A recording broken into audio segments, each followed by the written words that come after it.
ꯑꯍꯥꯟꯕꯃꯛꯇꯗ ꯉꯁꯤꯒꯤ ꯄꯨꯛꯅꯤꯡꯒꯤ ꯋꯥꯔꯣꯜ ꯊꯧꯔꯝ ꯃꯤꯠꯌꯦꯡ ꯇꯥꯕꯤꯔꯤꯕꯁꯤꯡ ꯄꯨꯝꯅꯃꯛꯄꯨ ꯖꯦꯝ ꯁꯥꯏꯒꯔ ꯖꯝꯅ ꯇꯔꯥꯃꯁꯨꯕ ꯂꯣꯏꯅ ꯀꯣꯅꯣꯅ ꯈꯨꯔꯨꯝꯖꯔꯤ ꯉꯁꯤꯒꯤ ꯄꯨꯛꯅꯤꯡꯒꯤ ꯋꯥꯔꯣꯜꯒꯤꯗꯃꯛꯇ ꯁꯤꯖꯤꯟꯅꯖꯔꯤꯕ number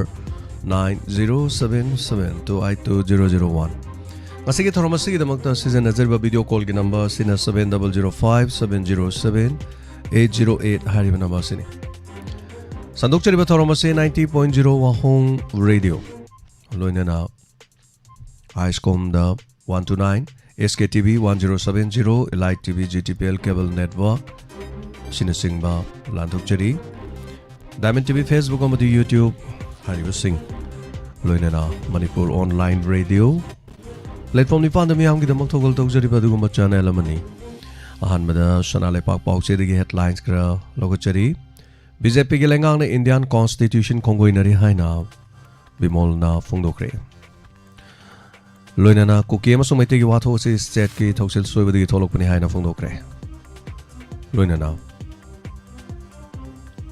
Barel chatkiba se minister and benen gi audio clipping gi case audio clipping adu gi forensic report puthokna ro Supreme Court na kanghankre No confidence motion thakalak sing koitan tanakne haibalu chingba magi wangang nate haina ibobina phongdok fake document sab de chenabane habamiyo ani police no fagat khre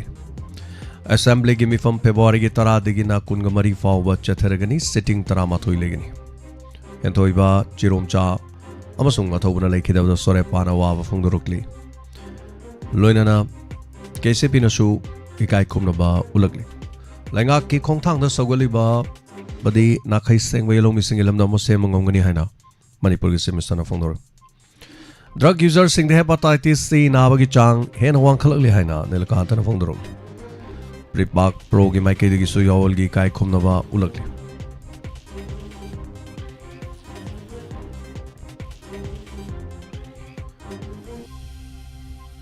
Panamgi headlines ta sutungi vision udana thabak toriba sing khangdana ngangbi gano haina semester na phongdorogli Jiri Imphal Railway athuba matamda loisinaba parliament taksin kre India lengana foreign narco terrorists amasung tokhaining ba action local haina MP sana jawna phongdorok loinana opposition gi mathau chap chana tawgani haina okrami bobina phongdokre vision yawdaba planning tawdaba ngasi de kari gi fibam da leire haba chamamna ba pongle chief minister birena phongdoki ba wafam isa isana tawriba sinpam adu da pukchel sena thabak tohaningi haina minister kem chana phongdorokli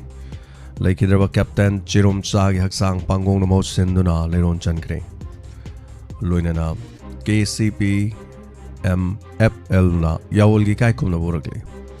Sasinaba document SIM card loaduna black the Yolamamio any fare hari Ki marks na Manipur gi Zagoigi Mahi Masing Takpi Tambiwa Hokre Mio is Samaga ni Pugo humdoi ima limeri ngapigani ima ireima monthly allowance haudok tu na thaki senpam yen thokpa hokre Wailam paugi headlines tasu MP Bimona Parliament Manipur gi fibam sabak pakre Chief Minister Masa Fawba mafum khar de satpa yadri tribal MLA kharana assembly yawba phangdri loinana Governor Ajay Kumar Balana election free Manipur campaign haudokre Pangono mosinduna Captain Chirom Chagi Haksang mitki fi na samthokna leikatuna leron chankre Pauksi ayamada hariba pauksing asi ayam loina manare Onofangi headlines the joint parliamentary committee ama semduna Manipur gi crisis inquiry tobiu bimolna phongdo powapam Amichana korokpadi Manipur minister Kemchan Delhi da thungkre speaker settebrate sunga siamu pasin gadori Members in the Kielak Laga Chen Gadavanate Okrami Bobina Fondo Powaro Yauri Assembly session February Kunmari Fawa Satana Wareb Lokri Same Birin in a high audio clip Adugi forensic report Pikalanava Kangan Kre Loinana GST da Mapal Tangma Manipur Mangjil Thari Jiribangi Hospital Marile Navasing Total Sadown Tokre Mapan Yoga Pauda Elon Musk na US 8 thong launchinduna staff sing headquarters sanghan kidre hari Prithvi gele pak sa ma henbana thabak tawduna leriba US 8 ki activity yet ki photo konana oli loinana DOZE riba Elon Musk US ki 8 thong launchinduna staff sing headquarters de sanghan kide haibo warolama yaw Cambodia da ariba Hindu temple semjin bagi thabak loisin kre Awang Syria da car bomb mama pokhai bada mioi tara manga lekidre Greece के सांतोरिनीदा अकनबा युवार हारकद्रा हाइना मी पाइबदा rescue workers सेमख्रे Syria की मियामना याब सरकार अमा हेक्तदा ईरान सौगतकनी हाइबा वरोल यावरी लोइनना मपान गोइबा पाउदा कोंगो की आर्मी अमदी लालहौबा M23 की लांदा चयोल अमगी मनुंगदा मियोय 700 को हुंबुद्रा हुमदोय हौजु फाबु योना सीखरे लिसिंग अनिगा चनिपान मरफु हेनबन असोक अपन नंखी नॉर्थ कोरिया की किमना US तो वार्निंग तौखरे हेजबोला की चीफ नरा नसर हलागी असीब हक्सांग ईरान दगी पुरुक्तुन लेबानंदा मुक्फुंगनी हैरी गजा के लांदा अंगांग लिसिंग 13 चनिपान मरफु माथो याउना सिखिबा मिगी मसिंग पुन्ना लिसिंग हुंपु वनीथोय सिखी म्यांमार की चही मरी सुजिल लांदा लिसिंग हुंबुद्रा को हुमदोय हौजुपौगी ओइना मी असीबा मसिंग ओइक्री टिकटॉक वीडियो सेमबगीदमक मबुंगना मचनुपी हातोक्रे हैरी रशिया की Su-50 का 7 दगिना US की F-35 ने हेना फबा हेले हैना रिपोर्ट अमना फोंदोरगली लोइना चाइना की कंपनी वर्कर्स की टॉयलेट अमदी वाशरूम दा अरोनबा कैमरा थमनमगी वाथो ओइरखरे अमेरिका दा लोना थुमना चलखिबे एशिया की मियोसिंग मनुंग इंडिया मचाना ख्वाइदी हेना मसिंग यामे हेबा रिपोर्ट अमना फोंदोरगली US ना प्रेसिडेंट की जेलेंस्की दमिकल पांगथोंना बाहाइक्रे मसिगा लोइना नो लोइजरे नुक्ति की फोंगलिबा पाउक्सी सिंगली लौथोकचबा मरोइबा पाउक्रा मखा तारकपसे अखोइगी नंबर कॉल तौबिदुना अदोमदोंगी पुनिंग फाउबिरक वाखलोन सिंग अदुदा फोंदोकपियु शेयर तौबियु सगी फेसबुक लाइव ता लेंक्सिन बिरकलिबा पुनमा अनना थागचरी लोइना मसिगी YouTube लाइव स्ट्रीमिंग दा लाइब्रेरी बसिंग सुतराम लोकचरी हेलो हेलो यू मरम खोना माने जा चतुरे फोन तौहौगे तौरफन दिल्ली चतुरे होय मा तराम लोकचरी टेक कायदना नुआने यौओय पुनिंगी वरोदे नोनेने दे मुतारारोय होय मा दो कसु कनबिरोनो यम याने याना बदम तौजरके अदम हजमकिदिको थागचरी मा तौरम सरुगा बिरकवा दुगा इफमागोन पे बिरकवा थागचरी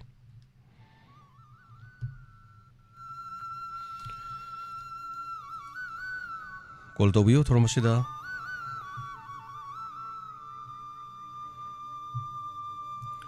पाउ पारिङेदा कॉल लखचबा ngamjade ko koi पाउ पारिङे मतम कॉल याम लाई अदो जिक पाउ पाबे लोबको कॉल सिंग असि अमुक लाक्तबा हाइते अदना खुदोंग साबसे लवियो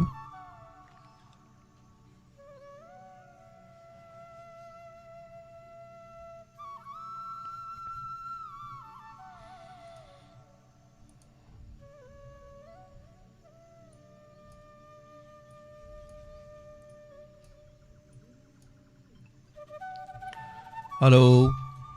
हेलो इसान हयेंग दिल्ली चकने आबदो इमा मिंगले फम हाना ना ताइबस ख्वाथोंदगिने थंनावजम ना खुंगिने कावबो होय होय मा कावते मिंगदो मयाम दम तंग के तांग 35 दा तौदे आइदु नारुरबा बे इसाना दिल्ली चकने हाबो बै लोय ताजे होय होय माइ पाकना मांगोलो बिरो हाइसे के तो होय होय थागचरी मा नुवाई इंस्पेक्टर तया अंगन बगी सुताई अथेंग दु सुताई देगी इसै अमा अनौबा सकपदो होय होय अदु याम नुसी याम फजै होय होय अदु जो हाइजे के तौबा आई फोन तो तबे वाने दुम ताई को प्रोग्राम जे हौदे लेबा थागचरी नमवाजरे माको हो सी हाइगा थमजेगे थागचरी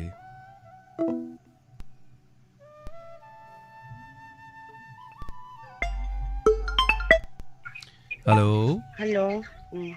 फोन तौजरी भाई सेक्टा मखा लेकाय देगी संतुलाने सा सेक्टा मखा लेकाय देगी तापियो तराम लोग चले हबे करे हबे नि साना दिल्ली दा लीला साना बजकने हबे तो मयंग जमकता माय पागा हनबिरो take गाइदना यौबिरो अदुगा take गाइदना हनबिरो my Mayank my पुरगाना थागा सरी सा हाजगी होय होय अनुवाजे पापिरकवा सारगी थौरम खुदिमा याम नुआइना ताजय सा से हारगा थमजरगे अतोको कलर होय सेक्टादा ताबा मी सिबो क्याम लेजा नो कॉल से सेक्टादा गी याम तांग है तरेने कॉल तो बिरपस ꯍꯣꯏ ꯁꯦꯛꯇꯥꯒꯤꯗꯤ ꯌꯥꯝ ꯀꯥ ꯍꯦꯟꯅꯗꯤ ꯂꯩꯇꯦ ꯁꯥꯔ ꯃꯤ ꯑꯃ ꯑꯅꯤ ꯃꯉꯥ ꯑꯩꯁꯨ ꯁꯥꯔ ꯂꯤꯁ ꯒ꯭ꯔꯨꯞꯇ ꯌꯥꯎꯖꯕꯅꯦ ꯍꯣꯏ ꯍꯣꯏ ꯌꯥꯝ ꯅꯨꯡꯉꯥꯏꯖꯩ ꯌꯥꯝꯗꯤ ꯀꯟꯅꯗꯤ ꯃꯤ ꯑꯍꯨꯝ ꯃꯔꯤꯗꯤ ꯂꯩꯕꯀꯣ ꯑꯗꯨꯒ ꯌꯥꯝ ꯀꯥ ꯍꯦꯟꯅ ꯑꯩꯈꯣꯏ ꯁꯣꯝꯗꯗꯤ ꯑꯗꯨꯒꯤꯗꯤ ꯑꯗꯨꯝ ꯑꯩꯈꯣꯏꯅ ꯈꯪꯗꯕꯗ ꯑꯗꯨꯝ ꯃꯣꯏꯅ ꯌꯨꯇꯨꯕꯇꯒꯗꯤ ꯇꯥꯔꯝꯒꯗ꯭ꯔꯥꯗꯤ ꯈꯪꯗ꯭ꯔꯦꯕꯀꯣ ꯁꯥꯔ ꯍꯣꯏ ꯍꯣꯏ ꯍꯣꯏ ꯌꯥꯎꯔꯝꯒꯅꯤ ꯈꯔꯗꯤ ꯑꯗꯨꯝ ꯑꯗꯨꯒ ꯍꯣꯏ ꯂꯩꯔꯝꯒꯗꯣꯏ ꯍꯣꯏ ꯍꯣꯏ ꯁꯥꯔ ꯁꯥꯔ ꯌꯥꯝ ꯅꯨꯡꯉꯥꯏꯖꯔꯦ ꯑꯗꯣ ꯁꯥꯔ ꯇꯦꯛꯇ ꯀꯥꯏꯗꯅ ꯆꯠꯄꯤꯔꯣ ꯃꯥꯏ ꯄꯥꯛ ꯊꯥꯒꯠꯆꯔꯤ ꯊꯥꯒꯠꯆꯔꯤ ꯌꯥꯝ ꯅꯨꯡꯉꯥꯏꯖꯩ ꯂꯥꯟ ꯂꯩꯇ꯭ꯔꯤꯉꯩꯗ ꯁꯦꯛꯇꯥꯗ ꯂꯤꯂꯥ ꯂꯥꯛꯑꯝꯃꯤ ꯂꯤꯂꯥ ꯁꯥꯟꯅꯩ ꯂꯤꯂꯥ ꯃꯐꯝꯗ ꯏꯃꯥ ꯏꯕꯦꯜꯁꯤꯡꯅ ꯌꯥꯝ ꯈꯪꯕꯤ ꯍꯥꯏꯇꯥꯔꯦ ꯏꯟꯁꯄꯦꯛꯇꯔ ꯇꯌꯥꯏ ꯂꯥꯛꯑꯦ ꯀꯥꯏꯅ ꯃꯌꯥꯝꯅ ꯑꯗꯨ ꯊꯧꯔꯝ ꯇꯥꯕꯤꯕꯒꯤꯅꯤ ꯍꯥꯏꯇꯥꯔꯦ ꯌꯨꯇ꯭ꯌꯨꯕꯇ ꯑꯣꯏꯔꯁꯨꯀꯣ ꯑꯗꯨꯅ ꯌꯥꯝ ꯅꯨꯡꯁꯤꯖꯩ ꯏꯃꯥ ꯏꯕꯦꯜꯁꯤꯡꯅ ꯑꯩꯈꯣꯏ ꯃꯐꯝ ꯄꯤꯕꯤꯕꯗꯣ ꯍꯥꯏꯇꯥꯔꯦ ꯁꯤꯅꯅꯦ ꯑꯩꯈꯣꯏꯅ ꯃꯌꯥꯝꯒꯤ ꯊꯕꯛ ꯇꯧꯕ ꯉꯝꯖꯔꯤꯕ ꯑꯗꯨ ꯊꯥꯒꯠꯆꯔꯤ ꯑꯐꯕ ꯌꯥꯏꯐꯕ ꯑꯣꯏꯃꯤꯟꯅꯔꯁꯤ ꯇꯥꯛꯄꯤꯔꯛꯄ ꯊꯥꯒꯠꯆꯔꯤ ꯍꯌꯦꯡꯁꯤ ꯅꯨꯡꯗꯥꯡ ꯋꯥꯏꯔꯝꯅꯤ ꯆꯠꯀꯗꯧꯕ ꯑꯗꯨꯅ ꯑꯩ ꯆꯠꯂꯅꯤꯅ ꯍꯥꯏꯕꯗ ꯏꯃꯥ ꯏꯕꯦꯜꯁꯤꯡꯅ ꯁꯨꯝ ꯅꯨꯡꯁꯤꯕꯤꯗꯅ ꯃꯌꯥꯝ ꯑꯃ ꯍꯣꯏꯁ ꯄꯤꯕꯤꯕꯅꯦ ꯍꯥꯏꯇꯥꯔꯦꯀꯣ ꯃꯌꯥꯝ ꯇꯥꯕꯤꯔꯤꯕꯁꯤꯡ ꯋꯥꯔꯧꯕꯤꯔꯣꯏ ꯑꯩ ꯀꯃꯥꯏꯅ ꯄꯤꯔꯛꯀꯅꯣꯅ ꯍꯥꯏꯅꯤꯀꯣ ꯍꯜꯂꯣ ꯃꯤꯡ ꯑꯃꯗꯤ ꯂꯩꯐꯝ ꯍꯥꯏꯕꯤꯁꯤ ꯁꯥꯡꯄꯟ ꯍꯥꯏ ꯀꯧꯖꯩ ꯂꯝꯁꯤ ꯀꯔꯤꯅꯦꯕ ꯑꯣꯖꯥ ꯅꯣꯡꯄꯣꯛ ꯁꯦꯡꯃꯥꯏꯅꯤ ꯁꯥꯔ ꯅꯣꯡꯄꯣꯛ ꯁꯦꯡꯃꯥꯏ ꯑꯣꯀꯦ ꯇꯥꯛꯄꯤꯌꯨ ꯑꯣꯖꯥ ꯁꯪꯕꯅꯥꯏ ꯇꯥꯛꯄꯤꯌꯨ ꯀꯔꯤ ꯍꯥꯏꯕꯤꯅꯤꯡꯉꯤ ꯀꯔꯤ ꯁꯥꯔꯒꯤ ꯋꯥꯐꯝ ꯍꯟꯗꯛ ꯊꯝꯕꯤꯅꯤꯡꯉꯤ ꯆꯠꯀꯅꯤ ꯍꯥꯏꯕ ꯖꯔꯅꯤꯗꯣ ꯃꯥꯏ ꯄꯥꯛꯄ ꯑꯣꯏꯕꯤꯔꯛꯑꯣ ꯍꯣꯏ ꯍꯣꯏ ꯌꯥꯝꯅ ꯐꯖꯕ ꯍꯦꯄꯤ ꯖꯔꯅꯤ ꯑꯣꯏꯕꯤꯌꯨ ꯋꯤꯁ ꯄꯤꯖꯔꯤ ꯊꯦꯡꯛ ꯌꯨ ꯅꯨꯡꯉꯥꯏꯖꯩ ꯑꯗꯨꯒ ꯁꯨꯝ ꯁꯥꯔꯗ ꯑꯩꯅ ꯇꯥꯟꯅꯖꯅꯤꯡꯕ ꯁꯨꯝ ꯔꯤꯀ꯭ꯋꯦꯁ ꯑꯩꯅ ꯇꯧꯖꯅꯤꯡꯕ ꯑꯃꯒ ꯂꯩꯖꯩꯌꯦ ꯍꯥꯏꯕꯤꯌꯨ ꯑꯩꯈꯣꯏꯒꯤ ꯗꯥꯏꯃꯟ ꯇꯤꯚꯤ ꯋꯥꯍꯪ ꯔꯦꯗꯤꯑꯣꯒꯤꯗ ꯑꯩꯈꯣꯏꯒꯤ ꯏꯁꯩ ꯅꯣꯡꯃꯥꯏ ꯂꯤꯂꯥ ꯄꯂꯥꯁꯦ ꯁꯨꯝ ꯅꯤꯡꯊꯤꯅ ꯁꯨꯝ ꯇꯥꯖꯕꯁꯤꯗ ꯑꯩꯈꯣꯏꯒꯤ ꯏ ꯄꯥꯎ ꯔꯥꯖꯤ ꯐꯣꯟꯒꯨꯝꯕ ꯂꯥꯛꯄ ꯃꯇꯝꯁꯦ ꯃꯁꯤ ꯑꯩꯈꯣꯏꯒꯤ ꯔꯦꯗꯤꯑꯣꯗ ꯇꯥꯖꯕ ꯑꯩꯈꯣꯏꯗꯤ ꯐꯦꯁꯕꯨꯛꯁꯨ ꯄꯥꯏꯖꯗꯕ ꯑꯗꯒꯤ ꯄꯥꯎ ꯆꯦꯁꯨ ꯂꯩꯖꯗꯕ ꯉꯝꯖꯗꯕ ꯑꯩꯈꯣꯏꯒꯤꯗꯤ ꯑꯃꯨꯛꯁꯨ ꯄꯥꯎꯗꯨ ꯉꯥꯏꯖꯕ ꯃꯇꯝꯗ ꯇꯥꯅꯤꯡꯕ ꯄꯥꯎꯁꯦ ꯔꯦꯗꯤꯑꯣꯁꯤ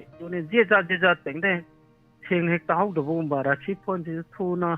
ꯁꯨꯝ ꯄꯥꯁꯤꯟꯈꯤ ꯍꯥꯟꯅꯅꯩꯅꯔꯝꯕ ꯑꯗꯨꯁꯨ ꯅꯩꯅꯈꯤꯗ꯭ꯔꯦ ꯑꯗꯒꯤ ꯆꯥꯟꯁ ꯌꯦꯡꯉ ꯁꯨꯝ ꯇꯥꯖꯕꯅꯦꯕ ꯑꯗꯩꯗ ꯑꯩꯈꯣꯏꯒꯤ ꯑꯩꯅ ꯁꯨꯝ ꯍꯥꯏꯖꯅꯤꯡꯉꯤꯅ ꯑꯩꯈꯣꯏꯒꯤ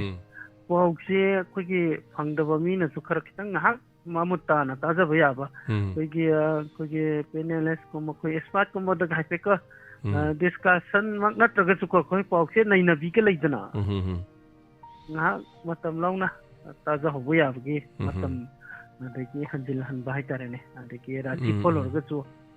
ꯇꯥꯒꯦꯅ ꯊꯑꯣꯏꯅ ꯆꯦꯅꯦꯜꯁꯦ ꯉꯥꯏꯔꯒ ꯂꯩꯔꯒ ꯀꯩꯒꯨꯝꯕ ꯀꯥꯟꯗ ꯖꯦꯖꯥ ꯇꯧꯔꯒ ꯀꯥꯟꯊꯣꯛꯈꯤꯗ꯭ꯔ ꯉꯁꯤꯃꯨꯛꯁꯨ ꯁꯨꯝ ꯇꯥꯖꯍꯧꯗꯕ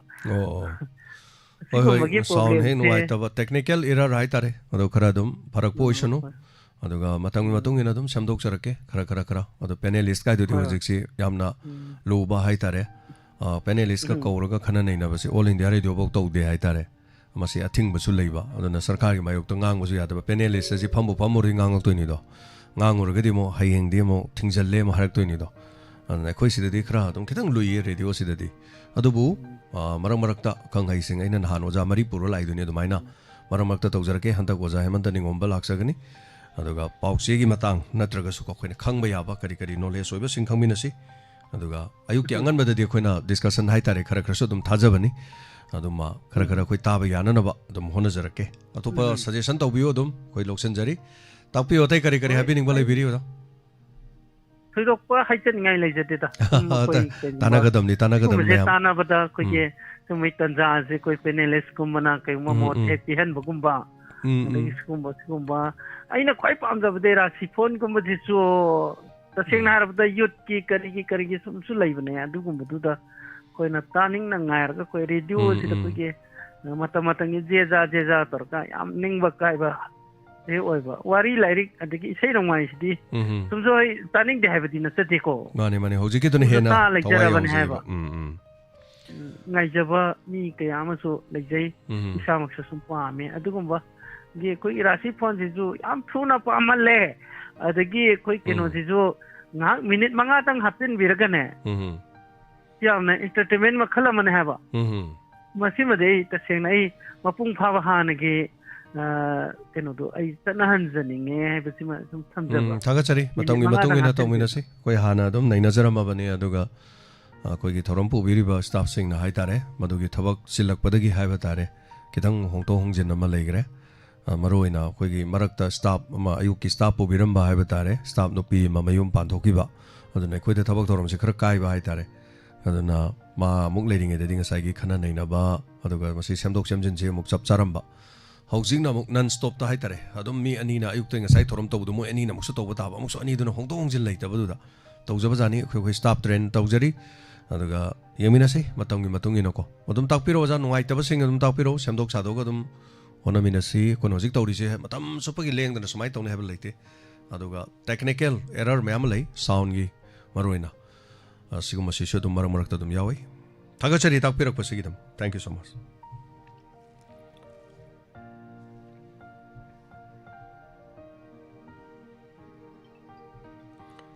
hello Taram Nokshari, Thoram Saruga Birakpa. Hello. Tapiu. Pichare ni bungo isegi mi now we go away the pagi happy early hijack out when he pagi tabak chapa kopa hayang chapagi mangolo bio and hijack out when I do go ipana. Have you? Aduga ipagi kaito bodo. Pana athiang bata the kazi specter tayagi mahusin ba. Drama tamangwani sinbi bagida makai pabo ini ngai laita thagasari na tu haijage aduga ipana sa tau khuding makta mangonda oiraga lakpani na sigi hayeng gi khongta su amuka hena mangolo biu na ka haijage aduga pana adagi pungning waron tarokpa yabam gada go male haibdu yam tang da khoi ju dili gi phajaba do gate dili gi gate da kai pana phamga tawakpa da Facebook ta haipet yeng ning wai tare ne ada koi de delay da wan sat pa phangaroi da woni nan mane yam na kui jaga ju punghai mutang taw ya ga di na khan bai che na adu tham jage adu ga kai taw ke kai spectator tayai gi kai ju siam phajai ngara ge theng ba gi ju phajai du pung pan ma khai ju siam phajai adagi nga sayu ki pung pan ma khai loira ga tabuning du oi bai sei ari ba tha ba siam phajai du hai jage taw bani pana take the guys and I'm talking to my young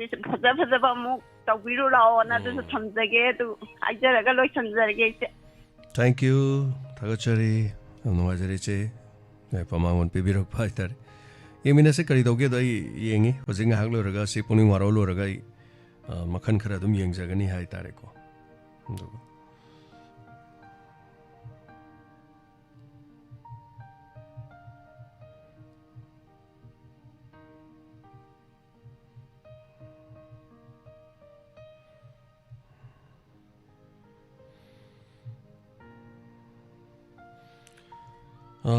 Hazarajan Wangjing, call to Birok. Okay. Hello. Taram Nuksari? Sir. Have you? Sagi happy journey is having feeling money. Tagachari. I have an abuse of Nungai Miro. Hoi. I'm no idea. Sagi, Mammy Amde. I know Mammy Amde Sagi. Don't know Missida, a poem better. Hoi. I remember Singla, Yamlokomara. Hazarajan Tat Cray line. Hazarajan Mohana to Birokpe, Kisukai Deko.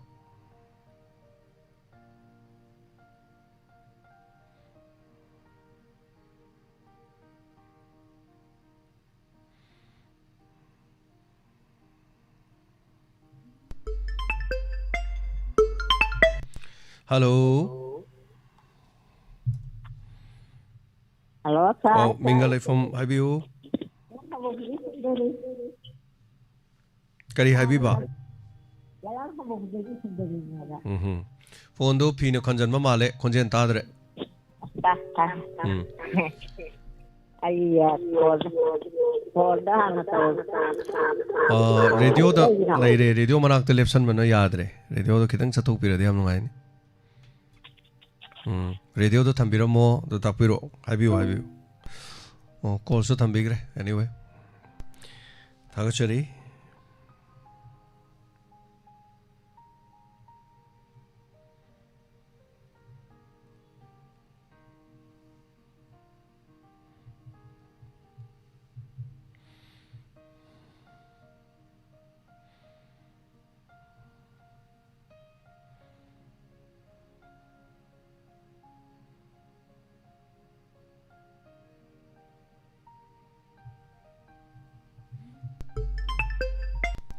Hello. Hello. Hello. Minga lai phone atau piu. Bunga ay yari bok tagi. Lamalay tagi manisang. Hai piu kari wafam hai ningi. O isa tau sabot ka na. Mangguloy po piu. Ima bunga. Nahiyang ko si piu manage. Adi siya na ito ko siya. Dumok pa siya. Hoi. Adi siya sa tuto ka daw ina. Oh hayeng sa kada ni hayeng midang wairam. Isa manguloro maya mo ito siya daw waro ko. Hoi. Yam siya. Ado. Funny. Sa ko na bunga di khalo de mathang mo na bro. Kari hai ba? Sa ngai program to. Khalo de ba. Ado mathang mo na ba ba. Nahan kari program no. Nga nungai na to bro.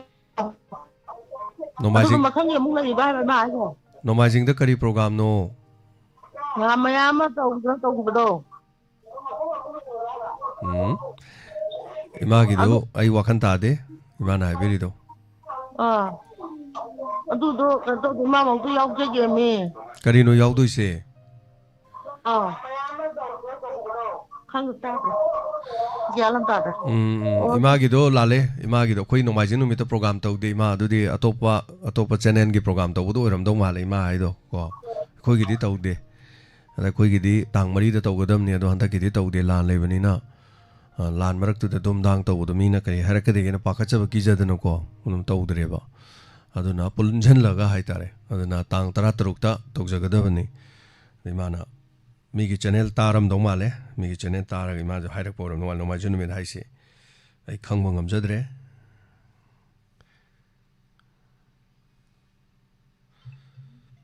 Hello. Bunga na kaina chawbi ni kaino gi cyclone gi. Kuire phangna da ba. Tapiyo ma. Tabi bra. Ano hayeng Delhi da pangdori ne. Hoi. Mangoloro. Ado ay laga koi pesa nung sadum kano tawjaraga. Koi hujik yam thabak chinba ma anayek kan mama leina ne. Tadi dum taba nung alam ko gi pung hung ani makai to ay dum taje mi kop salo ko to. Ado koiro Birla Mandi ga do Birla Mandi jam nungai bani koi jam chalame maruk ki. Ado na kaya kunya le birak toy noi bungana. Ima noman nini hom ni khakta ni ma. Ai di koi ba chat pa na te ma koi ba gi na te le la gi tangai phada ba chat ta be ya da ba hai tare ko. Hoi somda ju thabak chin ni na. Ai koi ba sang de koi ba nang hoi ai di koi ba mok chat loi. Hoi. Tabak tu khakta gi hai tare adom da khaksa ta dom. Aina dum koi malana handak chi taw da koi malana ado anai jam kan han manari. Hoi ma. Tawra nuksi na dum tawrai me dum hapet tare moi pungni waron da. Anu phara karisu haininga lete nayak traga loire. Hoi ma. Yam nungai jare ma saru ya birak pa thagat chari ma. Mayam. Ima bel singi blessing ngak tangai re asiri ko. Mayam. Anu pungning divert kitang tau jage mayam. Sei semadi loidi loisale. Vocal handri music ra sem gini marak ki music ra shindo ki do wali.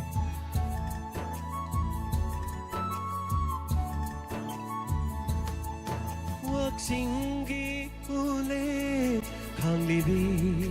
aigi hungangi leira nungshi hoi rabi. Hello. Mingamadi like from high view. Isay amadu thadala e kaino. Wa high view wa tum high view. Hai jage redo de isay amadu Lakshano dong wa tum high view. Koi ji ta matam na. Kano gi ani thong hangang ba ba re redo da mu hanba. Ani ki hanba du ta ba nunga ja ta ba du kari leijan. Kanam to tau dena dumaina de kare no ani rahal lai ji kamai to tau ya bai gi dai redo da. Kitang sakhat piyo kitang singkhat pira ga yang biyo.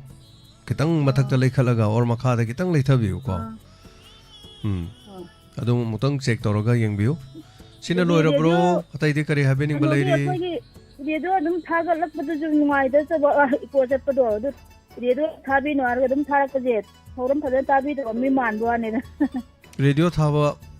Radio ꯊꯥꯕꯒꯤ ꯍꯥꯏꯕꯗꯤ ꯃꯌꯥꯝ call ꯇꯧꯔꯛꯄꯗ radio ꯆꯤꯡꯕꯒꯤꯔꯣ eco ꯆꯠꯄꯗꯣ ꯃꯣꯏ radio ꯃꯨꯊꯠꯇꯕꯒꯤ ꯍꯣꯏ ꯃꯌꯥꯝ ꯍꯩꯖꯗ ꯇꯧꯔꯤꯅꯤꯗ ꯅꯨꯡꯉꯥꯏꯖꯗꯕ ꯇꯥꯕꯗ ꯑꯗꯨꯝ ꯌꯥꯔꯒꯗꯤ ꯇꯥꯕꯤꯔꯤꯕ ꯃꯌꯥꯝ ꯃꯨꯊꯠꯄꯤꯌꯣ ꯍꯥꯏꯖꯒꯦ ꯇꯧꯖꯕ ꯊꯥꯒꯠꯆꯔꯤ ꯒꯥꯔꯤꯒꯤ ꯁ꯭ꯃꯥꯔꯠ ꯀꯥꯔꯠ ꯑꯃ ꯈꯨꯜꯂꯦ ꯍꯥꯏ ꯃꯃꯤꯡꯅ ꯁꯅꯥꯍꯟꯕꯤ ꯌꯥꯔꯤꯄꯣꯛ ꯈꯣꯏꯔꯣꯝ ꯍꯥꯏꯅ ꯊꯥꯏ ꯃꯄꯨꯅ ꯂꯧꯕꯤꯔꯕ ꯌꯥꯅꯤ ꯁꯂꯨꯡꯄꯝ ꯃꯆꯨ ꯂꯥꯏꯐꯇꯒꯤ ꯂꯧꯕꯤꯕ ꯌꯥꯅꯤ ꯑꯗꯨꯅ ꯒꯥꯔꯤꯒꯤ ꯁ꯭ꯃꯥꯔꯠ ꯀꯥꯔꯠ ꯇꯥꯟꯕꯁꯤ ꯄꯩꯁꯥ ꯌꯥꯝ ꯆꯪꯕꯅꯤ ꯑꯗꯨꯅ ꯌꯥꯝꯅ ꯑꯋꯥꯕꯅꯤ ꯍꯥꯏꯇꯥꯔꯦ ꯃꯃꯤꯡꯅ ꯑꯩ ꯁꯅꯥꯍꯟꯕꯤ ꯌꯥꯔꯤꯄꯣꯛ ꯈꯣꯏꯔꯣꯝꯗ ꯇꯥꯕꯤꯔꯒꯗꯤ ꯌꯥꯔꯤꯄꯣꯛ ꯈꯣꯏꯔꯣꯝꯗꯒꯤ ꯑꯩ ꯁꯅꯥꯍꯟꯕꯤꯒꯤ ꯒꯥꯔꯤꯒꯤ ꯁ꯭ꯃꯥꯔꯠ ꯀꯥꯔꯠ ꯑꯃ ꯈꯨꯜꯂꯦ ꯍꯥꯏꯔꯤꯕꯁꯤ ꯁꯂꯨꯡꯐꯝꯗ ꯂꯩꯕ ꯁꯅꯥꯖꯥꯎꯕ ꯃꯆꯨ ꯂꯥꯏꯐꯇꯒꯤ ꯂꯧꯕꯤꯕ ꯌꯥꯅꯤ ꯊꯥꯒꯠꯆꯔꯤ ꯊꯦꯡꯛ ꯌꯨ ꯁꯣ ꯃꯆ ꯍꯜꯂꯣ ꯇꯔꯥꯝ ꯅꯣꯛꯆꯔꯤ ꯀꯩꯅꯣꯅꯦ ꯈꯣꯡꯖꯣꯝꯗꯒꯤ ꯃꯨꯇꯨꯝ ꯏꯟꯗꯣꯝꯆꯥ ꯅꯤꯔꯃꯂꯥꯅꯦ ꯏꯟꯗꯣꯝꯆꯥ ꯇꯔꯥꯝ ꯅꯣꯛꯆꯔꯤ ꯈꯣꯡꯖꯣꯝꯗꯒꯤ ꯐꯣꯟꯒ ꯇꯧꯔꯛꯄꯁꯤꯗꯤ ꯌꯥꯝ ꯇꯥꯡꯉꯤ ꯍꯥꯏꯇꯥꯔꯦ ꯇꯥꯛꯄꯤꯌꯨ ꯌꯥꯝ ꯇꯣꯏꯅ ꯑꯗꯨꯝ ꯏꯟꯗꯣꯝꯆꯥꯅ ꯍꯦꯛ ꯊꯕꯛ ꯆꯠꯊꯣꯛꯇꯕ ꯃꯇꯝꯗ ꯇꯧꯒꯗꯕꯗꯣ ꯑꯇꯣꯞꯄꯗꯁꯨ ꯈꯔ ꯈꯨꯗꯣꯡꯆꯥꯕ ꯄꯤꯅꯁꯤ ꯍꯥꯏꯕꯗꯨꯗ ꯃꯣꯏ ꯈꯣꯡꯖꯣꯝꯅ ꯂꯣꯏ ꯁꯤꯌꯥꯔ ꯀꯟꯖꯜꯂ ꯂꯩꯈ꯭ꯔꯦ ꯍꯥꯏꯒꯗ꯭ꯔꯥꯅ ꯃꯔꯛꯇ ꯁꯨꯝ ꯈꯔ ꯇꯧꯔꯛꯄꯅꯦ ꯈꯣꯡꯖꯣꯝꯁꯤ ꯌꯥꯎꯃꯟꯗ꯭ꯔꯁꯨ ꯈꯣꯡꯖꯣꯝꯁꯤ ꯏꯀꯥꯏꯕ ꯑꯃ ꯌꯥꯎꯏ ꯍꯥꯏꯇꯥꯔꯦ ꯌꯥꯝ ꯅꯨꯡꯉꯥꯏꯔꯦ ꯏꯟꯗꯣꯝꯆꯥ ꯇꯥꯛꯄꯤꯌꯨ ꯍꯌꯦꯡ ꯑꯥꯗ ꯂꯤꯂꯥ ꯁꯥꯟꯅꯕꯒꯤ ꯍꯌꯦꯡ ꯆꯠꯇꯣꯏꯁꯦ ꯂꯤꯂꯥꯅ ꯀꯔꯤ ꯅꯨꯃꯤꯠꯇ ꯁꯥꯟꯅꯗꯣꯏꯅꯣ ꯂꯤꯂꯥꯅ ꯍꯪꯆꯤꯠ ꯇꯥꯡ 3ꯀꯤ ꯅꯨꯃꯤꯗꯥꯡ ꯋꯥꯏꯔꯝ ꯄꯨꯡ 3 ꯑꯗꯣ ꯍꯌꯦꯡ ꯏꯚꯤꯅꯤꯡꯒꯤ ꯐ꯭ꯂꯥꯏꯠꯇꯅꯦꯕ ꯑꯗꯨꯗꯤ ꯍꯣꯏ ꯈꯣꯡꯖꯣꯝ ꯅꯤꯡꯊꯧ ꯏꯄꯥꯅ ꯏꯆꯥꯅ ꯍꯦꯛ ꯇꯧꯔꯨꯕ ꯈꯨꯗꯤꯡꯃꯛꯇ ꯀꯔꯤꯝꯇ ꯈꯨꯗꯣꯡꯊꯤꯕ ꯅꯪꯗꯅꯕ ꯏꯟꯗꯣꯝꯆꯥꯅ ꯁꯨꯝ ꯏꯆꯥꯒꯤ ꯌꯥꯏꯐ ꯃꯪꯒꯣꯜ ꯃꯃꯥ ꯑꯃ ꯑꯣꯏꯅ ꯏꯆꯥꯒꯤ ꯌꯥꯏꯐ ꯃꯪꯒꯣꯜꯗꯣ ꯄꯤꯖꯔꯤꯅꯤ ꯑꯗꯨꯒ ꯈꯣꯡꯖꯣꯝ ꯅꯤꯡꯊꯧ ꯏꯄꯥꯒꯤ ꯁꯤꯕ ꯁꯅꯥ ꯈꯣꯡꯅꯥꯡ ꯄꯥꯝꯕꯤ ꯑꯗꯨꯒꯤ ꯃꯅꯥ ꯑꯃꯇꯪ ꯏꯆꯥꯒꯤ ꯕꯦꯒꯇꯨꯗ ꯍꯥꯞꯆꯜꯂꯒ ꯄꯨꯈꯣ ꯂꯥꯏꯕꯛ ꯀꯠꯂꯒ ꯕꯦꯒꯇ ꯍꯥꯞꯆꯜꯂꯒ ꯏꯟꯗꯣꯝꯆꯥꯅ ꯃꯃꯥ ꯑꯃ ꯑꯣꯏꯅ ꯏꯆꯥꯒꯤ ꯏꯅꯥꯛꯇ ꯂꯥꯛꯑꯒ ꯍꯌꯦꯡ ꯀꯩꯅꯣꯗꯣ ꯌꯥꯏꯐ ꯃꯪꯒꯣꯜꯗꯣ ꯄꯤꯕ ꯉꯝꯗ꯭ꯔꯁꯨ ꯉꯁꯤ ꯄꯨꯛꯅꯤꯡꯒꯤ ꯋꯥꯔꯣꯜꯒꯤ ꯇꯥꯟꯖꯥꯁꯦ ꯂꯧꯔꯒ ꯏꯟꯗꯣꯝꯆꯥꯅ ꯁꯤꯃꯇꯪ ꯍꯥꯏꯖꯒꯦ ꯑꯗꯨꯒ ꯗꯦꯜꯂꯤꯗꯁꯨ ꯑꯅꯥ ꯑꯌꯦꯛ ꯌꯥꯎꯗꯕ ꯑꯗꯨꯒ ꯂꯤꯂꯥ ꯁꯥꯟꯅꯕꯗ ꯐꯖꯅ ꯃꯄꯨꯡ ꯐꯥꯅ ꯏꯆꯥꯒꯤ ꯄꯥꯔꯐꯣꯔꯃꯦꯟꯁꯇꯣ ꯎꯠꯄ ꯉꯝꯕ ꯑꯣꯏꯁꯅꯨ ꯍꯥꯏꯗꯅ ꯏꯟꯗꯣꯝꯆꯥꯅ ꯉꯁꯤꯗꯤ ꯏꯆꯥꯒꯤ ꯌꯥꯏꯐ ꯃꯪꯒꯣꯜꯁꯦ ꯄꯤꯅꯤꯡꯗꯅ ꯀꯣꯜꯁꯦ ꯇꯧꯔꯛꯏꯅꯤ ꯊꯦꯡꯛ ꯌꯨ ꯊꯥꯒꯠꯆꯔꯤ ꯌꯥꯝ ꯅꯨꯡꯉꯥꯏꯖꯔꯦ ꯏꯟꯗꯣꯝꯆꯥ ꯄꯤꯕꯤꯔꯛꯄꯁꯤꯒꯤꯗꯃꯛ ꯑꯗꯨꯃꯛ ꯑꯣꯏꯖꯔꯒꯦ ꯃꯥꯏ ꯄꯥꯛꯑꯒ ꯂꯥꯛꯆꯒꯦ ꯃꯌꯥꯝꯒꯤ ꯊꯧꯒꯜ ꯇꯧꯒꯗꯕ ꯊꯕꯛ ꯇꯧꯒꯗꯕ ꯃꯌꯥꯝ ꯋꯥꯠꯂꯤꯕꯅꯤꯅ ꯍꯥꯏꯇꯥꯔꯦ ꯃꯊꯪ ꯊꯥꯒꯠꯆꯔꯤ ꯏꯟꯗꯣꯝꯆꯥ ꯍꯣꯏ ꯊꯝꯖꯔꯒꯦ ꯊꯦꯡꯛ ꯌꯨ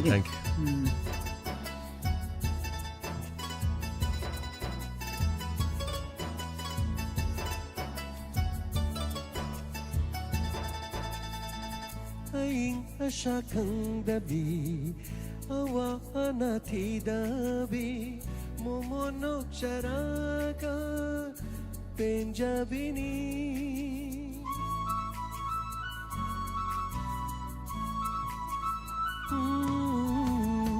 ꯑꯏꯪ ꯑꯁꯥ ꯈꯪꯗꯕꯤ ꯑꯋꯥꯅ ꯊꯤꯗꯕꯤ ꯀꯣꯜ ꯇꯧꯕꯤꯌꯨ ꯍꯥꯡꯉꯒ ꯂꯩ ꯄꯦꯟꯖꯕꯤꯅꯤ ꯀꯂꯛꯃꯤ ꯍꯧꯒꯂꯩꯖꯗꯕꯤ ꯍꯨꯃꯃꯜꯅ ꯍꯤꯡꯖꯕꯤ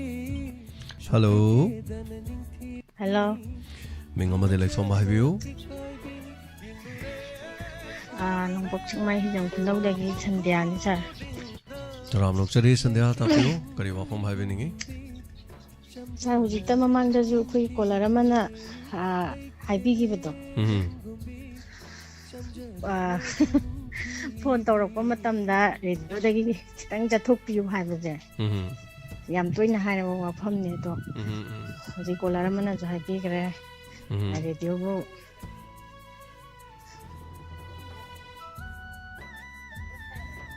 ꯐꯖꯅ ꯇꯥꯕꯤꯗꯕ ꯃꯥꯜꯂꯦꯅ ꯍꯥꯏꯈꯤꯕꯗꯣ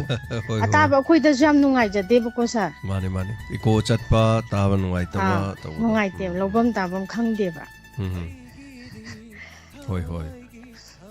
ꯑꯗꯨ ꯁꯥꯔ ꯍꯦꯄꯤ ꯖꯔꯅꯤ. ꯊꯥꯒꯠꯆꯔꯤ. ꯅꯨꯡꯉꯥꯏꯖꯩ. ꯌꯥꯝ ꯁꯤ ꯍꯥꯏꯔꯒ ꯊꯝꯖꯔꯒꯦ. Thank you ꯊꯥꯒꯠꯆꯔꯤ ꯁꯟ. ꯍꯣꯏ ꯃꯌꯥꯝꯁꯦ ꯍꯦꯛꯇ ꯁꯨꯝ ꯑꯍꯜ ꯂꯃꯟꯁꯤꯡ ꯍꯩꯖꯗꯕ ꯐꯣꯟ ꯈꯪꯍꯧꯗꯅ ꯍꯦꯛꯇ ꯐꯪꯈꯤꯕ ꯑꯗꯨꯃꯥꯏꯅ ꯇꯧꯕꯁꯦ ꯌꯥꯎꯕꯖꯥꯠꯅꯤ. ꯑꯗꯨꯕꯨ ꯃꯌꯥꯝꯅ ꯋꯥꯈꯜ ꯇꯥꯕꯤꯔꯒꯗꯤ ꯇꯥꯕꯗ ꯍꯦꯛ ꯅꯨꯡꯉꯥꯏꯅꯕꯒꯤ ꯋꯥꯔꯤꯅꯤ ꯍꯥꯏꯇꯥꯔꯦ. ꯍꯜꯂꯣ. ꯍꯜꯂꯣ. ꯇꯔꯥꯝ ꯅꯣꯛꯆꯔꯤ ꯏꯃꯥ ꯖꯃꯤꯅꯤ. ꯇꯥꯛꯄꯤꯌꯨ ꯀꯔꯤ ꯋꯥꯐꯝ ꯍꯥꯏꯕꯤꯅꯤꯡꯉꯤ? ꯉꯥꯏꯈꯣ ꯈꯤꯇꯪ ꯂꯩꯈꯠꯈꯤꯒꯦ ꯏꯃꯥꯁꯦ ꯀꯔꯤꯝ ꯇꯥꯗ꯭ꯔꯦ. ꯍꯜꯂꯣ ꯇꯥꯖꯩ ꯏꯃꯥ ꯌꯥꯝ ꯍꯧꯅ ꯇꯥꯏ ꯏꯃꯥ. ꯇꯥꯛꯄꯤꯌꯨ. ꯑꯩꯉꯣꯟꯗ ꯇꯥꯗꯕ ꯑꯗꯨꯅꯅꯦ. ꯑꯗꯨ ꯏꯆꯥ ꯍꯌꯦꯡ ꯆꯠꯀꯅꯤ ꯑꯗꯣ ꯑꯗꯨꯒꯤ ꯏꯃꯥꯁꯨ ꯌꯥꯊꯝ ꯃꯒꯣꯜ ꯑꯝꯇ ꯄꯤꯕꯤꯒꯦꯅ ꯇꯧꯔꯛꯄꯅꯤ. ꯍꯣꯏ ꯌꯥꯝ ꯅꯨꯡꯉꯥꯏꯖꯩ ꯏꯃꯥ. ꯊꯥꯒꯠꯆꯔꯤ. ꯗꯤꯜꯂꯤꯗ ꯍꯌꯦꯡ ꯄꯨꯡ 12 ꯁꯥꯟꯅꯅꯦꯕ. ꯍꯌꯦꯡ ꯅꯠꯇꯦ ꯏꯃꯥ ꯍꯪꯆꯤꯠꯅꯤ. ꯃꯣꯏ ꯑꯥꯗꯗꯤ ꯄꯨꯡ 12 ꯀꯥꯏꯗꯦ ꯉꯜꯂꯤ ꯄꯣꯠꯅꯤꯗ. ꯍꯣꯏ. ꯑꯩꯈꯣꯏꯁꯤꯗ ꯄꯨꯡ 4 ꯊꯥꯒꯠꯆꯔꯤ ꯏꯃꯥ. ꯅꯥꯗ ꯌꯦꯛꯇꯅ ꯅꯨꯡꯉꯥꯏꯅ ꯁꯥꯟꯅꯔꯒ ꯑꯩꯈꯣꯏꯗꯤ ꯌꯦꯡ ꯐꯪꯉꯔꯣꯏꯅꯦ ꯑꯗꯣ ꯁꯥꯔꯛꯑꯁꯨ. ꯀꯗꯥꯏꯗꯒꯤ ꯌꯦꯡꯉꯨꯗꯣꯏꯅꯣ? ꯍꯣꯏ. ꯔꯦꯗꯤꯑꯣꯅꯤꯅ ꯑꯩꯈꯣꯏꯗꯤ ꯌꯦꯡ ꯐꯪꯉꯣꯏꯑꯕ. ꯔꯦꯗꯤꯑꯣꯗꯁꯨ ꯊꯥꯔꯛꯑꯣꯏꯌꯦ. ꯍꯣꯏ ꯃꯥ. ꯔꯦꯗꯤꯑꯣꯗꯁꯨ ꯊꯥꯔꯛꯇꯧꯕ ꯂꯩꯇꯦ. ꯍꯌꯦꯡꯋꯥꯏ ꯌꯥꯔꯀꯥꯟꯗ ꯑꯗꯨꯝ ꯌꯦꯡꯁꯤꯀꯣ ꯏꯃꯥ. Thank you so much ꯏꯃꯥ. ꯊꯧꯔꯝ ꯁꯔꯨꯛ ꯌꯥꯕꯤꯔꯛꯄ ꯊꯥꯒꯠꯆꯔꯤ. ꯒꯥꯏꯗꯤꯂꯤꯌꯣ ꯄꯥꯟꯃꯩ ꯁꯣꯏꯉꯥꯝ ꯌꯥꯎꯗꯅ ꯂꯥꯛꯄꯤꯌꯣꯅ ꯇꯥꯛꯄꯤꯕ ꯊꯥꯒꯠꯆꯔꯤ. ꯃꯌꯥꯝ ꯑꯗꯨꯝ ꯑꯩ ꯆꯠꯄꯒꯤ ꯑꯗꯨꯝ ꯋꯤꯁ ꯉꯥꯛꯇ ꯉꯥꯏꯔꯦ ꯄꯨꯛꯅꯤꯡ ꯋꯥꯔꯣꯜꯁꯦ. ꯑꯗꯨꯝ ꯊꯥꯒꯠꯆꯔꯤ. ꯍꯌꯦꯡꯁꯨ ꯑꯗꯨꯝ ꯅꯪꯅꯤ ꯈꯜꯂꯦ ꯄꯨꯛꯅꯤꯡ ꯋꯥꯔꯣꯜ.ꯊꯥꯒꯠꯆꯔꯤ ꯄꯨꯝꯅꯃꯛ. ꯊꯥꯒꯠꯆꯔꯤ ꯉꯥꯛꯇ ꯉꯥꯏꯔꯦ. ꯍꯜꯂꯣ.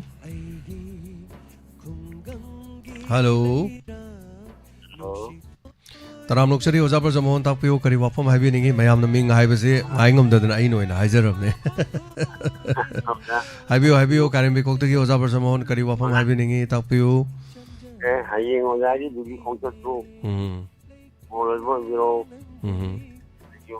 ꯍꯥꯏꯖꯔꯦ. ꯑꯗꯨꯒ ꯃꯥꯒꯤ ꯆꯨꯝꯅ ꯉꯔꯥꯡꯒꯤ ꯑꯩꯈꯣꯏ ꯀꯥꯏꯔꯦꯝꯕꯤꯈꯣꯛꯇ ꯂꯩꯕ ꯋꯥꯡꯖꯤꯡ ꯅꯤꯡꯊꯧꯗ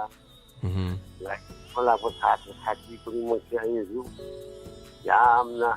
ꯃꯪꯒꯣꯜ ꯄꯤꯗꯅ ꯅꯨꯡꯉꯥꯏ ꯇꯔꯥꯝ ꯑꯣꯏ. ꯂꯥꯏ ꯈꯨꯔꯨꯝꯕ ꯂꯥꯛꯄꯗ ꯑꯉꯥꯡ 1,000 ꯆꯤꯜꯂꯦ. ꯃꯤꯒ ꯌꯥꯝ ꯆꯤꯟꯗꯅ ꯃꯤ ꯌꯥꯝꯅ ꯆꯤꯟꯗꯅ ꯀꯨꯝꯍꯩ ꯑꯣꯏꯈ꯭ꯔ ꯃꯥꯜꯂꯦꯅꯦ ꯑꯣꯖꯥ ꯀꯣ ꯉꯔꯥꯡ. ꯍꯣꯏ ꯑꯣꯖꯥ ꯍꯣꯏꯁꯨ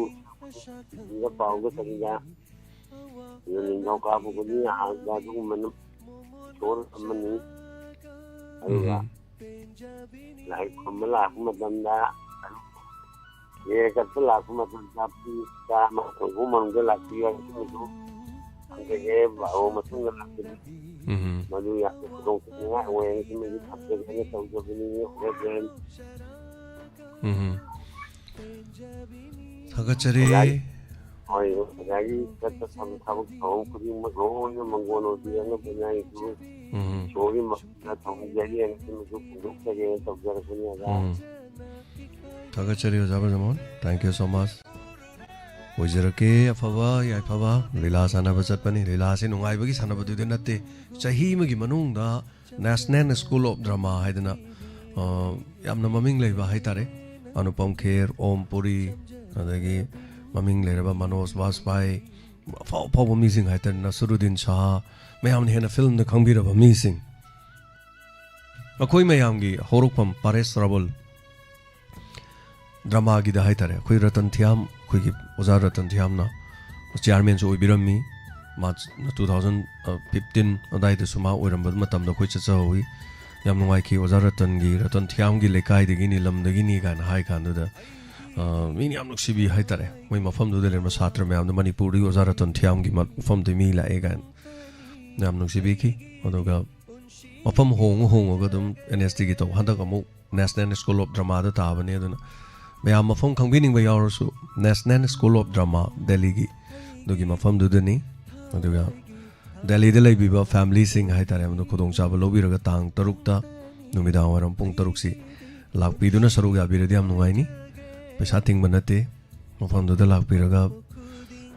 ꯁꯤꯠꯀꯤ ꯂꯩꯇꯦꯡ ꯑꯣꯏꯕꯤꯗꯨꯅ ꯏꯔꯝꯗꯝ ꯃꯅꯤꯄꯨꯔꯒꯤ ꯂꯥꯛꯄ ꯁꯨꯃꯥꯡ ꯂꯤꯂꯥ ꯃꯐꯝꯗꯨ ꯁꯥꯟꯅꯕꯗꯨ ꯌꯦꯡꯕꯤꯌꯨ ꯑꯗꯨꯒ ꯁ꯭ꯇꯦꯠ ꯀꯂꯥ ꯑꯦꯀꯥꯗꯃꯤꯅ ꯄꯥꯡꯊꯣꯛꯄ ꯁꯨꯃꯥꯡ ꯂꯤꯂꯥꯗ ꯁꯦꯀꯦꯟ ꯇꯥꯕ ꯂꯤꯂꯥꯅꯤ ꯑꯗꯨ ꯍꯥꯏꯔꯤꯕ ꯂꯤꯂꯥ ꯑꯗꯨꯗ ꯑꯩꯁꯨ ꯕꯦꯁ ꯁꯤꯡꯒꯔ ꯑꯣꯐ ꯗꯤ ꯏꯌꯔ ꯐꯪꯖꯕꯅꯤ 2024-23-24ꯒꯤ ꯃꯅꯥ ꯑꯃ ꯐꯪꯖꯕꯅꯤ ꯁ꯭ꯇꯦꯠ ꯀꯂꯥ ꯑꯦꯀꯥꯗꯃꯤꯒꯤ ꯍꯥꯏꯕ ꯇꯥꯔꯦ ꯑꯗꯨꯒ ꯊꯥꯒꯠꯆꯔꯤ ꯍꯥꯏꯔꯤꯕ ꯂꯤꯂꯥ ꯑꯁꯤꯒꯤꯗꯤ ꯃꯅꯥꯁꯨ ꯐꯪꯗꯣꯛꯈ꯭ꯔꯕꯅꯤ ꯑꯗꯨ ꯃꯅꯥ ꯑꯁꯤꯒꯤ ꯃꯅꯥ ꯂꯥꯎꯗꯤ ꯂꯥꯎꯊꯣꯛꯈ꯭ꯔꯕ ꯑꯦꯅꯥꯎꯟꯁꯃꯦꯟꯗꯤ ꯇꯧꯔꯒ ꯃꯅꯥꯗꯤ ꯐꯪꯗ꯭ꯔꯤꯕ ꯍꯥꯏꯇꯥꯔꯦ ꯑꯗꯨꯒꯨꯝꯕ ꯂꯤꯂꯥꯅꯤ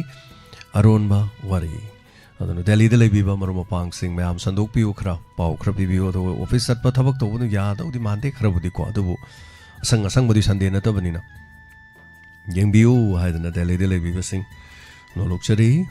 ꯑꯗꯨꯒ ꯃꯟꯗꯤ ꯍꯥꯎꯁꯅꯤ NSDꯒꯤꯁꯤ ꯍꯣꯏ ꯆꯨꯝꯃꯤ ꯑꯣꯖꯥ ꯖꯦꯟꯇ ꯑꯗꯨꯅ ꯃꯟꯗꯤ ꯍꯥꯎꯁ ꯅꯠꯇꯅ ꯂꯩꯔꯦ NSD ꯂꯩꯔꯤꯁꯤ ꯀꯗꯥꯏꯋꯥꯏꯗꯅꯣꯅ ꯍꯥꯏꯔꯒꯗꯤ ꯑꯗꯨ NSDꯗꯒꯤ ꯄꯪꯂꯥꯞ ꯂꯥꯞꯇꯅꯅꯤ ꯑꯩꯈꯣꯏꯅ ꯖꯟꯄꯠ ꯍꯣꯇꯦꯜ ꯑꯅ ꯑꯗꯨꯗꯅꯤ ꯂꯩꯒꯗꯧꯔꯤꯁꯦ ꯑꯗꯨꯅ ꯊꯦꯡꯛ ꯌꯨ ꯁꯣ ꯃꯆ ꯃꯌꯥꯝ ꯍꯥꯟꯅ ꯊꯥꯒꯠꯆꯔꯤ ꯁꯔꯨꯛ ꯌꯥꯕꯤꯔꯤꯕ ꯃꯌꯥꯝ ꯄꯨꯝꯅꯃꯛ ꯏꯟꯐꯣꯔꯃꯦꯁꯟ ꯈꯖꯤꯛꯇꯪ ꯄꯤꯖꯕꯅꯤ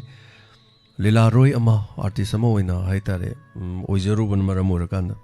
ꯑꯩ ꯆꯠꯅꯤꯡꯗꯦꯕ ꯀꯩꯁꯨ ꯂꯩꯄꯥꯛꯀꯤ ꯁꯨꯃꯥꯏꯅ ꯑꯣꯏꯔꯤ ꯐꯤꯕꯝꯁꯤda ꯃꯤꯅꯒ ꯂꯩꯄꯥꯛꯇ ꯂꯥꯟ ꯇꯧ ꯂꯩ ꯅꯣꯏ ꯂꯤꯂꯥ ꯁꯥꯟꯅ ꯂꯩ ꯃꯤꯅ ꯊꯤ ꯉꯥꯡꯕꯤꯗꯣꯏꯅꯤ ꯑꯗꯨꯕꯨ NSDꯅ ꯈꯜꯂꯛꯄꯁꯤꯁꯨ ꯆꯍꯤ ꯑꯃꯒꯤ ꯃꯅꯨꯡꯗ ꯌꯥꯝ ꯇꯥꯡꯅ ꯀꯔꯤ ꯍꯥꯏꯇꯥꯔꯦ ꯐꯪꯖꯕꯅꯤꯅꯀꯣ ꯌꯥꯝ ꯅꯨꯡꯉꯥꯏꯗꯧꯅꯤ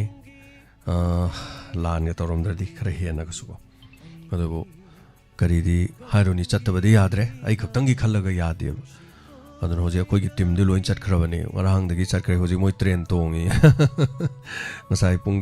9-10ꯗ ꯃꯣꯏ ꯒꯨꯋꯥꯍꯥꯇꯤ ꯂꯥꯟꯊꯣꯛꯈꯤꯗ ꯉꯥꯏꯔꯤ ꯑꯩꯒꯗꯤ ꯄꯥꯎ ꯁꯨꯝ ꯐꯥꯎꯅꯩ ꯊꯥꯒꯠꯆꯔꯤ ꯃꯊꯪꯒꯤ ꯀꯣꯂꯔ ꯑꯃ ꯂꯧꯈꯠꯆꯒꯦ ꯑꯗꯨꯒ ꯍꯜꯂꯣ ꯍꯜꯂꯣ ꯆꯥꯅꯤꯡꯗꯦ ꯏꯃꯥ ꯁꯨꯃꯇꯤꯅꯦ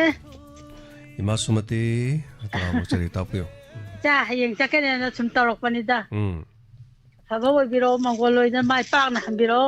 ꯍꯣꯏ ꯍꯣꯏ ꯌꯥꯝ ꯆꯥ ꯅꯨꯡꯉꯥꯏꯖꯩ ꯆꯠꯀꯅꯦ ꯇꯥꯗꯅ ꯑꯩꯁꯨ ꯇꯧꯔꯛꯄꯅꯦ ꯁꯨꯝ ꯅꯨꯡꯉꯥꯏꯕ ꯆꯠꯂꯦ ꯆꯠꯄꯗꯤ ꯗꯤꯜꯂꯤ ꯑꯩꯈꯣꯏꯁꯨ ꯕꯤꯅꯥꯋꯥ ꯆꯠꯄꯗ ꯌꯧꯔꯛꯑꯦ ꯌꯧꯕꯗꯤ ꯍꯣꯏ ꯍꯣꯏ ꯑꯩꯁꯨ ꯆꯠꯆꯔꯨꯔꯦ ꯃꯥꯏ ꯄꯥꯛꯅ ꯍꯟꯕꯤꯔꯛꯑꯣ ꯃꯪꯒꯣꯜ ꯑꯣꯏꯅ ꯇꯧꯕꯗ ꯈꯨꯗꯤꯡꯃꯛꯇ ꯑꯩ ꯅꯍꯥꯟꯁꯨꯅꯦ ꯏꯆꯥ ꯀꯩꯅꯣꯗꯣ ꯕꯥꯔꯗꯦꯗꯣ ꯇꯧꯔꯛꯀꯦ ꯇꯧꯕ ꯐꯪꯗꯕ ꯑꯗꯒꯤ ꯑꯩꯅ ꯍꯦꯛ ꯇꯧꯒꯦ ꯇꯧꯕꯗꯤ ꯃꯤ ꯍꯦꯛ ꯂꯥꯛꯁꯟꯕ ꯑꯗꯒꯤ ꯑꯩꯅ ꯑꯣꯠꯂꯁꯨ ꯐꯪꯗꯕ ꯇꯧꯕ ꯑꯗꯨꯒꯤꯁꯨ ꯄꯤꯖꯔꯤ ꯌꯥꯝꯅ ꯅꯨꯡꯉꯥꯏ ꯇꯧꯕ ꯅꯍꯥꯟꯒꯤ ꯗꯔꯃꯥ ꯀꯩ ꯂꯣꯏ ꯅꯨꯡꯉꯥꯏꯗ ꯏꯕꯨꯡꯉꯣ ꯂꯣꯏ ꯇꯥꯔꯤꯗ ꯑꯩꯈꯣꯏꯁꯨ ꯌꯥꯝ ꯅꯨꯡꯉꯥꯏꯖꯩ ꯏꯃꯥ ꯇꯥꯕꯤꯕ ꯇꯤꯂꯣꯇꯃꯥ ꯍꯣꯏ ꯗꯔꯃꯥꯗꯨꯁꯨ ꯅꯨꯡꯉꯥꯏꯌꯦ ꯑꯩꯁꯨ ꯇꯥꯏꯌꯦ ꯑꯗꯣ ꯍꯣꯔꯦꯟ ꯇꯌꯥꯏꯗꯤ ꯋꯥꯔꯤ ꯑꯣꯏꯅ ꯊꯝꯃꯝꯒꯅꯤ ꯍꯥꯏꯗꯥꯏꯅꯦ ꯏꯕꯨ ꯇꯥꯔꯥ ꯋꯥꯔꯤ ꯐꯖ ꯐꯖꯕ ꯈꯔ ꯊꯝꯃꯝꯒꯦ ꯃꯌꯥꯝ ꯇꯥꯕ ꯅꯨꯡꯉꯥꯏꯕ ꯍꯣꯏ ꯇꯥꯒꯦ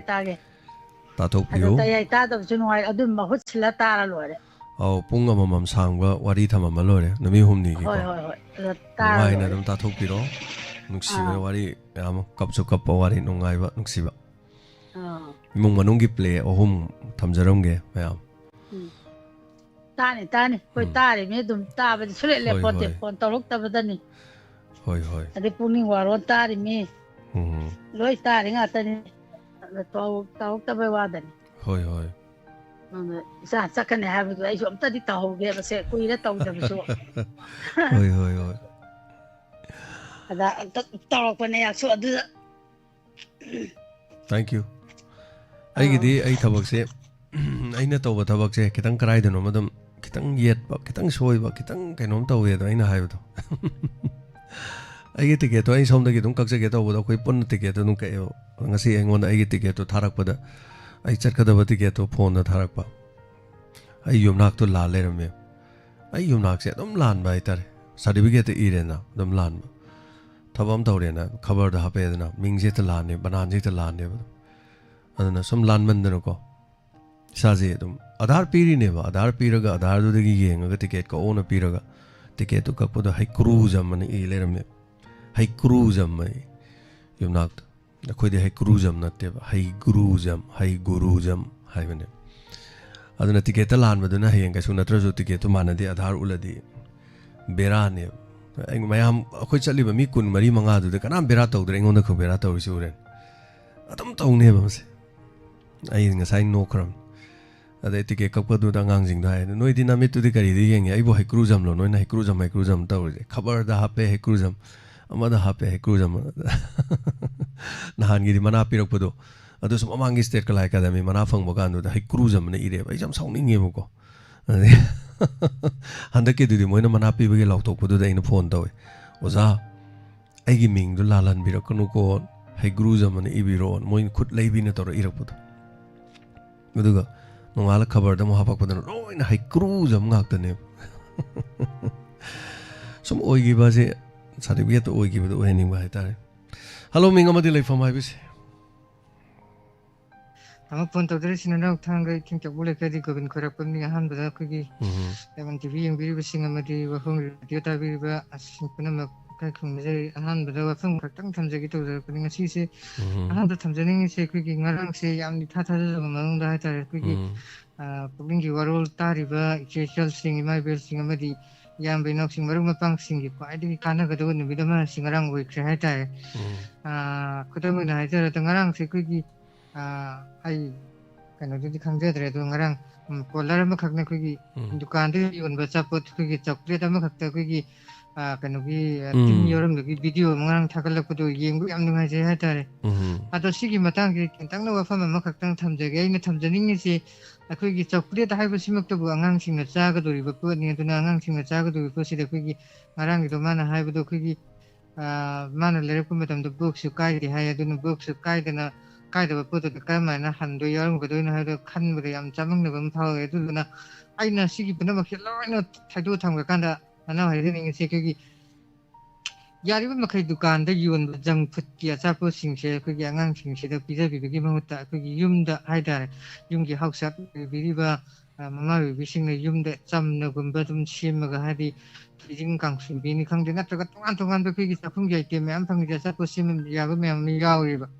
아니 상금도 그래서 뭐도 좀 시험이 아니고 아주나 시험에 이 간도가 합 신비를 간다 아강신자 비저비번은 해는 바가니 하는 칼레두가 가리금바시 비저위에 하르건나 거기 아사포트 레이버 마탐나 거기 दुकान दबु रसु अदगे मा तोगान तोगान मखम दबु रसु सापोत लेबे मखम द मेला मखम द गत तोरे रसु की आचापोत की मा एक्सपियरिटी सिखाइ यम बिवन हाइजेगे मरम दिखे गना ज खोने चारि बा सापोत या इसामक से दम सापोत खरा दम चाजे गे आई इसामक से दम यिंग देबे सापोत से एक्सपियरि ओरि बरा नत्र कयाम कुइ गे साबो गान हाब जे दम यिंग द बा ता दुना असिगी मतंग ज खतंग ना थाइ ज खोना ngang ओइ ngai matam da charam ba thuijing kang chu be digi be ting bising ji am haw ba ta ne adu matam du de ngang jing du di ke ngang jing de du ba du phang ba na chhe do khone chai ba matam adu ti chakhal pi batung in ha di ta na ba chinjak ta ba pa ran ha pa sim na de du ata pu ta ba kari gi di ko yan ha pa ma dum ting na ngai we ba yam le adu na yar ga di ko gi sa ko le bi ba sing na su gi adana khang ga sing na ta ga sa ga sa ko le matam da तापत फजन येंगा labio हाबो फुमसि मा थमजेगे अदुगा हारुबदा थमजेनिंगसिना नानाव आंसि यामना नुंगाय बा हातारे hockey तमना सुमना कंदे लेरिंगा दा 2019 the सोयना ओरंगदो माली मदु कि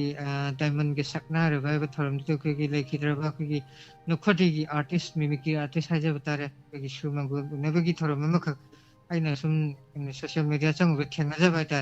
yam nungai gi ba ta madu adum khoi na matam am de khoi gi tamu ga som de leiringa gi matam gi nungai ba mayam de dum ningsing ur kan di sha da gi lo ba ma khaw gi ba ta ri su matak tamu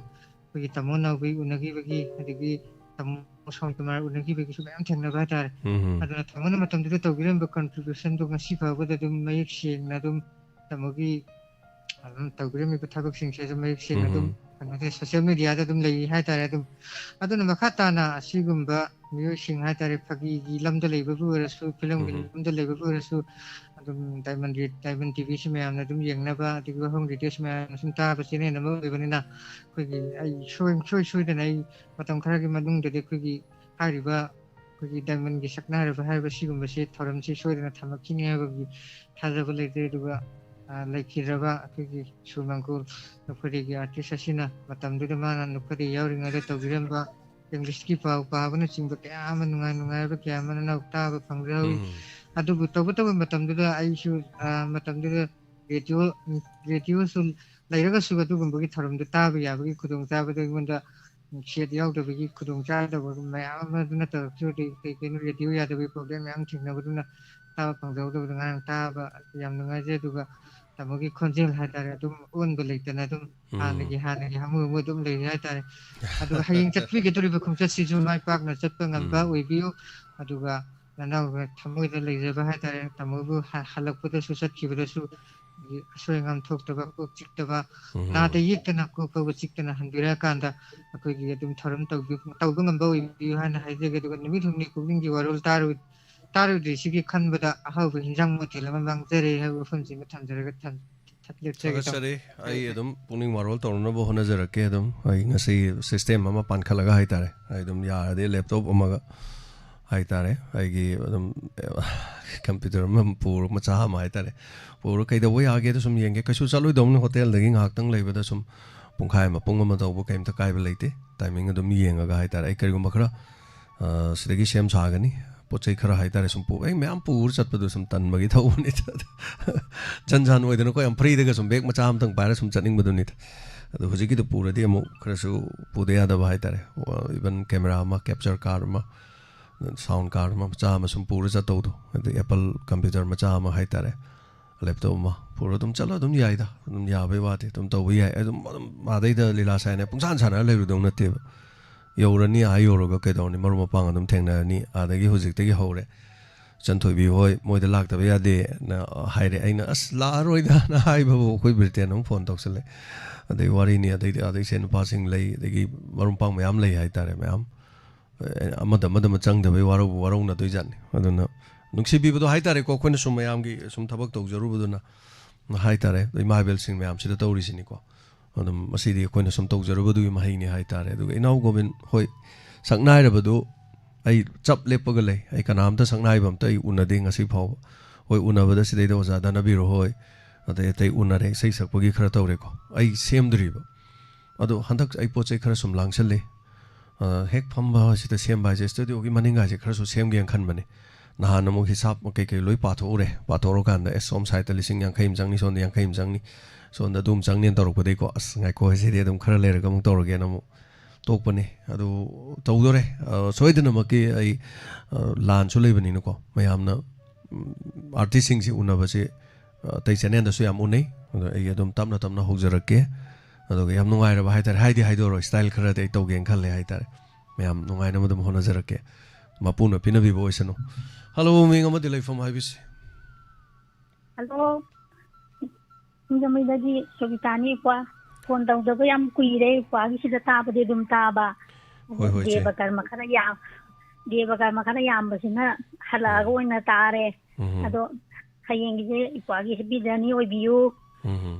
ꯑꯅꯥ ꯑꯌꯦꯛ ꯌꯥꯎꯗꯕ ꯑꯗꯨꯒ ꯏꯄ꯭ꯋꯥꯒꯤ ꯏꯁꯩ ꯑꯃ ꯀꯩꯅꯣ ꯋꯥꯛꯆꯤꯡꯒꯤꯅ ꯍꯧꯖꯤꯛ ꯏꯁꯩ ꯑꯃ ꯀꯩꯅꯣ ꯇꯧꯕꯗ ꯏꯄ꯭ꯋꯥꯅ ꯁꯛꯄ ꯂꯣꯏꯗꯦ ꯍꯥꯏꯕ ꯏꯁꯩꯁꯦ ꯁꯤꯒꯤ ꯏꯁꯩꯁꯤꯗ ꯃꯔꯛꯇ ꯌꯦꯡꯂꯨꯔꯦ ꯎꯔꯨꯔꯦꯅ ꯑꯃ ꯂꯥꯎꯈꯠꯂꯛꯄꯒꯤ ꯋꯥꯍꯩ ꯑꯅꯤꯁꯦ ꯁꯤ ꯌꯥꯝ ꯐꯖꯕ ꯋꯥꯅꯤ ꯀꯩꯅꯣ ꯃꯥꯟꯕ ꯋꯥꯅꯤ ꯑꯣꯖꯥ ꯁꯅꯥꯇꯣꯟ ꯃꯥꯟꯕ ꯋꯥꯅꯤ ꯑꯣꯖꯥ ꯁꯅꯥꯇꯣꯟꯒꯤ ꯁꯥꯇ꯭ꯔꯅꯤꯗꯅꯀꯣ ꯑꯩꯅ ꯔꯤꯅꯥꯗꯁꯨ ꯍꯥꯏꯕꯅꯤꯅ ꯑꯣꯖꯥ ꯁꯅꯥꯇꯣꯟ ꯃꯥꯜꯂꯦ ꯁꯤ ꯖꯦꯝꯁꯅ ꯁꯛꯏꯁꯦ ꯌꯥꯝ ꯅꯨꯡꯉꯥꯏꯖꯥꯠꯅꯤ ꯍꯥꯏ ꯑꯩꯒꯤꯁꯨ ꯀꯩꯅꯣꯅ ꯔꯤꯅꯥꯅ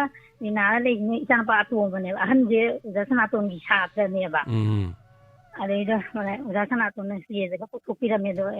ꯃꯥꯒꯤ ꯀꯩꯅꯣꯁꯦ ꯃꯥꯏ ꯊꯕꯛꯁꯦ ꯃꯦꯗꯤꯀꯦꯜ ꯔꯤꯄ꯭ꯔꯖꯦꯟꯇꯦꯇꯤꯚ ꯑꯣꯏꯕꯁꯦ ꯃꯥꯏ ꯊꯕꯛꯁꯤꯒ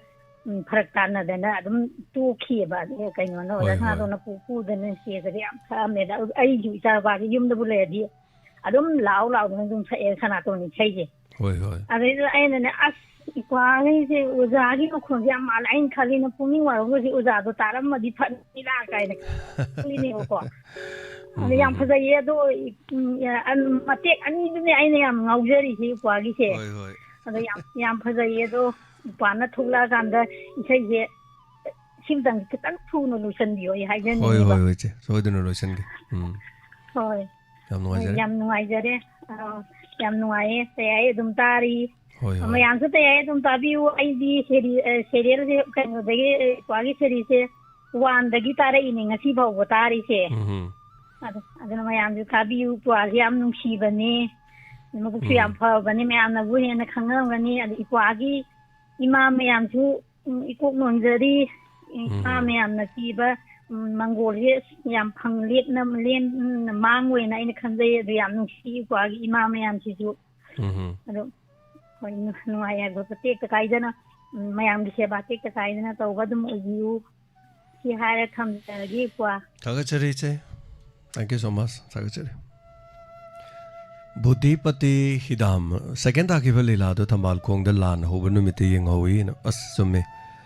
ꯃꯦꯒꯤ ꯇꯥꯡ 3ꯗꯣ ꯂꯥꯟꯗꯤ ꯍꯧꯔꯕ ꯁꯣꯝꯗꯗꯤ ꯄꯨꯡ 6ꯀꯤ ꯂꯤꯂꯥꯗꯣ ꯊꯝꯕꯥꯜꯈꯣꯡꯗ ꯁꯥꯟꯅꯕ ꯍꯧꯔꯦ ꯑꯗꯩ ꯁꯣꯝꯗ ꯊꯥꯡꯅ ꯌꯥꯜꯂꯦꯒ ꯍꯥꯠꯂꯦꯒ ꯑꯗꯨ ꯇꯧꯔꯦꯒ ꯏꯝꯐꯥꯜ ꯃꯅꯨꯡꯗ ꯗꯨꯡ ꯗꯨꯡ ꯗꯨꯡ ꯗꯨꯡ ꯅꯣꯡꯃꯩ ꯀꯥꯞꯄꯦ ꯑꯗꯩꯗꯤ ꯂꯤꯂꯥꯁꯤ ꯀꯥꯏꯗꯅ ꯃꯤꯁꯦ ꯂꯣꯏ ꯆꯦꯟꯅꯩ ꯑꯩꯈꯣꯏꯒꯤꯗꯨꯅ ꯍꯧꯖꯜꯂꯨꯔꯕꯅꯤꯅ ꯑꯁ ꯂꯣꯏꯁꯜꯂꯁꯦꯅ ꯇꯧꯗꯅꯀꯣ ꯅꯝꯗꯅ ꯂꯣꯏꯁꯜꯍꯧꯏ ꯍꯥꯏꯇꯥꯔꯦ ꯂꯤꯂꯥꯗꯣ ꯈꯔ ꯌꯥꯡꯅ ꯁꯥꯟꯅꯔꯒ ꯌꯦꯡꯐꯝꯗꯤ ꯈꯪꯈꯤꯗꯕꯅꯦ ꯅꯨꯃꯤꯠꯇꯣ ꯑꯗꯣ ꯑꯦꯅꯤꯋꯦ ꯊꯦꯡꯛ ꯌꯨ ꯁꯣ ꯃꯆ ꯃꯌꯥꯝ ꯋꯤꯁ ꯃꯌꯥꯝ ꯄꯤꯕꯤꯔꯛꯑꯦ ꯑꯕꯦ ꯋꯥꯏꯈꯣꯝ ꯑꯗꯩ ꯃꯤꯡ ꯑꯃꯠꯇ ꯄꯟꯕ ꯉꯝꯖꯗꯦ ꯂꯥꯏꯚ ꯆꯥꯠꯇ ꯄꯤꯕꯤꯔꯛꯄꯗꯣ ꯄꯨꯂꯞ ꯁꯝꯖꯤꯟꯖꯔꯒ ꯄꯨꯂꯞ ꯑꯗꯨꯝ ꯈꯨꯔꯨꯝꯖꯔꯤ ꯊꯦꯡꯛ ꯌꯨ ꯁꯣ ꯃꯆ ꯑꯩꯈꯣꯏꯒꯤ ꯐꯦꯃꯤꯂꯤ ꯃꯦꯝꯕꯔꯁꯤꯡꯅꯤꯅ ꯁꯨꯝ ꯃꯌꯥꯝ ꯁꯨꯝ ꯋꯤꯁ ꯄꯤꯕꯤꯔꯛꯄꯅꯦ ꯍꯥꯏꯇꯥꯔꯦ ꯍꯜꯂꯣ ꯍꯜꯂꯣ ꯏꯕꯨꯡꯉꯣ ꯗꯥꯏꯃꯟꯒꯤ ꯏꯕꯨꯡꯉꯣ ꯃꯤꯡ ꯍꯌꯦꯡ ꯆꯠꯀꯅꯤ ꯇꯥꯕꯗ ꯅꯨꯡꯉꯥꯏꯖꯔꯦ ꯗꯤꯜꯂꯤ ꯆꯠꯄꯒꯤ ꯇꯥꯕꯗ ꯍꯣꯏ ꯃꯤꯡ ꯑꯃꯨꯛꯇ ꯈꯪꯖꯒꯦ ꯍꯌꯦꯡ ꯇꯦꯛꯇ ꯀꯩꯅꯣ ꯄꯤꯁꯨꯝꯊꯣꯡꯗꯒꯤ ꯑꯣꯏꯅꯥꯝ ꯇꯥꯟꯗꯣ ꯍꯣꯏ ꯇꯔꯥꯝ ꯅꯣꯛꯆꯔꯤꯃ ꯍꯌꯦꯡ ꯇꯦꯛꯇ ꯀꯥꯏꯗꯅ ꯆꯠꯄꯤꯔꯣꯀꯣ ꯏꯕꯨꯡꯉꯣ ꯄꯤꯖꯔꯅꯤ ꯊꯥꯒꯠꯆꯔꯤꯃ ꯇꯦꯛꯇ ꯀꯥꯏꯗꯅ ꯍꯟꯕꯤꯔꯛꯑꯣ ꯇꯦꯛꯇ ꯀꯥꯏꯗꯅ ꯍꯟꯖꯔꯛꯀꯦ ꯗꯦꯕꯨ ꯁꯂꯥꯝ ꯊꯥꯒꯠꯆꯔꯤ ꯄꯨꯡ 6ꯁꯤ ꯃꯝꯗꯣꯏꯅꯤ ꯗꯦꯜꯂꯤꯗꯅ ꯇꯥꯛꯄꯤꯔꯛꯏ ꯗꯦꯕꯨ ꯗꯦꯜꯂꯤꯗ ꯂꯩꯕꯤꯕꯅꯤꯅ ꯑꯩꯈꯣꯏꯒꯤ ꯑꯦꯗꯃꯤꯟꯁꯨ ꯑꯣꯏꯕꯤꯕ ꯄꯨꯡ 6ꯁꯤ ꯃꯝꯗꯣꯏꯅꯤ ꯃꯝꯃꯤ ꯅꯍꯥꯟꯃꯨꯛ NSDꯒꯤ ꯑꯗꯨꯝ ꯄꯨꯡ 6ꯇ ꯍꯧꯕꯗꯣ ꯑꯗꯨꯝ ꯃꯝꯃꯤ ꯄꯨꯔꯥ ꯃꯝꯕ ꯅꯠꯇ꯭ꯔꯁꯨ ꯑꯗꯨꯝ ꯃꯝꯃꯦ ꯈꯔ ꯑꯗꯨꯝ ꯃꯝꯃꯦ ꯁꯨꯝꯇ ꯈꯖꯤꯛ ꯃꯝꯁꯤꯜꯂꯒ ꯑꯗꯨꯝ ꯃꯝꯃꯦ ꯍꯥꯏꯇꯥꯔꯦ ꯍꯣꯏ ꯄꯨꯡ 6ꯇꯒ ꯈꯦꯠꯅꯕꯁꯤꯗꯤ ꯄꯨꯅꯦ ꯔꯣꯝꯗ ꯍꯥꯏꯇꯥꯔꯦ ꯑꯁꯣꯝ ꯁꯥꯏꯠ ꯂꯣꯝꯗ ꯑꯟꯙꯦꯔꯤ ꯋꯦꯁꯇ ꯑꯗꯨꯒ ꯑꯇꯩ ꯃꯍꯥꯔꯥꯁꯇ꯭ꯔꯒꯤ ꯃꯇꯥꯏ ꯒꯨꯖꯔꯥꯠ ꯔꯣꯝꯗ ꯄꯨꯡ ꯌꯥꯝ ꯈꯦꯠꯅꯕ ꯋꯥꯅꯤ ꯈꯤꯇꯪ ꯗꯦꯜꯂꯤꯒꯤꯗꯤ ꯈꯤꯇꯪ ꯑꯃꯨꯛ ꯈꯦꯠꯅꯔꯤ ꯗꯦꯜꯂꯤꯗꯒꯤ ꯑꯃꯨꯛ ꯈꯤꯇꯪ ꯑꯃꯨꯛ ꯆꯠꯊꯣꯛꯏ ꯍꯥꯏꯇꯥꯔꯦ ꯁꯣꯝꯗꯒꯤ ꯑꯦꯅꯤꯋꯦ ꯊꯥꯒꯠꯆꯔꯤ ꯊꯦꯡꯛ ꯌꯨ ꯁꯣ ꯃꯆ ꯌꯥꯎꯕꯤꯔꯛꯂꯤꯕ ꯃꯌꯥꯝ ꯄꯨꯝꯅꯃꯛ ꯃꯇꯝ ꯈꯔ ꯑꯗꯨꯝ ꯂꯩꯖꯔꯤ ꯀꯣꯜ ꯇꯧꯕꯤꯌꯨ ꯐꯣꯡꯗꯣꯛꯄꯤꯌꯨ ꯑꯩꯅ ꯆꯠꯇꯧꯕꯅꯤ ꯆꯠꯄꯒꯤ ꯖꯔꯅꯤꯒꯤ ꯉꯥꯛꯇ ꯉꯥꯏꯈ꯭ꯔꯦ ꯖꯔꯅꯤꯒꯤ ꯄꯨꯛꯅꯤꯡ ꯋꯥꯔꯣꯜ ꯇꯥꯔꯦ ꯍꯥꯏꯇꯥꯔꯦ ꯈꯦꯇ꯭ꯔꯤꯃꯌꯨꯝ ꯏꯕꯦꯝꯆꯥ ꯗꯦꯕꯤ ꯁꯔ ꯇꯤꯀꯦꯠꯀꯤꯗꯨꯕꯨ ꯁꯦꯝꯗꯣꯛꯈ꯭ꯔꯕꯔꯣ ꯍꯩꯀ꯭ꯔꯨ ꯍꯥꯏꯕꯗꯣ ꯇꯁꯦꯡꯕꯒꯤꯗꯤ ꯍꯩꯒ꯭ꯔꯨ ꯍꯥꯏꯒꯗꯕꯅꯤ ꯑꯩꯈꯣꯏꯅ ꯁꯨꯝ ꯍꯩꯀ꯭ꯔꯨ ꯍꯥꯏꯕꯗꯨꯗ ꯑꯁꯦꯡꯕꯅꯤ ꯍꯩꯀ꯭ꯔꯨꯅ ꯁꯨꯝ ꯍꯥꯏꯕꯗꯨꯗ ꯇꯧꯈ꯭ꯔꯤꯅꯤ ꯑꯗꯨꯅ ꯑꯩꯅ ꯍꯩꯀ꯭ꯔꯨꯗ ꯍꯩ ꯃꯃꯤꯡꯗꯒꯤ ꯌꯨꯝꯅꯥꯛ ꯑꯣꯏꯕꯗꯁꯨ ꯑꯩꯅꯁꯨ ꯌꯥꯝ ꯅꯨꯡꯉꯥꯏꯖꯗꯕ ꯍꯥꯏꯇꯥꯔꯦ ꯑꯗꯣ ꯁꯦꯝꯗꯣꯛꯄꯁꯦ ꯑꯙꯥꯔ ꯑꯃ ꯁꯦꯝꯃꯦ ꯑꯩ ꯑꯙꯥꯔ ꯑꯃ ꯇꯧꯔꯒ ꯑꯃꯨꯛ ꯁꯦꯝꯃꯦ ꯍꯌꯦꯡ ꯕꯦꯔꯥ ꯕꯦꯔꯤ ꯇꯧꯗꯅꯕ ꯍꯥꯏꯇꯥꯔꯦ ꯀꯩꯁꯨ ꯅꯠꯇꯕꯗꯀꯣ ꯑꯗꯨꯅ ꯑꯩ ꯉꯟꯅ ꯌꯦꯡꯊꯣꯛꯎꯔꯕꯅꯤ ꯑꯗꯨꯃꯥꯏꯅ ꯀꯩꯅꯣꯝ ꯁꯣꯝ ꯂꯩꯔꯝꯃꯗꯤꯅ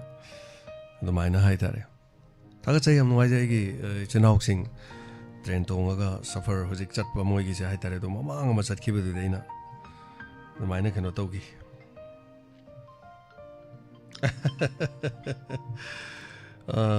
ꯌꯨꯇ꯭ꯌꯨꯕꯔꯁꯤꯡꯗꯒꯤ ꯊꯥꯍꯜꯂꯛꯀꯦ ꯍꯜꯂꯣ ꯍꯜꯂꯣ ꯃꯤꯡꯒ ꯂꯩꯐꯝ ꯍꯥꯏꯕꯤꯌꯨ ꯁꯟꯇꯤ ꯂꯩꯁꯝꯃꯦ ꯑꯉꯥꯡꯗꯒꯤ ꯁꯥꯔ ꯑꯍꯥꯟꯕꯃꯛꯇꯗ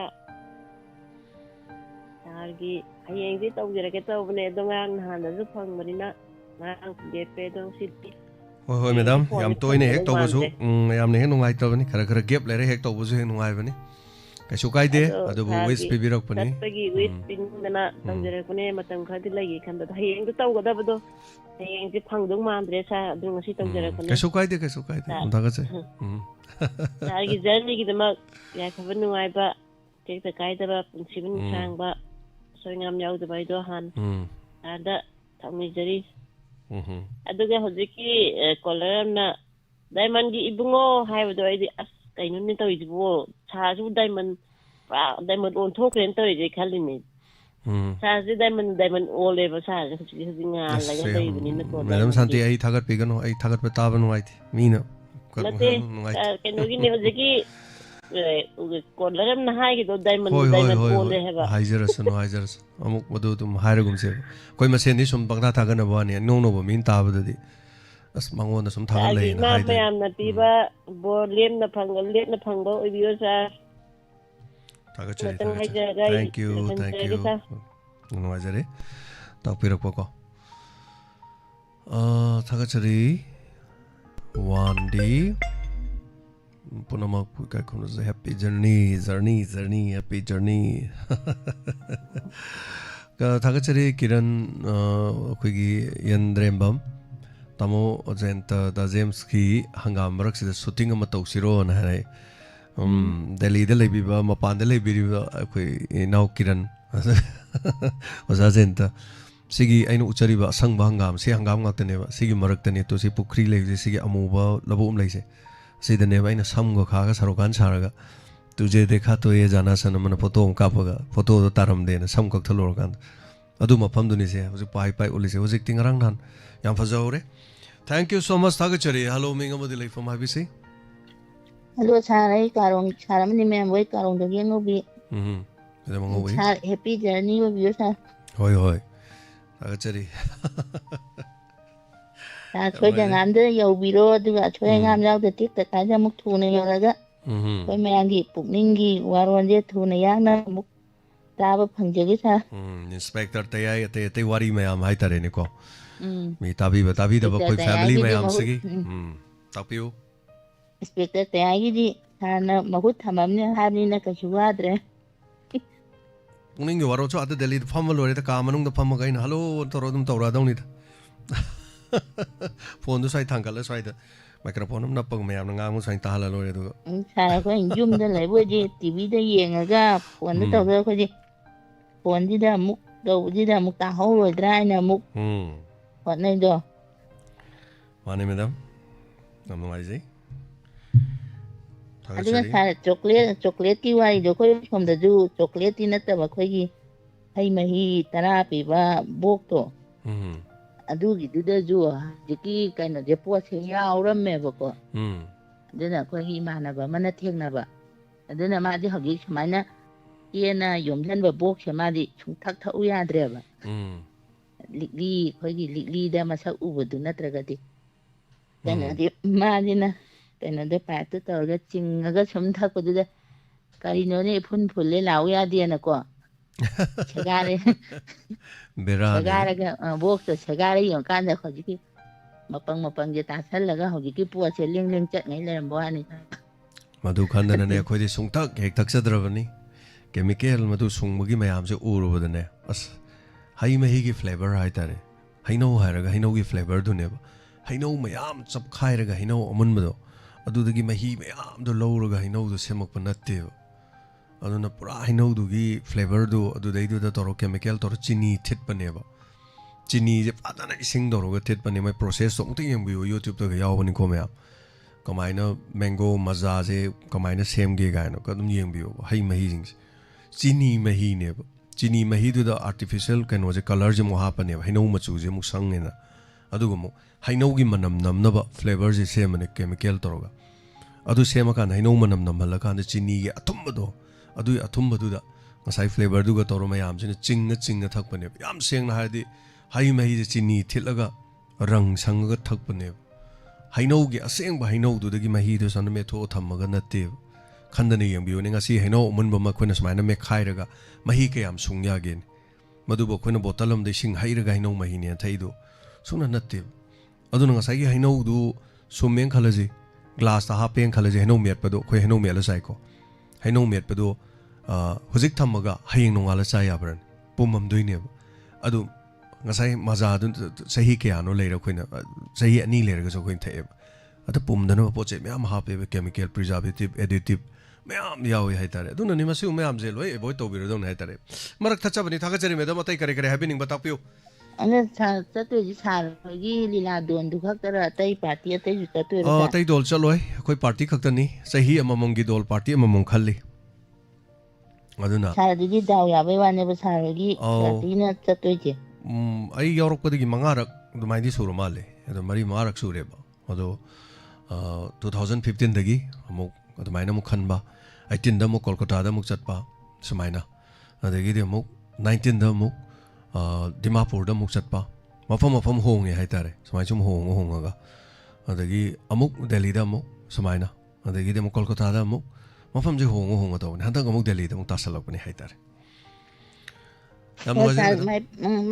ꯃꯥꯏ ꯄꯥꯛꯅ ꯁꯥꯟꯅꯕꯤꯔꯣ ꯑꯗꯨꯒ ꯊꯨꯅ ꯌꯥꯡꯅ ꯑꯩꯈꯣꯏ ꯃꯌꯥꯝꯒꯤ ꯑꯋꯥꯕꯁꯦ ꯑꯃꯨꯛ ꯊꯨꯅ ꯌꯥꯡꯅ ꯑꯃꯨꯛ ꯀꯣꯛꯍꯟꯕ ꯑꯣꯏꯕꯤꯌꯨ ꯁꯥꯔ ꯊꯥꯒꯠꯆꯔꯤ ꯃꯦꯗꯥꯝ ꯍꯧꯖꯤꯛ ꯑꯩꯈꯣꯏꯒꯤ ꯄꯥꯔꯇꯤꯁꯤ ꯇ꯭ꯔꯦꯟ ꯇꯣꯡꯉꯤ ꯍꯧꯖꯤꯛꯁꯦ ꯑꯩꯅ ꯑꯩꯈꯣꯏ ꯄꯥꯔꯇꯤꯗ ꯑꯩꯅ ꯀꯗꯥꯏ ꯌꯧꯔꯒꯦꯅ ꯕꯤꯍꯥꯔ ꯌꯧꯔꯕ꯭ꯔꯣꯅ ꯐꯥꯒꯤ ꯇꯧꯕ ꯕꯤꯍꯥꯔꯗꯤ ꯋꯥꯠꯂꯤ ꯍꯣꯔꯦꯟ ꯌꯧꯒꯅꯤ ꯉꯔꯥꯡ ꯊꯦꯡꯉꯦ ꯍꯥꯏꯇꯥꯔꯦ ꯃꯣꯏ ꯇ꯭ꯔꯦꯟꯁꯦ ꯑꯗꯨꯅ ꯕꯁꯇ ꯇꯣꯡꯉ ꯃꯣꯏꯁꯦ ꯑꯗꯨꯝ ꯆꯠꯂꯤ ꯍꯥꯏꯇꯥꯔꯦ ꯕꯁ ꯑꯩ ꯇ꯭ꯔꯦꯟꯗ ꯇꯣꯡꯉ ꯆꯠꯂꯤ ꯃꯌꯥꯝ ꯑꯗ ꯑꯩꯅ ꯐꯣꯇꯣ ꯑꯃꯅꯤꯗ ꯊꯥꯔꯛꯎꯗꯅ ꯑꯩꯈꯣꯏ ꯑꯉꯥꯡ ꯑꯃ ꯍꯥꯏꯕ ꯑꯁ ꯍꯧꯖꯤꯛꯁꯦ ꯉꯁꯥꯏ ꯇꯨꯝꯅꯗꯕꯒꯤ ꯂꯥꯡꯕꯒꯤ ꯂꯣꯏ ꯇꯨꯝꯅꯈ꯭ꯔꯦ ꯑꯗꯩ ꯌꯨꯇ꯭ꯌꯨꯕꯔ ꯑꯃꯅꯤ ꯌꯥꯎꯕꯅꯦ ꯌꯨꯇ꯭ꯌꯨꯕꯔ ꯍꯥꯏꯗꯤ ꯑꯩꯈꯣꯏ ꯑꯗꯩꯗꯤ ꯍꯦꯔꯣ ꯑꯗꯒꯤ ꯑꯉꯥꯡ ꯑꯃꯅꯤꯗꯣ ꯃꯣꯏꯗꯤ ꯌꯨꯇ꯭ꯌꯨꯕ ꯌꯥꯝ ꯇꯧꯕꯅꯦꯕ ꯅꯨꯄꯤ ꯁꯥꯕꯤ ꯑꯃꯅꯤ ꯍꯧꯕꯒꯥꯏꯗꯣ ꯂꯤꯂꯥ ꯇꯧꯔꯤꯉꯩꯗ ꯇꯦꯛꯇ ꯅꯝ ꯂꯩꯔꯝꯃꯦ ꯌꯨꯇ꯭ꯌꯨꯕ ꯇꯧꯔꯤꯅꯦ ꯕ꯭ꯂꯣꯛ ꯁꯦꯝꯃꯤꯅꯦꯅ ꯑꯩꯅ ꯕ꯭ꯂꯣꯒꯔꯁꯤꯡꯗꯣ ꯂꯣꯏ ꯇꯨꯝꯈ꯭ꯔꯕꯣ ꯍꯥꯏꯗꯅ ꯇꯨꯝꯈ꯭ꯔꯦ ꯊꯥꯒꯠꯆꯔꯤ ꯑꯗꯣ ꯀꯔꯤꯒꯨꯝꯕ ꯑꯩ ꯆꯠꯂꯝ ꯇꯥꯔꯒꯗꯤ ꯑꯩꯁꯨ ꯍꯧꯖꯤꯛꯁꯦ ꯇ꯭ꯔꯦꯟ ꯇꯣꯡꯒꯗꯕꯅꯤ ꯑꯗꯨꯕꯨ ꯃꯌꯥꯝꯅ ꯇ꯭ꯔꯦꯟꯗ ꯆꯠꯂꯤꯕꯗꯣ ꯑꯩꯒꯤꯗꯤ ꯑꯗꯨ ꯉꯝꯖꯗꯕꯅꯤꯅ ꯑꯩꯗꯤ ꯑꯗꯨꯝ ꯍꯌꯦꯡ ꯌꯧꯔꯀꯥꯟꯗ ꯍꯌꯦꯡ ꯅꯨꯃꯤꯗꯥꯡ ꯋꯥꯏꯔꯝ ꯌꯧꯁꯟꯖꯔꯒꯦ ꯑꯗꯣ ꯍꯣꯇꯦꯜꯗ ꯄꯨꯟꯅ ꯊꯦꯡꯅꯔꯁꯤ ꯍꯥꯏꯗꯅ ꯑꯗꯨꯃꯥꯏꯅ ꯇꯧꯖꯕꯅꯤ ꯑꯗꯨꯒ ꯊꯥꯒꯠꯆꯔꯤ ꯁꯤꯅ ꯖꯔꯅꯤꯒꯤ ꯋꯥꯅꯤ ꯑꯗꯨꯒ ꯊꯦꯡꯛ ꯌꯨ ꯃꯊꯪꯒꯤ ꯀꯣꯂꯔꯗ ꯈꯨꯗꯣꯡꯆꯥꯕ ꯄꯤꯖꯔꯤ ꯄꯨꯡꯈꯥꯏ ꯑꯃ ꯍꯦꯟꯅ ꯊꯧꯔꯝꯁꯤꯒꯤ ꯂꯩꯖꯔꯤ ꯁꯔꯨꯛ ꯌꯥꯕꯤꯌꯨ ꯃꯌꯥꯝ ꯄꯨꯝꯅꯃꯛ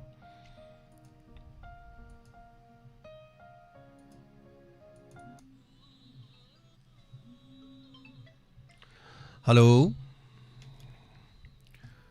Hello. Hello, sir.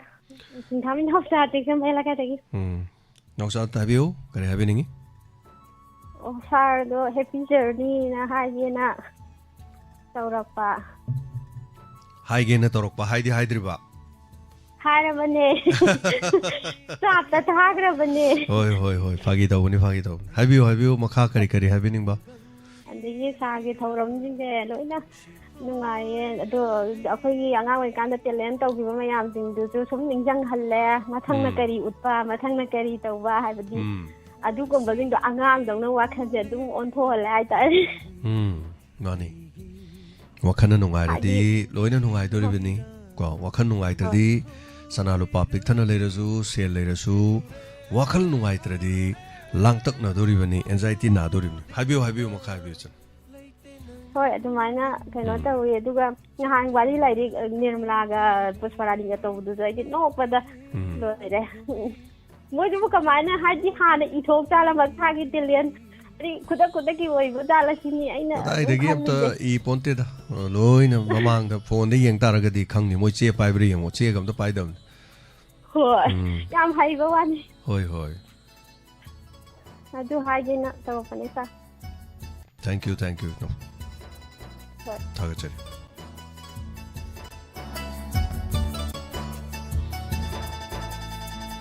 ꯑꯏꯪ ꯑꯁꯥ ꯈꯪꯗꯕꯤ ꯑꯋꯥ ꯑꯅꯥ ꯊꯤꯗꯕꯤ ꯃꯣꯃꯣꯟ ꯅꯣꯛꯆꯔꯒ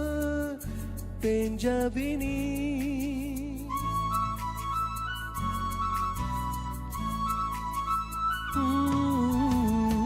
ꯑꯏꯪ ꯑꯁꯥ ꯈꯪꯗꯕꯤ ꯑꯋꯥ ꯑꯅꯥ ꯊꯤꯗꯕꯤ ꯃꯣꯃꯣꯟ ꯅꯣꯛꯆꯔꯒ ꯄꯦꯟꯖꯕꯤꯅꯤ ꯀꯜꯂꯛꯅꯤ ꯍꯧꯛ ꯂꯩꯖꯗꯕꯤ ꯍꯨꯃꯥꯡꯃꯜꯅ ꯍꯤꯡꯖꯕꯤ ꯁꯨꯝꯀꯦ ꯀꯦꯗꯅ ꯅꯤꯡꯊꯤꯕꯤꯅꯤ ꯊꯥꯖꯅ ꯏꯀꯥꯏꯕꯤꯅꯤ ꯌꯦꯡꯂꯨꯔꯦ ꯎꯔꯨꯔꯦ ꯃꯐꯝ ꯈꯨꯗꯤꯡꯗ ꯂꯩꯇꯦ ꯅꯪ ꯍꯜꯂꯣ ꯑꯩ ꯀꯩꯅꯣꯝꯇ ꯁꯦꯡꯗꯣꯛꯇ ꯌꯥꯗꯕꯅꯤ ꯊꯧꯕꯥꯜꯗꯒꯤ ꯑꯣꯀ꯭ꯔꯝꯕꯤꯅꯥ ꯁꯈꯤ ꯏꯆꯥꯒꯤ ꯌꯨꯝꯉꯥꯛ ꯍꯩꯀ꯭ꯔꯨꯖꯝꯒ ꯍꯥꯏꯕꯩꯗꯣ ꯑꯗꯨꯒꯤ ꯃꯇꯥꯡꯗ ꯏꯃꯥ ꯈꯤꯇꯪ ꯈꯪꯖꯕ ꯈꯤꯇ ꯍꯥꯏꯖꯔꯛꯀꯦ ꯇꯧꯕ ꯑꯩꯈꯣꯏꯒꯤ ꯒ꯭ꯔꯥꯃꯥꯔꯒꯤ ꯂꯣꯟꯗ ꯃꯅꯤꯄꯨꯔꯤ ꯒ꯭ꯔꯥꯃꯥꯔꯒꯤ ꯂꯣꯟꯗ ꯍꯩꯀ꯭ꯔꯨꯖꯝ ꯒꯒ ꯀꯒ ꯑꯅꯤꯁꯦ ꯆꯠꯄ ꯃꯥꯟꯅꯩꯑꯕ ꯑꯗꯨꯕꯨ ꯐ꯭ꯔꯤ ꯚꯦꯔꯤꯌꯦꯁꯟ ꯀꯧꯋꯦꯕ ꯁꯤ ꯃꯌꯦꯛ ꯑꯅꯤꯁꯦ ꯒꯒ ꯀꯒꯁꯦ ꯍꯩꯀ꯭ꯔꯨꯖꯝ ꯍꯥꯏꯔꯁꯨ ꯌꯥꯏ ꯍꯩꯀ꯭ꯔꯨꯖꯝ ꯍꯥꯏꯔꯁꯨ ꯌꯥꯏ ꯑꯗꯨꯕꯨ ꯑꯙꯥꯔꯗꯗꯤ ꯃꯌꯦꯛ ꯂꯥꯟꯈ꯭ꯔꯒꯗꯤ ꯆꯠꯅꯕ ꯌꯥꯗꯕꯒꯤ ꯋꯥꯅꯦꯕ ꯑꯗꯨꯕꯨ ꯑꯩꯈꯣꯏꯒꯤ ꯈꯨꯗꯝ ꯑꯣꯏꯅ ꯍꯥꯏꯔꯕꯗ ꯂꯝꯄꯥ ꯊꯥ ꯂꯝꯗꯥ ꯇꯒ ꯗꯒ ꯑꯅꯤꯁꯦ ꯁꯤꯁꯨ ꯐ꯭ꯔꯤ ꯚꯦꯔꯤꯌꯦꯁꯟ ꯀꯧꯋꯦ ꯑꯗꯨꯗꯒꯤ ꯑꯃꯨꯛ ꯂꯩꯄꯥꯛ ꯍꯥꯏꯔꯁꯨ ꯂꯩꯕꯥꯛ ꯍꯥꯏꯔꯁꯨ ꯌꯥꯏ ꯑꯩꯈꯣꯏꯅ ꯍꯋꯥꯏꯖꯥꯔ ꯍꯥꯏꯁꯨ ꯍꯥꯏꯅꯩ ꯍꯋꯥꯏꯖꯥꯔꯁꯨ ꯍꯥꯏꯅꯩ ꯑꯁꯨꯝꯕ ꯃꯌꯦꯛꯁꯤꯡꯁꯤ ꯀꯩꯀꯧꯒꯦꯕꯨ ꯚꯦꯔꯤꯌꯦꯁꯟ ꯀꯧꯔ ꯄꯄꯥ ꯍꯥꯏꯔꯁꯨ ꯌꯥꯏ ꯕꯕꯥ ꯍꯥꯏꯔꯁꯨ ꯌꯥꯏ ꯄꯒ ꯑꯅꯤꯁꯦ ꯁꯨꯃꯥꯏꯅ ꯂꯩꯕꯅꯦ ꯑꯗꯨꯅ ꯏꯁꯥꯒꯤꯗꯣ ꯑꯗꯨꯅ ꯌꯨꯝꯅꯥꯛꯀꯤ ꯉꯁꯥꯏ ꯄꯥꯔꯛꯄ ꯒ꯭ꯔꯨꯒ ꯑꯅꯤꯁꯤꯒꯤ ꯒꯥꯒ ꯑꯅꯤꯁꯤꯒꯤ ꯁꯤꯃꯇꯪ ꯈꯪꯍꯟꯗꯅꯤꯗꯅ ꯇꯧꯖꯕꯅꯤ ꯃꯥꯅ ꯃꯍꯧꯁꯥꯕꯨꯗꯤ ꯈꯪꯗꯦ ꯃꯃꯥꯡꯗꯤ ꯃꯥꯒꯤ ꯍꯥꯏꯈ꯭ꯔꯕꯅꯦꯕ ꯑꯗꯨ ꯁꯨꯝ ꯁꯨꯝ ꯏꯃꯥꯟ ꯈꯪꯖꯕꯗ ꯁꯨꯝ ꯍꯥꯏꯖꯕꯅꯤꯀꯣ ꯊꯤꯕꯨꯗꯤ ꯂꯩꯇꯦꯅ ꯑꯗꯨꯝ ꯍꯥꯏꯖꯅꯤꯡꯉꯤ ꯑꯗꯨ ꯁꯤ ꯈꯛꯇꯪ ꯍꯥꯏꯖꯒꯦꯅ ꯇꯧꯖꯕꯅꯤꯀꯣ ꯆꯔꯤꯃ ꯍꯧꯖꯤꯛ ꯃꯌꯥꯝ ꯄꯤꯕꯤꯈ꯭ꯔꯦ ꯑꯗꯨ ꯐꯔꯦ ꯍꯌꯦꯡ ꯇꯦꯛꯇ ꯐꯖꯅ ꯆꯠꯄ ꯑꯣꯏꯕꯤꯔꯣ Thank you. ꯊꯝꯖꯔꯦ Thank you.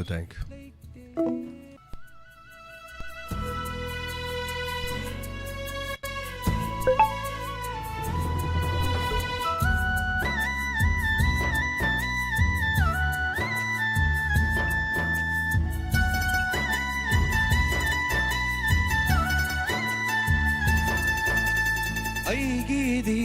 ꯊꯋꯥꯏꯒꯤ ꯊꯋꯥꯏ ꯑꯣꯏꯔꯤꯕꯤ ꯅꯪꯇꯅꯤ ꯑꯩꯒꯤꯗꯤ ꯄꯨꯟꯁꯤꯒꯤ ꯑꯣꯏꯖꯒꯦ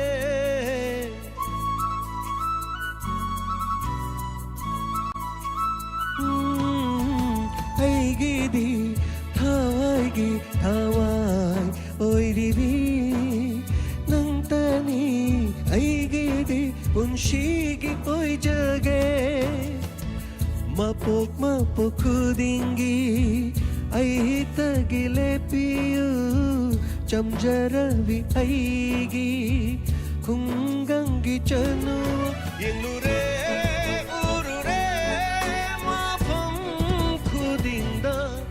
ꯂꯩꯇꯦ ꯅꯪꯒꯨꯝꯕꯤ Hello. ꯁꯥꯔ ꯏꯁꯩ ꯌꯥꯝ ꯐꯖꯩ ꯑꯩ ꯀꯩꯅꯣ ꯅꯝꯕꯣꯜ ꯀꯕꯨꯋꯥꯛꯆꯤꯡꯗꯒꯤ ꯁꯥꯟꯇꯤ ꯁꯅꯥꯄꯥꯝ ꯁꯥꯟꯇꯤ ꯇꯥꯛꯄꯤꯌꯨ ꯍꯦꯞꯄꯤꯖꯔꯕꯤꯌꯨ ꯑꯗꯨ ꯍꯥꯏꯖꯒꯦ ꯇꯧꯖꯔꯛꯄꯅꯤ ꯊꯥꯒꯠꯆꯔꯤ ꯀꯕꯨꯋꯥꯛꯆꯤꯡꯁꯤ ꯍꯪꯒꯥꯝ ꯃꯄꯥꯟ ꯌꯥꯝ ꯁꯥꯕꯗꯣ ꯁꯥꯗ꯭ꯔꯕꯣ ꯍꯟꯗꯛꯇꯤ ꯁꯥꯏꯌꯦ ꯁꯥꯔ ꯂꯧꯕꯨꯛꯇ ꯍꯪꯒꯥꯝ ꯃꯄꯥꯟ ꯌꯥꯝ ꯁꯥꯕꯗꯣ ꯀꯕꯨꯋꯥꯛꯆꯤꯡꯗ ꯁꯥꯏꯌꯦ ꯍꯟꯗꯛꯇꯤ ꯍꯤꯡꯒꯣꯜ ꯅꯍꯥꯟꯈꯩꯗꯤ ꯍꯟꯗꯛ ꯆꯍꯤꯁꯤꯅ ꯍꯤꯡꯒꯣꯜ ꯀꯣꯏꯕꯁꯨ ꯏꯍꯦꯜ ꯍꯦꯜꯂꯦ ꯍꯟꯗꯛꯇꯤ ꯌꯥꯝ ꯀꯣꯏꯌꯦ ꯂꯩꯃꯔꯥꯝ ꯑꯁꯣꯝ ꯅꯥꯀꯟꯗꯒꯤ ꯐꯥꯎꯗꯣꯛꯄ ꯌꯥꯕ ꯂꯝꯕꯤ ꯑꯗꯣꯝ ꯅꯥꯀꯟꯒꯥꯏꯗꯣ ꯍꯪꯒꯥꯝ ꯃꯄꯥꯟ ꯌꯥꯝ ꯁꯥꯗꯥꯏ ꯁꯥꯔꯦ ꯁꯥꯔ ꯍꯧꯖꯤꯛ ꯍꯣꯏ ꯌꯥꯝ ꯐꯖꯕꯅꯦ ꯍꯪꯒꯥꯝ ꯃꯄꯥꯟꯁꯤ ꯐꯖꯩꯀꯣ ꯊꯦꯡꯛ ꯌꯨ ꯁꯣ ꯃꯆ ꯊꯥꯒꯠꯆꯔꯤ ꯊꯦꯡꯛ ꯌꯨ नुआजरे सरुग याबिरक्पा थागचरे लोंगजम चनिकोंबी सरगी तुझे देखा तो ये जाना सनम थंगजम जना तुझे देखा तो ये जाना सनम जी पूरा हिट चटखिबने हाइतारे इसे जो फजगी को नावाय सम मतम दुदा हाइतारे द स्टेज द नाव हिंदी सही यारिंगे दुको आई देगे पाव इसे सकमिना बनु पी हाइतारे तो सकमिना रेबे हम तुझे देखा तो ये जाना सनम अहो उदगा जब यागा लाओ दो हौजिक्ति हिंदी यागिद्रमनिना दम तो एदनको सक्त्रे हौजिक्ति अदुबु मतमदुदा हाइतारे अदाय मतमदुदा इसैदुगी कनोजे क्रेज हाइदि कई हाइदनो शाहरुख खान के लुक्स टुपी स्टाइल हौजिक फाव मी मतौ तम मिमिक तौ मैम लैबने हेलो मिंग अमदि लैफम हाइबिसि हेलो तराम लोकचरी मिंग लैफम हाइबियो ओ आइ उरिबोक्तगी आनंदी तराम लोकचरी हाइबियो ओ हयें इबो थोरम लोइ ताजरी चा हयें दिल्ली जकने हाइबदो हैप्पी जर्नी न हाइजगे तौबने होय होय हम नुगाइजै दोंगरां कनोगिदा स्पीकर तया लोइबेदा रेडियोगी नो तौनेन अमा हाइबा अमा ताइबा अदुइदो तारिख क्या तौगदमनो आइसु रेडियो दो अनि खतंग कनो तौजगे ना हाइगे तौबने अदो क्याम वालिबनो वाटपुदी वाली अदो अखोइना अमना नहान चहुम यांखै सुबगी रेडियो अनि मा पिदौबा अदुगी ड्रो मा लैरे सिमदे अखोइना मी खंगतप लोइरे हाइतारे ड्रो तौदौ दोंगाइरे नहान ओले नादन नोमा लाक्तबदगी तोखिबने अदो ngamadi ngasi tokthokini anima aduga amana chamaga nifu lising amaga chamri surubado lising amaga chamri subanu mitu da toksena som admain khanbani adai du da haitare aduga ani khatanga hoi hoi ani amamam bi haibna trolisna mani adu ani dang habjage to ba 이모 토론 로이나 로인 따리 폰 tꯧꯖꯔꯛꯇꯕꯩ 와ꯗꯅꯤ ꯍꯣꯏ ꯑꯗꯨꯒꯤ ꯁꯨꯝ ꯍꯌꯦꯡ ꯀꯩꯅꯣ ꯆꯠꯀꯅꯤ ꯍꯥꯏꯕꯗꯨꯒꯤꯁꯨ Thank you. ꯌꯥꯝ ꯅꯨꯡꯉꯥꯏꯖꯩ ꯇꯥꯛꯄꯤꯔꯛꯄꯀꯣ ꯁꯣꯏꯗꯅ ꯅꯤꯡꯁꯤꯡꯕꯤꯔꯛꯑꯣ ꯊꯥꯒꯠꯆꯔꯤ ꯑꯩꯈꯣꯏꯅ ꯔꯦꯗꯤꯑꯣꯗꯨ ꯗ ꯗ꯭ꯔꯣ ꯇꯧꯕꯗꯨꯗ ꯍꯥꯏꯇꯥꯔꯦ ꯀꯔꯝꯍꯥꯏꯅ ꯗ꯭ꯔꯣ ꯇꯧꯗꯣꯏꯅꯣ ꯍꯥꯏꯀꯥꯟꯗ ꯏꯟꯁꯄꯦꯛꯇꯔ ꯇꯌꯥꯏ ꯇꯥꯕꯤꯔꯤꯕ ꯃꯌꯥꯝꯅ ꯑꯩꯈꯣꯏꯅ ꯃꯤꯡ ꯏꯔꯒ ꯊꯣꯛ ꯊꯣꯛ ꯊꯣꯛ ꯊꯥꯗꯔꯛꯄꯩ ꯋꯥꯅꯤꯗ ꯀꯩꯁꯨ ꯂꯩꯇꯦ ꯐꯣꯟꯗ ꯏꯔꯒ ꯊꯥꯔꯛꯑꯁꯨ ꯑꯗꯨꯝ ꯌꯥꯏꯑꯕ ꯑꯗꯨꯗꯤ ꯑꯩꯈꯣꯏꯅ ꯐꯣꯟ ꯅꯝꯕꯔ ꯑꯃꯗꯤ ꯄꯤꯒꯅꯦꯕ ꯐꯣꯟꯒꯤꯗꯤ ꯑꯗꯨꯒ ꯌꯨꯇ꯭ꯌꯨꯕꯀꯤ ꯀꯣꯃꯦꯟ ꯁꯦꯛꯁꯟꯗꯨꯗ ꯑꯗꯨꯝ ꯏꯕꯤꯔꯝꯒꯗꯧꯕ ꯃꯤꯗꯨꯅ ꯀꯔꯤꯒꯨꯝꯕ ꯐꯥꯎꯔꯤ ꯍꯥꯏꯔꯁꯨ ꯃꯥꯅ ꯂꯧꯖꯔꯔꯣꯏ ꯍꯥꯏꯔꯁꯨ ꯃꯥꯅ ꯔꯦꯗꯤꯑꯣ ꯂꯩꯇꯕ ꯑꯝꯇ ꯄꯤꯊꯣꯛꯄꯤꯈꯣꯅ ꯍꯥꯏꯔꯁꯨ ꯀꯩꯝ ꯀꯥꯏꯗꯦꯕ ꯍꯥꯏꯗꯤ ꯑꯩꯈꯣꯏꯅ ꯔꯦꯗꯤꯑꯣ ꯂꯩꯕ ꯑꯩꯈꯣꯏꯗ ꯔꯦꯗꯤꯑꯣ ꯄꯤꯕꯤꯔꯛꯑꯣ ꯍꯥꯏꯕ ꯏꯃꯨꯡ ꯈꯤꯇꯪ ꯁꯣꯟꯖꯕ ꯂꯩꯕ ꯉꯝꯖꯗꯕ ꯍꯥꯏꯔꯛꯄ ꯌꯥꯎꯏ ꯃꯔꯨꯑꯣꯏꯅ ꯏꯃꯥ ꯏꯕꯦꯜꯁꯤꯡ ꯍꯥꯏꯇꯥꯔꯦꯀꯣ ꯑꯗꯨꯒꯨꯝꯕꯗ ꯑꯗꯨꯝ ꯄꯤꯊꯣꯛꯄꯤꯈꯤꯕꯒꯤ ꯋꯥꯅꯤꯗ ꯔꯦꯗꯤꯑꯣ ꯑꯃꯁꯦ ꯑꯗꯨꯝ 1,000 ꯆꯥꯡ 1,200 1,000 ꯑꯗꯨꯃꯥꯏꯅ ꯑꯗꯨꯝ ꯄꯤ ꯊꯥꯒꯠꯆꯔꯤ ꯅꯥꯎꯕꯤꯆꯥ ꯍꯟꯗꯛꯁꯨ ꯍꯪꯒꯥꯝ ꯃꯄꯥꯜ ꯌꯥꯝꯅ ꯐꯖꯩ ꯈꯨꯐꯖ ꯑꯃꯅ ꯍꯥꯏ ꯍꯣꯏ ꯎꯕ ꯐꯪꯗ꯭ꯔꯦ ꯑꯗꯨꯕꯨ ꯗ꯭ꯔꯣꯟꯒ ꯄꯥꯏꯔꯒ ꯃꯇꯦꯛ ꯅꯝꯃꯗꯤ ꯍꯥꯏꯇꯥꯔꯦ ꯁꯣꯏꯗꯅ ꯂꯩꯒꯅꯤ ꯅꯣꯡꯃꯗꯤ ꯑꯗꯨꯒ one day 하이타레. Thank you. punkhai magi chang mine kuntaret ki chang adum khara leijari. Saro dum yabiu thoramasida. Yarim khai di satho go su mayam pungning warol do yes akoi sida ngang sing leu do pusparani hoi kari hoi dum tangai fadradi yadradi moina dum tawrasu tawsunu. Aduga thoram do di continuously moina sum torok padu wagane na khanbagi haitare aduga pungning warol di yamna lui. Aduna pangkom do kumba yabna to mayam na ta hairak pasing do hoi na taraga. Khara dum tawrasu tawhanjage yadragadi duna ai adagi fammaga kaisu sa tok tawna tenung tin gi matam ayuk ki matam. Adum torok pe yai. Adani horen sidagi ai kigumba technical haidar aina si puba yaba pochai kari lerga ai amtang test taw kini hoje. Madam Radha samam thagachari yum do china chin yoruk le. Khon ga mata thok tre na bire. Madam nungai na potha biro yum dagi hen ba leite haitare ko.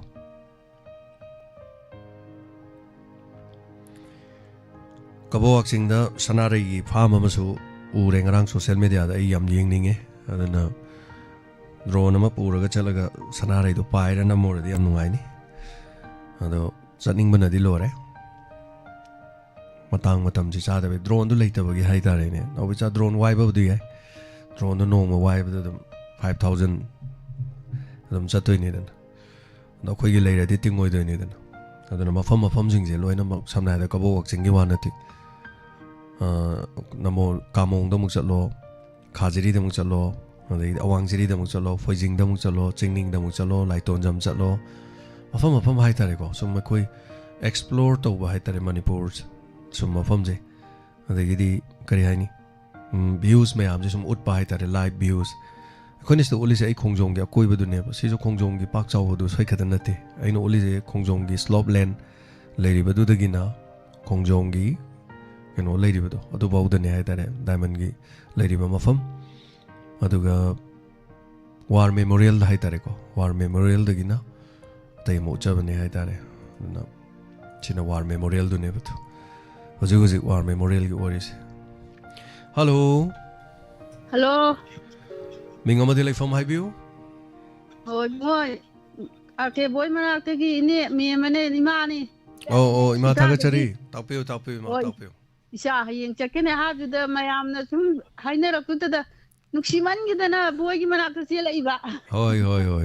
am no aizare hayeng tek ta kai da na yo boy yu isa mangolo yu haini man gi da na sela i me boy mana hoi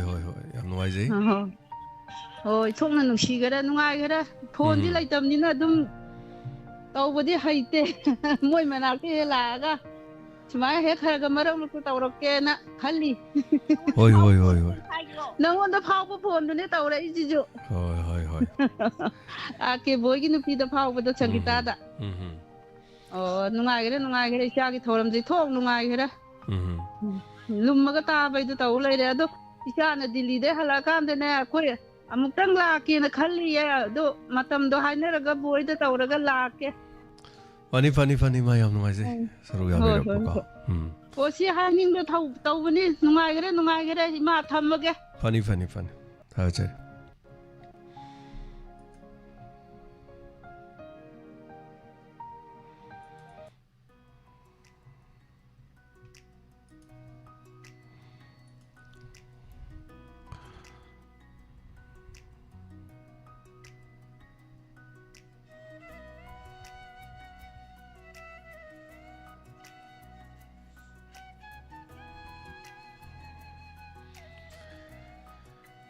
Call to you, ma'am.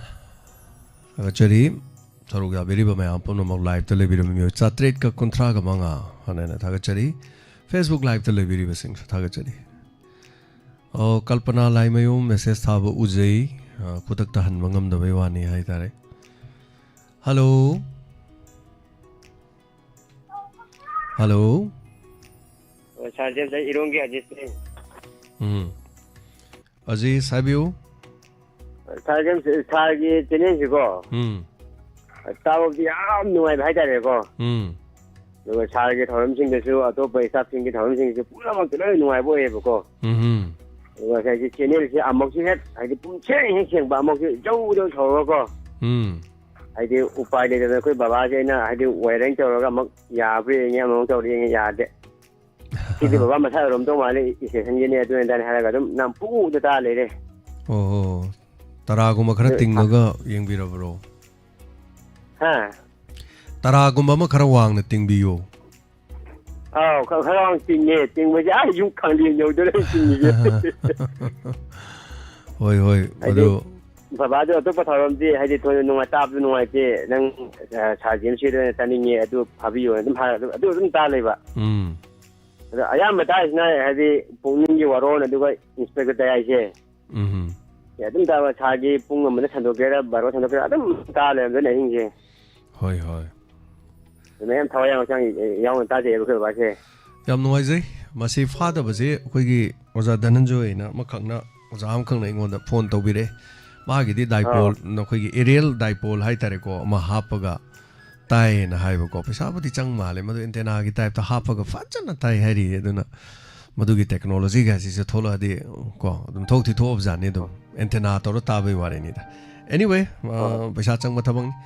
Amoria is Soidina, Farakini and a Hajage, same with the way I'm Watley. I showed in a Pabung Tajava PBO, I did Namodo Watabok Pa Hajero, and I Matam Jangbi, I showed in a Samjurake had in a Pabung the Tambio is. Sergeant, the good Babado. Don't budget again, having the old bitter one for having a wooden highway. Have you?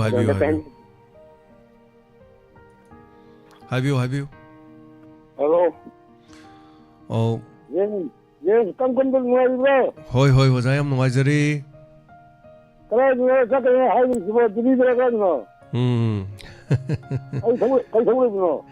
Kari Happy Bazaar. Oh, Hoi, Delhi, the drama Sanapa, Lila Sanapa Sakadabani. Oh,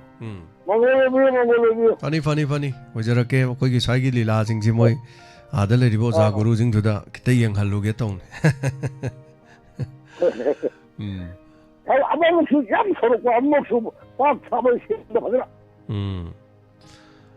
Hoi. Yaminarasi was our call. So with the Hanaba Honazaraki. Thank you.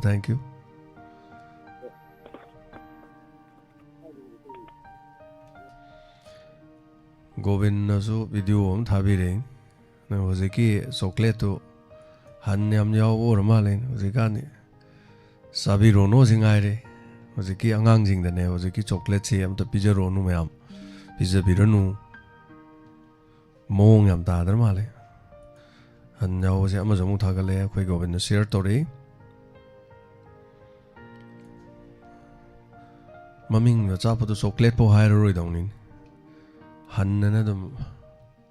Hanclet and Hazuar is chocolate not a bit. Hanclet and a high Adam young beauty. See, chocolate or me honey is Agator in Yos. Si masana nung yaw ta ni packet tu manung the 600 din nung sitsang adi dum yaw ka doy ne ono si am section bi matam more no sigum bacha por atum marak angang sing na pizza ba matam na yam no section bi ro si chocolate na tre hanclet ta ren mama chocolate le bio hai dong na tre si mama hanclet le bio na hai dong na isa sing ne yad re chocolate na te hanclet all of ni si pizza ru no Hi, Tarenese. Simayam Ubirisine. Hello. Isi bungo isin chintani. Ipagi hayeng chaka da bajara ni orang ni ko. Hoi. ada tekta kaidana mafamduda yauraga akogi ima leibak sida tekta kaidana hanbirone ipabu isiena bor pijeri aduga halakpada achapot yam lero achapot tapase yam phai ye ko tekta kaidana yumda hanbiro achapot yam lero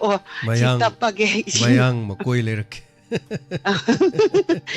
ado ngasidine angakpa thogdom thokpo wanda habiu ngasidine khogi uremjamdagi khoi transport ama khoi labuk tawraga khogi mungsanggagi subdivision sida pore eba ko porak pasida isegi yumsiga put kun thamukti lapnarongani ko ada masi ayu ta sida ngorong to khuloi chen thoeba chalonggi tawramde aidi kuki na tonda bunga thadara boini ngoreba isi hojide kilo kanogi khogi meter sikun tham lapnarangani labuksiga isegi soroksina khalla lari yumje adu ong khoji mathakta ayi don parak pra yengiba nate segi khogi SD line ama chobo isegi manakta yogiba khoi angle ahum subagi ma tonje mai je ong cha aga hekta ti khoi pakhat leba somda tawradi luyum lomda loi ta adisa anena khoina khogi mungsangai khogi subdivision chi leiba khogi power house da khoina phone tawre muju khangdana muthat kare pumam jani ngasi ngakpan ngasi thokba thokto ado haujiputi seme ado sum mai si khogi moi SD line che khoi labuk maya yum pakpa je khoi electricity na se angju phokhai re ba bung phokhai no phokhai gi ba aduna kola stai ba pakhat le ba ado sahi manungda khara kha toina electricity department ne check to honinge ba che isiana sigi phongdok ning ba hai tare ngasai di aidi khogi kuki sina moi di aphaba thabak si tawdabani na kuki khara elegant moi mayam sing da koi la lawani na moina elegant magen mayam sina khogi kangla daga moi phiran yu ni kai do di duonda paira aboi ningore ba khodi elodom ju nak ani na ko as angak pam wo henga sai pa khatana hoi sisu isiana sum electricity taraga sembudi moi hauti sembirame aduga koi yam ST line puba se yam nakna puiba yunga khaga che to honinge pakhatleba aduga siju isiana sum phongdongba upaje tekta kaidana jarinda yaururo tekta kaidana akogi mayamgi thawan tawminana ba mu hanbiro achapo yamna lero achapo tapse phayeye wagi kogi henthoi tadari aina punna iwasala tagi na aina adu jora hatogi kainda phatte ko nuaite ko adu ta shailau ya pakhatjana adugi mamangi cinema ki heroine kumni chakhibaga ani tu ubada chai law ani tu aina sum tareba hawjiki spect te aje pamuna phiron nine na tupchala thami ikwala aga targa ikwala chakhibaga labaga chanana ba tajara ke le chena sina thambi tadi ko horem ba pita gini ko atu tara ro ikwan chakking ai du ta ga do sibu isena sum phongdok bani chapot ma yam leraga athom baga leraga hal o tek ta kaidana akoi ga mu thauram pakhat pamthong mina si hare si tenen jarage thawchari che na hoi som akoi ngang ngori de Brindavan chat pagan haido Brindavan chat ba ngang ngori de khoi sai di am chat nei hai tare khoi khunggang de gi marup ka yam tawra to bodo bus ka ni ka tawra bus manung jida halaman adagi di hoi naha leisabi bo yawi maung naha dum chat pe yawi adi pakhang chat pe yawi mayam ga chat khiba de imana ba ga chat pe yawi adagi moi gi Brindavan halak pe kumai ne hai tare Brindavan chalu halak pe de as koi gi angang ngori nge da hai tare khar pang ya koi na ngang ngoi matam Delhi da de Brindavan da de te ma pham sing de chalu ro ga koi ro ga South India de all India tour to ro koi ro de ga hai ji as kari hai ni film star mai am lei bam phong ga to phawro la mani asai chalum ngani ga ne ko khadang madak to wo yaw rin na hoi chat ba is koi ne samai no chat pa kan da Bombay da fawl Bombay du matam Mumbai ji Bombay har min Bombay rom da koi chat kan da as Amitabh Bachchan du maning ma son mayom da machin cheng ba thola mi ga hai jan bu ko mayam ji ko yeng nei hai tar ga de Binabon chalu ba Brindavan hai je Binabon na hai mayam na ko Binabon chat pa hala u ga de as moina ga da puruk pa chapot athum ba marum ga to bu kaya mayang marung gai da mayang makoi gai na bai hena do hai tare chapot gai thum trik tum macha gai de le kai de ye le kumai ni hai tare kwa pambi ngo pulak podo Brindavan de kwa pambi im le re gai de to koi sai do ujadam ni no kumai ni hai tare ado hojiki matam da di kaishu natre saning ba matam do chat pe yai everything koi ba chat na ba yare plan to ro ga nuai na chat pe yare adu ga matam du da di hai tare ko odo mai na ꯂꯩꯔꯛꯈꯤꯕ ꯑꯗꯒꯤ ꯆꯠꯂꯨꯕꯁꯤꯡꯗꯨ ꯌꯦꯡꯕꯗ ꯀꯨꯝꯍꯩ ꯑꯣꯏ ꯌꯦꯡꯅꯩ ꯍꯥꯏꯇꯥꯔꯦ ꯑꯩꯈꯣꯏꯗꯤ ꯑꯗꯨꯃꯥꯏꯅ ꯆꯠꯄꯗꯤ ꯐꯪꯉꯛꯇꯦ ꯕ꯭ꯔꯤꯟꯗꯥꯕꯟ ꯆꯠꯄꯒ ꯑꯗꯨꯃꯥꯏꯅ ꯆꯠꯄꯗꯤ ꯍꯥꯏꯗꯤ ꯄꯥꯝꯁꯨ ꯄꯥꯝꯗꯦ ꯑꯩꯅꯒ ꯆꯠꯄꯗꯤ ꯑꯩꯈꯣꯏꯅ ꯇꯣꯉꯥꯟꯕ ꯖꯔꯅꯤ ꯑꯃꯗ ꯍꯥꯏꯇꯥꯔꯦꯀꯣ ꯃꯐꯝꯁꯤꯗ ꯑꯃ ꯊꯑꯣꯏꯅ ꯆꯠꯀꯦ ꯁꯤꯗ ꯆꯠꯀꯦ ꯀꯥꯟ ꯆꯠꯄꯗꯣ ꯍꯧꯖꯤꯛꯇꯤ ꯌꯥꯝ ꯀꯣꯝꯃꯦ ꯍꯥꯏꯇꯥꯔꯦꯀꯣ ꯌꯥꯝ ꯅꯨꯡꯉꯥꯏꯕꯗꯣ ꯑꯦꯅꯤꯋꯦ ꯊꯥꯒꯠꯆꯔꯤ ꯃꯦꯗꯝ ꯑꯉꯧꯕꯤ ꯁꯣꯔꯣꯛ ꯍꯥꯏꯕ ꯃꯌꯥꯡ ꯃꯀꯣꯏꯗꯣ ꯕꯣꯔꯥ ꯑꯃ ꯂꯩꯕꯤꯔꯣ ꯃꯌꯥꯡ ꯃꯀꯣꯏꯔ ꯕꯤꯅꯥꯕꯟ ꯃꯔꯨꯝꯂ ꯀꯔꯤꯅꯣ ꯃꯣꯏ ꯂꯩꯖꯔꯛꯀꯦ ꯃꯌꯥꯝ ꯊꯥꯒꯠꯆꯔꯤ ꯊꯦꯡꯛ ꯌꯨ ꯁꯣ ꯃꯆ ꯍꯟꯅ ꯊꯥꯒꯠꯆꯔꯤ ꯍꯟꯅ ꯍꯜꯂꯣ ꯌꯥꯝꯕ ꯀꯣꯟ ꯇꯧꯖꯔꯤꯕ ꯑꯩ ꯅꯅꯥꯎ ꯆꯟꯈ꯭ꯔꯤꯕ ꯍꯧꯖꯤꯛ ꯑꯩ ꯁꯦꯟꯗ꯭ꯔꯥꯗꯒꯤ ꯂꯩꯔꯕꯅꯤꯅ ꯁꯦꯟꯗ꯭ꯔꯥꯗꯒꯤ ꯀꯣꯟ ꯇꯧꯖꯔꯛꯏꯅ ꯌꯥꯕꯕꯗ ꯍꯥꯟꯅ ꯍꯥꯏꯖꯔꯒꯦ ꯌꯥꯝꯕ ꯁꯦꯟꯗ꯭ꯔꯥꯗ ꯀꯔꯤ ꯇꯧꯕꯤꯔꯤꯅꯣ ꯌꯥꯝꯕ ꯑꯩꯁꯦ ꯉꯁꯤꯁꯦ ꯃꯣꯏꯔꯥꯡ ꯈꯨꯅꯧ ꯍꯥꯏꯕ ꯇꯥꯔꯦ ꯑꯗꯨꯒꯨꯝꯕ ꯂꯝꯗ ꯑꯣꯀꯦꯖꯟ ꯑꯃꯒꯤ ꯑꯩ ꯁꯨꯝ ꯆꯠꯂꯨꯕ ꯑꯗꯨꯗꯩ ꯑꯩ ꯏꯌꯥꯝꯕꯗꯁꯨ ꯑꯩ ꯐꯣꯇꯣ ꯑꯃꯁꯨ ꯊꯥꯖꯈꯤꯕꯅꯤ ꯏꯌꯥꯝꯕ ꯑꯩꯈꯣꯏꯒꯤ ꯂꯥꯏꯐ ꯆꯥꯔꯠꯇ ꯑꯩꯈꯣꯏ ꯌꯥꯝ ꯇꯣꯏꯅ ꯊꯦꯡꯅꯖꯕ ꯑꯩꯈꯣꯏꯒꯤ ꯌꯥꯝ ꯊꯋꯥꯏ ꯌꯥꯎꯕꯤꯕ ꯍꯥꯏꯇꯥꯔꯦ ꯏꯆꯦꯗꯣ ꯀꯞꯄꯧꯏ ꯍꯥꯏꯇꯥꯔꯦ ꯏꯌꯥꯝꯕ ꯑꯩ ꯃꯁꯤ ꯍꯥꯏꯇꯥꯔꯦ ꯍꯥꯏꯕ ꯋꯥꯍꯩꯁꯦ ꯏꯌꯥꯝꯕꯗ ꯑꯩ ꯀꯣꯏꯅꯖꯗꯕꯒꯤꯅꯤꯀꯣ ꯏꯌꯥꯝꯕꯗ ꯑꯩꯅ ꯍꯥꯏꯔꯤꯁꯦ ꯌꯥꯝ ꯀꯣꯏꯅꯖꯗꯦ ꯍꯥꯏꯇꯥꯔꯦ ꯏꯌꯥꯝꯕꯒ ꯄꯨꯜꯂꯨꯕꯗꯒꯤ ꯑꯩꯈꯣꯏꯁꯨ ꯀꯩ ꯍꯥꯏꯇꯥꯔꯦ ꯌꯥꯝ ꯅꯨꯡꯉꯥꯏꯖꯩ ꯏꯌꯥꯝꯕꯒꯤ ꯗꯥꯏꯃꯟ ꯇꯤꯚꯤ ꯑꯗꯨ ꯋꯥꯍꯣꯡ ꯔꯦꯗꯤꯑꯣ ꯆꯦꯅꯦꯜ ꯍꯥꯏꯕ ꯇꯥꯔꯦ ꯁꯤꯒꯨꯝꯕ ꯃꯌꯥꯝꯁꯤꯗꯒꯤ ꯑꯩꯈꯣꯏꯁꯦ ꯊꯦꯡꯅꯕꯗꯒꯤ ꯌꯨꯝꯈꯥꯏꯕꯝ ꯍꯦꯂꯦꯟ ꯃꯣꯏꯔꯥꯡ ꯈꯨꯅꯧ ꯍꯥꯏꯗꯅ ꯂꯥꯏꯐ ꯆꯥꯔꯠꯇ ꯂꯩꯔꯤꯕ ꯏꯆꯦꯗꯣ ꯆꯍꯤ 65 ꯁꯨꯔꯦꯅ ꯑꯗꯨꯃꯥꯏꯅ ꯍꯥꯏꯕꯤꯔꯛꯏ ꯏꯆꯦꯗꯣ ꯐꯃꯨꯡꯗꯒꯤ ꯑꯗꯨꯝ ꯃꯄꯥꯟ ꯊꯣꯛꯄꯉꯝꯗ꯭ꯔꯦ ꯃꯗꯨ ꯐꯃꯨꯡꯗ ꯑꯗꯨꯝ ꯂꯩꯔꯦꯅ ꯍꯥꯏ 24 hours ꯑꯗꯨ ꯃꯥꯁु ꯎꯅꯕ ꯆꯠꯄ ꯃꯇꯝꯗ ꯏꯆꯦꯗꯣ ꯑꯩ ꯂꯥꯛꯑꯦ ꯍꯥꯏꯕ ꯃꯇꯝꯗ ꯃꯥꯁꯨ ꯏꯀꯥꯏ ꯍꯪꯒꯣꯏꯕ ꯍꯥꯏꯇꯥꯔꯦ ꯑꯗꯨꯗ ꯀꯥꯗ ꯄꯥꯛꯇꯤ ꯆꯪꯍꯟꯗꯦ ꯍꯥꯏꯇꯥꯔꯦ ꯍꯥꯏꯗꯤ ꯃꯥꯒꯤ ꯂꯩꯍꯧꯔꯤꯕ ꯐꯤꯕꯝꯗꯣ ꯌꯥꯝꯅ ꯀꯩꯅꯣ ꯑꯩꯈꯣꯏꯅ ꯃꯤꯔꯥꯏꯕꯒꯤ ꯋꯥꯗꯤ ꯅꯠꯇꯦ ꯏꯆꯦꯗ ꯁꯨꯝ ꯍꯥꯏꯖꯔꯕꯗ ꯏꯆꯦꯗꯨꯅ ꯑꯩꯈꯣꯏꯅ ꯂꯥꯛꯄ ꯃꯇꯝꯗ ꯃꯤ ꯑꯃ ꯂꯥꯛꯄ ꯍꯥꯏꯕꯁꯤ ꯏꯌꯥꯝꯕ ꯍꯦꯛꯇ ꯆꯪꯉꯛꯄꯗꯣ ꯆꯈꯥꯏꯕ ꯈꯣꯠꯈꯥꯏꯕ ꯃꯌꯥꯝ ꯂꯩꯕ ꯃꯌꯥꯝ ꯑꯗꯨꯃꯥꯏꯅ ꯀꯔꯤꯒꯨꯝꯕ ꯂꯩꯇꯕꯁꯨ ꯌꯥꯎꯗꯕ ꯅꯠꯇꯦꯕ ꯏꯌꯥꯝꯕꯀꯣ ꯑꯗꯨꯅ ꯉꯥꯏꯍꯥꯛꯇꯪ ꯐꯝꯃꯣ ꯃꯄꯥꯟꯗ ꯑꯗꯨꯒ ꯀꯥꯏꯅ ꯍꯥꯏꯔꯒ ꯆꯪꯉꯨꯏ ꯍꯥꯏꯇꯥꯔꯦ ꯌꯥꯝ ꯅꯨꯡꯉꯥꯏꯖꯩ ꯏꯌꯥꯝꯕ ꯑꯗꯨ ꯏꯆꯦꯗꯣ ꯌꯥꯝ ꯀꯞꯄꯧꯏ ꯑꯗꯨꯒ ꯑꯩꯈꯣꯏꯒꯤ ꯏꯌꯥꯝꯕ ꯖꯦꯝꯁꯀꯤꯁꯨ ꯌꯥꯝ ꯁꯣꯜꯍꯧꯏ ꯍꯥꯏꯇꯥꯔꯦ ꯏꯆꯦꯗꯨꯅ ꯑꯩꯈꯣꯏ ꯁꯥꯔ ꯖꯦꯝꯁꯀꯤ ꯃꯥꯒꯤ ꯋꯥꯍꯣꯡ ꯔꯦꯗꯤꯑꯣ ꯗꯥꯏꯃꯟ ꯇꯤꯚꯤꯒꯤ ꯆꯦꯅꯦꯜꯗꯒꯤ ꯏꯄꯥꯒꯁꯨ ꯊꯦꯡꯅꯖꯕ ꯐꯪꯉꯦ ꯀꯥꯏꯅ ꯃꯃꯤꯠꯇꯒꯤꯁꯨ ꯄꯤꯁꯨ ꯊꯥꯍꯧꯏ ꯑꯩꯅ ꯆꯠꯂꯝꯗꯥꯏꯗꯁꯨ ꯃꯄꯤ ꯇꯩꯊꯍꯧꯏ ꯑꯗꯨꯒ ꯏꯆꯦꯗꯣ ꯈ꯭ꯋꯥꯏ ꯅꯨꯡꯉꯥꯏꯇꯕꯅ ꯏꯌꯥꯝꯕ ꯈ꯭ꯋꯥꯏ ꯅꯨꯡꯉꯥꯏꯇꯕꯅ ꯑꯩꯒꯤ ꯅꯅꯥꯎꯒꯤ ꯁꯥꯏꯠꯇꯒꯤ ꯍꯥꯏꯖꯔꯕꯗ ꯑꯩꯈꯣꯏꯒꯤ ꯆꯠꯂꯝꯗꯥꯏꯗ ꯍꯦꯟꯁꯦꯛ ꯇꯧꯅꯕ ꯃꯇꯝ ꯍꯥꯏꯕ ꯇꯥꯔꯦꯅꯦ ꯏꯌꯥꯝꯕꯀꯣ ꯃꯇꯝꯗꯨꯗ ꯈꯨꯠꯁꯤꯁꯨ ꯃꯈꯨꯠ ꯑꯅꯤꯁꯦ ꯀꯣꯜꯂꯒ ꯂꯩꯍꯧꯏ ꯍꯥꯏꯇꯥꯔꯦ ꯑꯩ ꯑꯗꯨ ꯍꯦꯛ ꯎꯕꯗ ꯑꯃꯨꯛ ꯍꯦꯟꯅ ꯑꯩꯉꯣꯟꯗ ꯑꯩ ꯄꯤ ꯊꯥꯈꯤꯕ ꯈꯪꯍꯧꯗꯦ ꯍꯥꯏꯇꯥꯔꯦ ꯏꯌꯥꯝꯕ ꯑꯗꯨꯒ ꯃꯈꯨꯠꯇꯨꯁꯨ ꯑꯩꯈꯣꯏꯒꯤ ꯂꯥꯏꯐ ꯆꯥꯔꯠ ꯌꯥꯎꯔꯛꯄꯁꯦ ꯌꯥꯝ ꯋꯥꯅ ꯌꯥꯎꯔꯛꯑꯦꯅ ꯃꯥꯅ ꯇꯝꯕꯤꯔꯛꯏ ꯍꯥꯏꯇꯥꯔꯦ ꯑꯩꯈꯣꯏꯅꯗꯤ ꯈꯪꯉꯨꯗꯕꯅꯤ ꯂꯥꯏꯐ ꯆꯥꯔꯠꯇꯗꯤ ꯑꯩꯈꯣꯏꯒꯤ ꯍꯦꯂꯦꯟ ꯌꯨꯈꯥꯏꯕꯝ ꯃꯣꯏꯔꯥꯡ ꯈꯨꯅꯧ ꯍꯥꯏꯁꯦ ꯂꯥꯏꯐ ꯆꯥꯔꯠꯇ ꯌꯥꯝ ꯇꯣꯏꯅ ꯃꯦꯁꯦꯖ ꯐꯖꯅ ꯑꯗꯨꯝ ꯏꯕꯤꯔꯛꯑꯦꯕ ꯏꯌꯥꯝꯕꯀꯣ ꯁꯨꯝ ꯊꯦꯡꯅꯖꯩꯑꯕ ꯑꯗꯨꯒ ꯃꯈꯨꯠ ꯅꯤꯛꯑꯒ ꯂꯩꯍꯧꯕ ꯃꯈꯨꯠ ꯀꯣꯜꯁꯤꯜꯂꯒ ꯂꯩꯍꯧꯕ ꯃꯈꯨꯠ ꯈꯔꯗꯨꯅ ꯑꯩꯈꯣꯏꯒꯤ ꯄꯪꯊꯔꯒ ꯂꯩꯍꯧꯕ ꯃꯈꯨꯠ ꯈꯔꯗꯨꯅ ꯑꯗꯨꯃꯥꯏꯅ ꯂꯥꯏꯐ ꯆꯥꯔꯠ ꯏꯕꯤꯔꯛꯄꯅꯦꯅ ꯑꯗꯨꯃꯥꯏꯅ ꯑꯩꯉꯣꯟꯗꯁꯨ ꯄꯥꯎꯗꯝꯕꯤꯔꯛꯑꯦ ꯍꯥꯏꯇꯥꯔꯦ ꯏꯌꯥꯝꯕ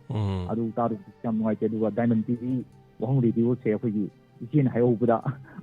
ꯑꯩꯒꯤ ꯄꯣꯊꯥꯐꯝꯁꯦ ꯃꯁꯤꯅ ꯑꯩꯒꯤꯗꯤ ꯑꯣꯏꯍꯧꯔꯅꯤ ꯑꯩꯒꯤ ꯄꯣꯊꯥꯐꯝ ꯃꯁꯤꯅ ꯑꯣꯏꯔꯅꯤ ꯑꯩꯅ ꯍꯌꯦꯡꯋꯥꯏ ꯁꯤꯗꯤ ꯐꯥꯎꯕꯗꯤ ꯁꯤꯅꯗꯤ ꯑꯩꯒꯤ ꯄꯣꯊꯥꯐꯝ ꯑꯩꯒꯤ ꯅꯥꯎꯁꯨꯝ ꯏꯁꯩ ꯑꯗꯒꯤ ꯅꯨꯡꯉꯥꯏꯕ ꯃꯌꯥꯝ ꯑꯃ ꯏꯟꯇꯔꯇꯦꯟꯃꯦꯟꯗ ꯑꯣꯏꯒꯦꯔꯥ ꯅꯠꯇ꯭ꯔꯒꯅ ꯑꯋꯥ ꯑꯅꯥ ꯃꯌꯥꯝ ꯑꯃ ꯁꯤꯌꯔ ꯇꯧꯕꯁꯦ ꯃꯁꯤꯅ ꯑꯩꯒꯤꯗꯤ ꯄꯦꯟꯊꯣꯛꯆꯔꯦ ꯍꯥꯏꯅ ꯑꯩꯒꯤꯗꯤ ꯈꯟꯖꯔꯦ ꯍꯥꯏꯗꯅ ꯀꯥꯗꯨꯗ ꯖꯤꯡꯒꯅ ꯈꯥꯎꯕ ꯀꯥꯗꯨꯗ ꯂꯩꯍꯧꯏ ꯍꯥꯏꯇꯥꯔꯦ ꯀꯥ ꯃꯆꯥ ꯑꯃꯗ ꯑꯗꯨꯒ ꯏꯌꯥꯝꯕꯒꯤ ꯈ꯭ꯋꯥꯏꯗꯒꯤ ꯍꯌꯦꯡ ꯃꯔꯨ ꯑꯣꯏꯅ ꯆꯠꯀꯗꯕ ꯑꯩꯈꯣꯏꯒꯤ NSD national school of drama ꯍꯥꯏꯕ ꯇꯥꯔꯦ ꯅ꯭ꯌꯨ ꯗꯦꯜꯂꯤꯗ ꯏꯌꯥꯝꯕꯅ ꯆꯠꯀꯅꯤ ꯍꯥꯏꯕꯗꯨꯁꯨ ꯇꯥꯕꯗꯒꯤꯁꯨ ꯑꯩꯈꯣꯏꯒꯤ ꯍꯧꯖꯤꯛ ꯂꯩꯔꯤꯕ ꯑꯩꯈꯣꯏ ꯃꯌꯥꯝ ꯑꯃ ꯂꯩꯔꯤ ꯏꯌꯥꯝꯕꯒꯤꯁꯤ ꯄꯨꯛꯅꯤꯡ ꯋꯥꯔꯣꯜꯁꯤ ꯇꯥꯔꯤ ꯍꯥꯏꯇꯥꯔꯦ ꯃꯌꯥꯝꯅꯁꯨ ꯑꯝꯇ ꯋꯤꯁꯁꯦ ꯑꯝꯇ ꯄꯤꯕꯤꯍꯧꯁꯤ ꯍꯥꯏꯗꯅ ꯁꯤꯗ ꯂꯩꯔꯤꯁꯤ ꯌꯥꯝ ꯌꯥꯝꯃꯦ ꯏꯌꯥꯝꯕ ꯑꯩꯅ ꯑꯗꯨꯝ ꯃꯍꯨꯠ ꯁꯤꯟꯖꯔꯒ ꯐꯣꯟ ꯇꯧꯖꯔꯛꯄꯅꯤ ꯍꯥꯏꯇꯥꯔꯦ ꯊꯥꯒꯠꯆꯔꯤ ꯌꯥꯝꯅ ꯌꯥꯝꯃꯦ ꯍꯥꯏꯗꯤ ꯑꯩꯈꯣꯏ ꯃꯤ ꯑꯦꯔꯥꯎꯟ ꯃꯤ 40-50 ꯁꯨꯏ ꯍꯥꯏꯇꯥꯔꯦ ꯏꯌꯥꯝꯕ ꯂꯣꯏꯅꯃꯛ ꯈꯪꯅꯔꯦ ꯍꯥꯏꯇꯥꯔꯦ ꯏꯌꯥꯝꯕꯒꯤ ꯀꯩꯅꯣꯁꯦ ꯏꯌꯥꯝꯕꯒꯤ ꯄꯣꯄꯨꯂꯔꯤꯇꯤꯁꯦ ꯑꯗꯨꯒ ꯃꯁꯤꯁꯨ ꯁꯣꯏꯗ ꯉꯥꯝꯗꯅ ꯏꯌꯥꯝꯕ ꯑꯩꯈꯣꯏꯒꯤ ꯗꯥꯏꯃꯟ ꯇꯤꯚꯤ ꯍꯥꯏꯇꯥꯔꯦ ꯋꯥꯍꯣꯡ ꯔꯦꯗꯤꯑꯣꯒꯤ ꯁꯥꯏꯠꯇꯒꯤ ꯂꯤꯁꯅꯔꯁꯤꯡꯅ ꯍꯥꯏꯕ ꯇꯥꯔꯦ ꯑꯩꯅ ꯍꯥꯏꯖꯔꯤ ꯍꯥꯏꯇꯥꯔꯦ ꯌꯥꯝ ꯁꯣꯏꯗꯅ ꯑꯩꯈꯣꯏꯒꯤ ꯃꯥꯏ ꯄꯥꯛꯄ ꯑꯩꯈꯣꯏ ꯇꯦꯛꯇ ꯀꯥꯏꯗꯅ ꯑꯃꯨꯛ ꯍꯟꯕꯤꯔꯛꯑꯒ ꯑꯩꯈꯣꯏꯒꯤ ꯄꯨꯡꯒꯤ ꯋꯥꯔꯣꯜꯁꯦ ꯃꯁꯤ ꯇꯧꯕꯤꯔꯛꯅꯕ ꯍꯥꯏꯇꯥꯔꯦ ꯍꯌꯦꯡꯗꯤ ꯏꯌꯥꯝꯕ ꯃꯁꯤ ꯄꯨꯡꯒꯤ ꯋꯥꯔꯣꯜꯁꯦ ꯀꯃꯥꯏꯅ ꯇꯧꯕꯅꯣ ꯍꯥꯏꯕꯁꯨ ꯈꯪꯖꯅꯤꯡꯉꯤ ꯍꯥꯏꯇꯥꯔꯦ ꯏꯌꯥꯝꯕ ꯍꯥꯏꯇꯥꯔꯦ ꯁꯤꯅ ꯑꯩꯒꯤꯗꯤ ꯚꯥꯏꯔꯦꯟꯁꯦ ꯍꯟꯗꯛ ꯅꯍꯥꯟꯁꯦ ꯌꯥꯝ ꯅꯣꯛꯅꯈꯤ ꯍꯥꯏꯇꯥꯔꯦꯀꯣ ꯑꯗꯣ ꯏꯌꯥꯝꯕ ꯀꯣꯏꯅꯗꯕꯒꯤꯅꯤꯀோ ꯁꯨꯝ ꯍꯥꯏꯔꯕꯗ ꯑꯩꯁे ꯍꯥꯏꯇꯥꯔꯦꯁꯦ ꯑꯩꯁꯦ ꯑꯗꯨꯝ ꯈꯔꯗꯤ ꯑꯗꯨم ꯍꯥꯏꯔꯦ ꯃꯌꯥꯝꯁꯨ ꯅꯣꯛꯑꯝꯒꯅꯤ ꯁꯣꯏꯗꯅ ꯏꯌꯥꯝꯕ ꯑꯩ ꯍꯧꯖꯤꯛꯁꯦ ꯁꯦꯟꯗ꯭ꯔꯥꯒꯤ ꯈ꯭ꯋꯥꯏꯗꯒꯤ ꯇꯣꯞ ꯃꯣꯁ ꯑꯣꯏꯔꯤꯕ ꯃꯐꯝꯗꯨꯗꯩ ꯑꯩꯁꯦ ꯍꯧꯖꯤꯛ ꯑꯄꯥꯛꯄ ꯑꯩꯈꯣꯏꯒꯤ ꯏꯁꯤꯡ ꯂꯩꯕꯁꯤꯡꯗꯨ ꯌꯦꯡꯉꯒ ꯏꯌꯥꯝꯕꯒ ꯅꯣꯡꯅꯤꯅ ꯇꯧꯔꯒ ꯃꯌꯥꯝꯁꯨ ꯅꯣꯛꯑꯦ ꯁꯤꯗ ꯃꯌꯥꯝ ꯂꯩꯁꯤꯗꯤ ꯅꯣꯛꯑꯦ ꯂꯣꯏꯅꯃꯛ ꯍꯥꯏꯇꯥꯔꯦꯅꯦ ꯆꯠꯈꯤ ꯇꯥꯔꯦꯅ ꯍꯥꯏꯅꯔꯦ ꯃꯣꯏꯁꯨ ꯑꯗꯨꯒ ꯍꯥꯏꯇꯥꯔꯦ ꯁꯤꯗ ꯅꯨꯄꯤꯁꯨ ꯌꯥꯎꯔꯦ ꯅꯨꯄꯥꯁꯨ ꯂꯣꯏ ꯌꯥꯎꯔꯦ ꯍꯥꯏ ꯌꯥꯝ ꯅꯨꯡꯉꯥꯏꯖꯔꯦ ꯏꯅꯥꯎꯒꯤ ꯍꯥꯏꯇꯥꯔꯦ ꯑꯗꯣ ꯑꯩꯈꯣꯏꯁꯨ ꯑꯗꯨꯝ ꯍꯥꯏꯕ ꯇꯥꯔꯦ ꯁꯤ ꯑꯗꯨꯝ ꯌꯥꯎꯏ ꯑꯗꯣ ꯏꯅꯥꯎꯒꯤꯅ ꯈꯔ ꯍꯦꯛ ꯁꯨꯝ ꯇꯣꯏꯈꯤꯕ ꯍꯥꯏꯇꯥꯔꯦꯅꯦ ꯑꯗꯣ ꯑꯃꯨꯛꯁꯨ ꯑꯩꯁꯨ ꯍꯥꯏꯔꯤꯗꯣꯏꯅꯦꯕꯀꯣ ꯃꯁꯤꯗ ꯑꯩꯈꯣꯏꯅ ꯃꯅꯥꯎ ꯑꯃꯅ ꯃꯌꯥꯝꯕ ꯑꯃꯗ ꯀꯣꯏꯅꯖꯗꯅ ꯀꯩꯁꯨ ꯀꯥꯏꯗꯦ ꯃꯌꯥꯝ ꯅꯣꯛꯁꯦꯟ ꯇꯧꯔꯤꯅꯦ ꯑꯗꯨꯒ ꯏꯆꯦ ꯍꯦꯂꯦꯟꯒꯤꯗꯨꯁꯨ ꯑꯗꯨꯁꯨ ꯐꯣꯇꯣꯗꯣ ꯑꯩ ꯌꯥꯝꯅ ꯊꯥꯖꯈꯤꯕꯅꯦ ꯑꯩ ꯃꯌꯥꯝꯗꯣ ꯎꯍꯟꯖꯔꯦ ꯃꯌꯥꯝ ꯂꯣꯏꯅ ꯎꯔꯦ ꯍꯧꯖꯤꯛ ꯑꯗꯨꯒ ꯆꯥꯟꯒ ꯈꯨꯠ ꯁꯣꯛꯅꯕ ꯎꯔꯦ ꯑꯗꯣ ꯑꯩꯉꯣꯟꯗꯁꯨ ꯕ꯭ꯂꯦꯁꯁꯨ ꯄꯤꯔꯛꯑꯦ ꯑꯩꯉꯣꯟꯗ ꯕ꯭ꯂꯦꯁ ꯄꯤꯔꯛꯄꯗ ꯅꯠꯇꯅ ꯏꯌꯥꯝꯕꯕꯨꯁꯨ ꯌꯥꯝꯅꯅꯦ ꯕ꯭ꯂꯦꯁ ꯄꯤꯔꯛꯑꯦ ꯍꯥꯏꯇꯥꯔꯦ ꯐꯣꯟꯁꯦ ꯇꯧꯒꯦꯅ ꯈꯟꯕꯅꯦ ꯑꯗꯣ ꯐꯪꯗꯣꯏꯗꯤ ꯃꯥꯟꯗꯦ ꯑꯩ ꯐꯣꯟꯗꯤ ꯇ꯭ꯔꯥꯏ ꯇꯧꯖꯒꯦ ꯍꯌꯦꯡ ꯁꯥꯔꯖꯦꯟꯁꯇꯣ ꯁꯣꯏꯗꯅ ꯀꯩꯅꯣꯗ ꯆꯠꯄꯗꯣ ꯑꯗꯨ ꯑꯣꯏꯔꯁꯨ ꯖꯥꯔꯥ ꯑꯗꯨ ꯁꯣꯏꯗꯅꯗꯤ ꯆꯠꯂꯅꯤ ꯍꯥꯏꯕ ꯑꯃꯗꯤ ꯍꯥꯏꯔꯦ ꯑꯗꯨꯒꯤꯗꯤ ꯋꯤꯁ ꯄꯤꯅꯤꯡꯉꯤ ꯀꯥꯏꯅ ꯍꯥꯏꯍꯧꯋꯦ ꯑꯗꯣ ꯐꯣꯟꯗꯤ ꯐꯪꯉꯝꯗꯧ ꯃꯥꯟꯗꯦ ꯀꯔꯤꯒꯤꯅꯣ ꯍꯥꯏꯗꯤ ꯃꯥꯅ ꯑꯣꯠꯀꯗꯕ ꯐꯣꯟꯗꯣ ꯃꯈꯨꯠꯇꯣ ꯄꯪꯊꯔꯒ ꯂꯩꯍꯧꯕ ꯃꯈꯨꯠꯇꯨꯅ ꯑꯩꯈꯣꯏꯒꯤ ꯂꯥꯏꯐ ꯆꯥꯔꯠꯇꯣ ꯌꯥꯝ ꯋꯥꯅꯁꯨ ꯏꯍꯧꯋꯤ ꯍꯥꯏ ꯏꯌꯥꯝꯕ ꯑꯗꯨꯃꯥꯏꯅ ꯇꯧꯖꯒꯦꯅ ꯐꯣꯟꯗꯣ ꯋꯥꯔꯤꯗꯨ ꯇꯝꯖꯔꯛꯄꯅꯤ ꯏꯌꯥꯝꯕ ꯊꯥꯒꯠꯆꯔꯤ ꯏꯌꯥꯝꯕ ꯑꯩ ꯚꯣꯏꯁꯁꯦ ꯈꯔ ꯂꯥꯡꯕꯅꯤꯅ ꯐꯖꯅ ꯋꯥꯔꯤ ꯁꯥꯟꯅꯒꯗꯕꯗꯣ ꯋꯥꯔꯤ ꯁꯥꯟꯅꯒꯗꯕꯁꯨ ꯐꯪꯗꯦ ꯑꯗꯨꯕꯨ ꯌꯥꯝ ꯍꯦꯄꯤ ꯖꯔꯅꯤ ꯌꯦꯡꯉꯣ ꯊꯦꯡꯛ ꯌꯨ ꯆꯥꯟ ꯌꯥꯝ ꯅꯨꯡꯉꯥꯏꯖꯩ ꯑꯗꯨꯒ ꯃꯦꯗꯥꯝ ꯑꯩꯈꯣꯏꯒꯤ ꯊꯧꯔꯝꯁꯦ ꯁꯣꯏ ꯇꯥꯕꯤꯔꯝꯒꯅꯤ ꯃꯣꯏꯔꯥꯡ ꯈꯨꯅꯧꯗꯒꯤ ꯃꯦꯗꯥꯝ ꯍꯦꯂꯦꯟ ꯊꯥꯒꯠꯆꯔꯤ ꯍꯟꯅ ꯃꯌꯥꯝꯅꯗꯤ ꯑꯩꯈꯣꯏꯅ ꯁꯨꯝ ꯈꯪꯖꯔꯨꯗꯦ ꯍꯥꯏꯇꯥꯔꯦ ꯑꯗꯨꯝ ꯑꯁꯦꯡꯕꯗ ꯁꯨꯝ ꯏꯅꯥꯎꯅ ꯇꯝꯕꯤꯔꯤ ꯌꯨꯝꯈꯥꯏꯕꯝ ꯍꯦꯂꯦꯟꯅ ꯇꯥꯛꯄꯤꯔꯛꯄ ꯍꯥꯏꯇꯥꯔꯦ ꯏꯁꯥꯒꯤ ꯑꯅꯥꯕ ꯑꯃꯒ ꯂꯣꯏꯅꯅ ꯁꯥꯒꯣꯟꯅꯔꯒ ꯂꯩꯕꯗꯣ ꯍꯥꯏꯇꯥꯔꯦ ꯃꯦꯗꯥꯝ ꯀꯩꯁꯨ ꯅꯤꯡꯍꯟꯅꯕꯤꯒꯅꯨ ꯑꯩꯈꯣꯏꯁꯨ ꯑꯅꯥꯕꯅꯤ ꯆꯠꯅ ꯑꯗꯨꯝ ꯅꯥꯔꯤꯅꯤ ꯑꯗꯨꯒ ꯄꯨꯟꯁꯤ ꯅꯨꯡꯁꯥꯡꯅ ꯑꯗꯨꯝ ꯂꯩꯃꯤꯟꯅꯁꯤ ꯑꯗꯨꯒ ꯏꯁꯥꯒꯤ ꯅꯨꯡꯉꯥꯏꯇꯕꯗꯨꯗꯤ ꯌꯥꯡꯅ ꯐꯕꯤꯔꯛꯄ ꯑꯣꯏꯁꯅꯨ ꯏꯅꯥꯎꯆꯥꯅ ꯑꯩꯈꯣꯏꯒꯤ ꯎꯠꯊꯣꯛꯄꯤꯔꯛꯄ ꯍꯥꯏꯇꯥꯔꯦ ꯈꯪꯍꯟꯕꯤꯔꯛꯄ ꯃꯌꯥꯝꯗꯣ ꯍꯥꯏꯇꯥꯔꯦꯅꯦ ꯌꯥꯝ ꯅꯨꯡꯉꯥꯏꯖꯩ ꯑꯗꯨꯒ ꯊꯥꯒꯠꯆꯔꯤ ꯃꯇꯝ ꯂꯣꯏꯁꯤꯜꯂꯛꯀꯗꯧꯔꯦ ꯍꯜꯂꯣ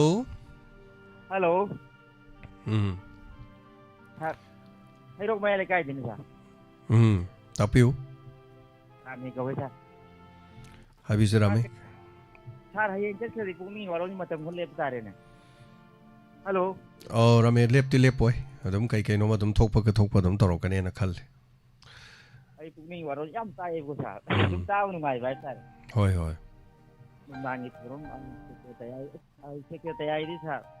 ꯄꯨꯡ 1:30 ꯍꯧꯋꯦꯀꯣ ꯅꯨꯃꯤꯠꯇꯤꯒꯤ ꯅꯣꯡꯉꯥꯜꯂꯝꯗꯥꯏ ꯍꯦꯛ ꯌꯧꯋꯦ ꯃꯗꯨ ꯇꯥꯕꯗ ꯁꯥꯔ ꯅꯨꯡꯉꯥꯏꯌꯦ ꯌꯥꯝ ꯑꯗꯨꯗꯤ ꯁꯥꯔ ꯍꯌꯦꯡ ꯁꯥꯔ ꯈꯣꯏꯅ ꯆꯠꯇꯣꯔꯤꯁꯤꯗꯤ ꯅꯨꯃꯤꯠ ꯀꯌꯥꯅꯤ ꯅꯨꯃꯤꯠ 5 ꯈꯛꯇꯅꯤ ꯆꯠꯄꯗ ꯃꯪꯒꯣꯜ ꯑꯣꯏꯕꯤꯌꯨ ꯁꯥꯔ ꯈꯔ ꯆꯦꯛꯁꯤꯟꯕꯤꯌꯨ ꯁꯥꯔ ꯂꯝꯁꯨ ꯆꯠꯄꯗ ꯈꯔ ꯆꯦꯛꯁꯤꯟꯅ ꯆꯠꯄꯤꯌꯨ ꯃꯥꯅꯤ ꯍꯣꯏ ꯊꯥꯒꯠꯆꯔꯤ ꯌꯥꯝ ꯅꯨꯡꯉꯥꯏꯖꯩ ꯔꯥꯃꯤ ꯁꯥꯔ ꯐꯣꯟ ꯇꯧꯕꯗꯤ ꯃꯇꯝ ꯈꯔꯗꯤ ꯂꯦꯞꯄꯦꯕꯀꯣ ꯍꯣꯏ ꯑꯩ ꯃꯌꯥꯝꯅ ꯁꯨꯝ ꯐꯪꯗꯕ ꯃꯌꯥꯝ ꯑꯃ ꯌꯥꯎꯕꯁꯦ ꯁꯨꯝ ꯐꯪꯗꯅ ꯍꯣꯏ ꯁꯥꯔꯒꯤ ꯈꯣꯟꯖꯦꯜꯁꯤ ꯇꯥꯔꯒ ꯁꯥꯔꯒꯤ ꯈꯣꯟꯖꯦꯜꯁꯤ ꯄꯥꯝꯁꯨ ꯄꯥꯝꯖꯕ ꯌꯥꯝꯅꯀꯣ ꯊꯥꯒꯠꯆꯔꯤ ꯔꯥꯃꯤ ꯅꯨꯡꯁꯤꯕꯤꯕ ꯂꯥꯏꯕꯛ ꯐꯕꯅꯤ ꯅꯨꯡꯉꯥꯏꯌꯦ ꯁꯥꯔ ꯊꯦꯡꯛ ꯌꯨ ꯊꯥꯒꯠꯆꯔꯤ ꯔꯥꯃꯤ ꯀꯣ ꯐꯥꯎꯅꯔꯁꯤ ꯃꯊꯪ ꯃꯇꯝꯗ ꯁꯨꯝ ꯂꯣꯏꯁꯤꯜꯂꯛꯄ ꯍꯥꯏꯇꯥꯔꯦ ꯑꯗꯣ ꯃꯦꯗꯥꯝ ꯍꯦꯂꯦꯟ ꯌꯨꯝꯈꯥꯏꯕꯝꯁꯦ ꯀꯔꯤ ꯑꯣꯏꯅ ꯅꯥꯔꯤꯅꯣ ꯑꯗꯨꯒ ꯍꯤꯁꯇ꯭ꯔꯤꯗꯤ ꯑꯩꯈꯣꯏ ꯀꯔꯤꯅꯣꯗꯤ ꯈꯪꯖꯗꯦ ꯍꯥꯏꯇꯥꯔꯦ ꯑꯗꯣ ꯃꯦꯗꯥꯝ ꯍꯦꯂꯦꯟꯅ ꯐꯣꯟ ꯇꯧꯔꯛꯄ ꯐꯔꯛ ꯇꯥꯔꯁꯨꯀꯣ ꯑꯩꯉꯣꯟꯗ ꯇꯦꯛꯁ ꯇꯧꯕꯤꯔꯛꯑꯣ ꯀꯔꯤ ꯑꯣꯏꯅ ꯅꯥꯔꯤꯅꯣ ꯀꯔꯤ ꯑꯣꯏ ꯉꯝꯗ꯭ꯔꯤꯅꯣ ꯐꯃꯨꯡꯗ ꯂꯩꯔꯤꯗꯣ ꯀꯌꯥꯝ ꯀꯨꯏꯔꯦ ꯀꯃꯥꯏꯅ ꯇꯧꯕꯅꯣ ꯑꯗꯒꯤ ꯏꯃꯨꯡ ꯃꯅꯨꯡꯒꯤ ꯐꯤꯕꯝꯅ ꯀꯔꯤꯅꯣ ꯀꯃꯥꯏꯅ ꯇꯧꯏ ꯀꯥꯏꯅꯀꯣ ꯁꯨꯝ ꯈꯪꯗꯕꯗꯤ ꯈꯪꯗ꯭ꯔꯦ ꯇꯤꯟꯅꯔꯨꯔꯦ ꯂꯣꯏꯅꯔꯨꯔꯦ ꯂꯥꯏꯔꯕ ꯏꯅꯥꯛ ꯈꯨꯟꯕ ꯑꯋꯥꯕ ꯅꯨꯡꯉꯥꯏꯕ ꯍꯥꯏꯕꯁꯤꯗꯤ ꯃꯥꯒꯤ ꯃꯔꯥꯏꯕꯛꯇꯁꯨ ꯂꯣꯏꯅ ꯂꯩ ꯑꯗꯨꯒ ꯑꯅꯥꯕ ꯈꯨꯗꯤꯡꯃꯛ ꯂꯣꯏꯅ ꯂꯥꯏꯔꯕ ꯅꯠꯇꯦ ꯑꯅꯥꯕ ꯈꯨꯗꯤꯡꯃꯛ ꯂꯣꯏꯅ ꯑꯁꯣꯟꯕ ꯅꯠꯇꯦ ꯑꯗꯨꯒ ꯏꯅꯥꯛ ꯈꯨꯟꯕꯗꯁꯨ ꯑꯁꯣꯟꯕ ꯑꯗꯨꯝ ꯌꯥꯎꯏ ꯏꯅꯥꯛ ꯈꯨꯟꯕꯁꯨ ꯑꯗꯨꯝ ꯅꯥꯏ ꯁꯦꯜ ꯄꯥꯏꯕꯁꯨ ꯑꯗꯨꯝ ꯅꯥꯏ ꯍꯥꯏꯖꯔꯤꯕ ꯏꯅꯥꯛ ꯈꯨꯟꯕ ꯃꯤ ꯁꯤꯗꯦꯕ ꯂꯩꯄꯣꯟꯇꯦ ꯏꯅꯥꯛ ꯈꯨꯟꯕꯁꯨ ꯃꯤ ꯁꯤ ꯂꯥꯏꯔꯕꯁꯨ ꯑꯗꯨꯝ ꯁꯤꯀꯣ ꯑꯗꯣ ꯃꯇꯥꯡ ꯆꯥꯕ ꯀꯥꯟꯗ ꯑꯩꯈꯣꯏꯒꯤ ꯃꯦꯗꯥꯝ ꯍꯦꯂꯦꯟꯅ ꯏꯕꯤꯔꯛꯑꯗꯤ ꯅꯨꯡꯉꯥꯏꯅꯤ ꯑꯗꯣ ꯐꯣꯟ ꯄꯥꯏꯕꯅꯤꯅ ꯋꯥꯆꯞ ꯌꯥꯎꯔꯝꯒꯅꯤ ꯈꯜꯂꯦ ꯋꯥꯆꯞ ꯌꯥꯎꯔꯒꯗꯤ ꯋꯥꯆꯞꯇ ꯚꯣꯏꯁ ꯃꯦꯁꯦꯖ ꯑꯣꯏꯅ ꯊꯥꯕꯤꯔꯛꯑꯁꯨ ꯌꯥꯏ ꯁꯨꯝ ꯑꯩꯅ ꯍꯪꯖꯔꯤꯕꯗꯨ ꯃꯇꯥꯡ ꯆꯥꯕꯗ ꯑꯩꯈꯣꯏꯒ ꯀꯣꯜ ꯇꯧꯔꯒ ꯋꯥꯔꯤ ꯁꯥꯟꯅꯕꯁꯨ ꯑꯗꯨꯝ ꯌꯥꯏ ꯑꯗꯨꯒ ꯑꯩꯈꯣꯏꯗꯤ ꯈꯪꯗꯦ ꯍꯥꯏꯇꯥꯔꯦ ꯑꯗꯣ ꯐꯃꯨꯡꯗꯒ ꯀꯨꯏꯅꯒ ꯁꯨꯝ ꯑꯗꯨꯃꯥꯏꯅ ꯂꯩꯕ ꯑꯗꯨꯒ ꯃꯌꯥꯝꯁꯤ ꯁꯤꯅꯤ ꯑꯩꯈꯣꯏ ꯆꯥꯅꯣꯏ ꯀꯔꯤ ꯍꯣꯏ ꯄꯥꯎ ꯐꯥꯎꯅꯔꯀꯥꯟꯗ ꯑꯩꯈꯣꯏ ꯌꯥꯎꯗ꯭ꯔꯁꯨ ꯑꯩꯈꯣꯏꯅ ꯐꯦꯃꯤꯂꯤ ꯑꯃ ꯍꯥꯏꯇꯥꯔꯦ ꯑꯩꯈꯣꯏꯅ ꯁꯨꯃꯥꯏꯅ ꯐꯦꯃꯤꯂꯤ ꯑꯃ ꯁꯦꯝꯃꯤ ꯍꯥꯏꯁꯦ ꯑꯩꯈꯣꯏ ꯃꯌꯥꯝ ꯑꯃ ꯄꯨꯟꯁꯤꯜꯂꯀꯥꯟꯗ ꯐꯦꯃꯤꯂꯤ ꯑꯃ ꯁꯦꯝꯃꯤꯗꯅ ꯀꯃꯥꯏꯅꯅꯣ ꯍꯥꯏ ꯀꯥꯟꯗ ꯑꯗꯣ ꯑꯋꯥ ꯑꯅꯥꯗꯣ ꯑꯩꯈꯣꯏ ꯂꯣꯏꯅ ꯑꯩꯈꯣꯏ ꯀꯩꯅꯣ ꯇꯧꯕ ꯌꯥꯏ ꯍꯥꯏꯇꯥꯔꯦ ꯁꯤꯌꯔ ꯇꯧꯕ ꯌꯥꯏ ꯍꯥꯏꯇꯥꯔꯦꯀꯣ ꯌꯨꯝꯈꯥꯏꯕꯝ ꯍꯦꯂꯦꯟꯅ ꯇꯥꯛꯄꯤꯔꯛꯄꯗꯣ ꯑꯗꯨꯒ ꯊꯥꯒꯠꯆꯔꯤ ꯍꯟꯅ ꯅꯨꯡꯉꯥꯏꯖꯔꯦ ꯁꯔꯨꯛ ꯌꯥꯕꯤꯔꯛꯄ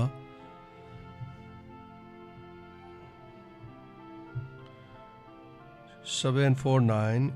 438 749 749 438.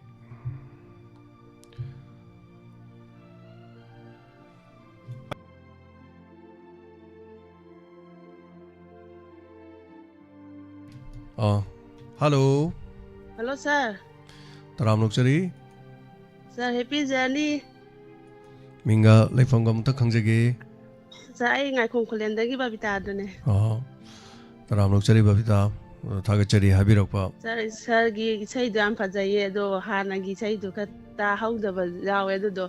Sir, gi bade nim te min sakpro sakpado. Tayo do duzu ka tharak marak ta thabiro sir do say do. Hoi ahang bade thajagi. Ngano aje. Hojiksu losalakpada symbol loibagi hai tareko.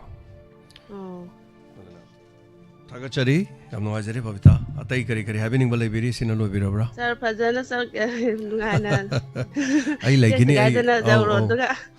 Thagachari. Muhalaga ningi waran se muk.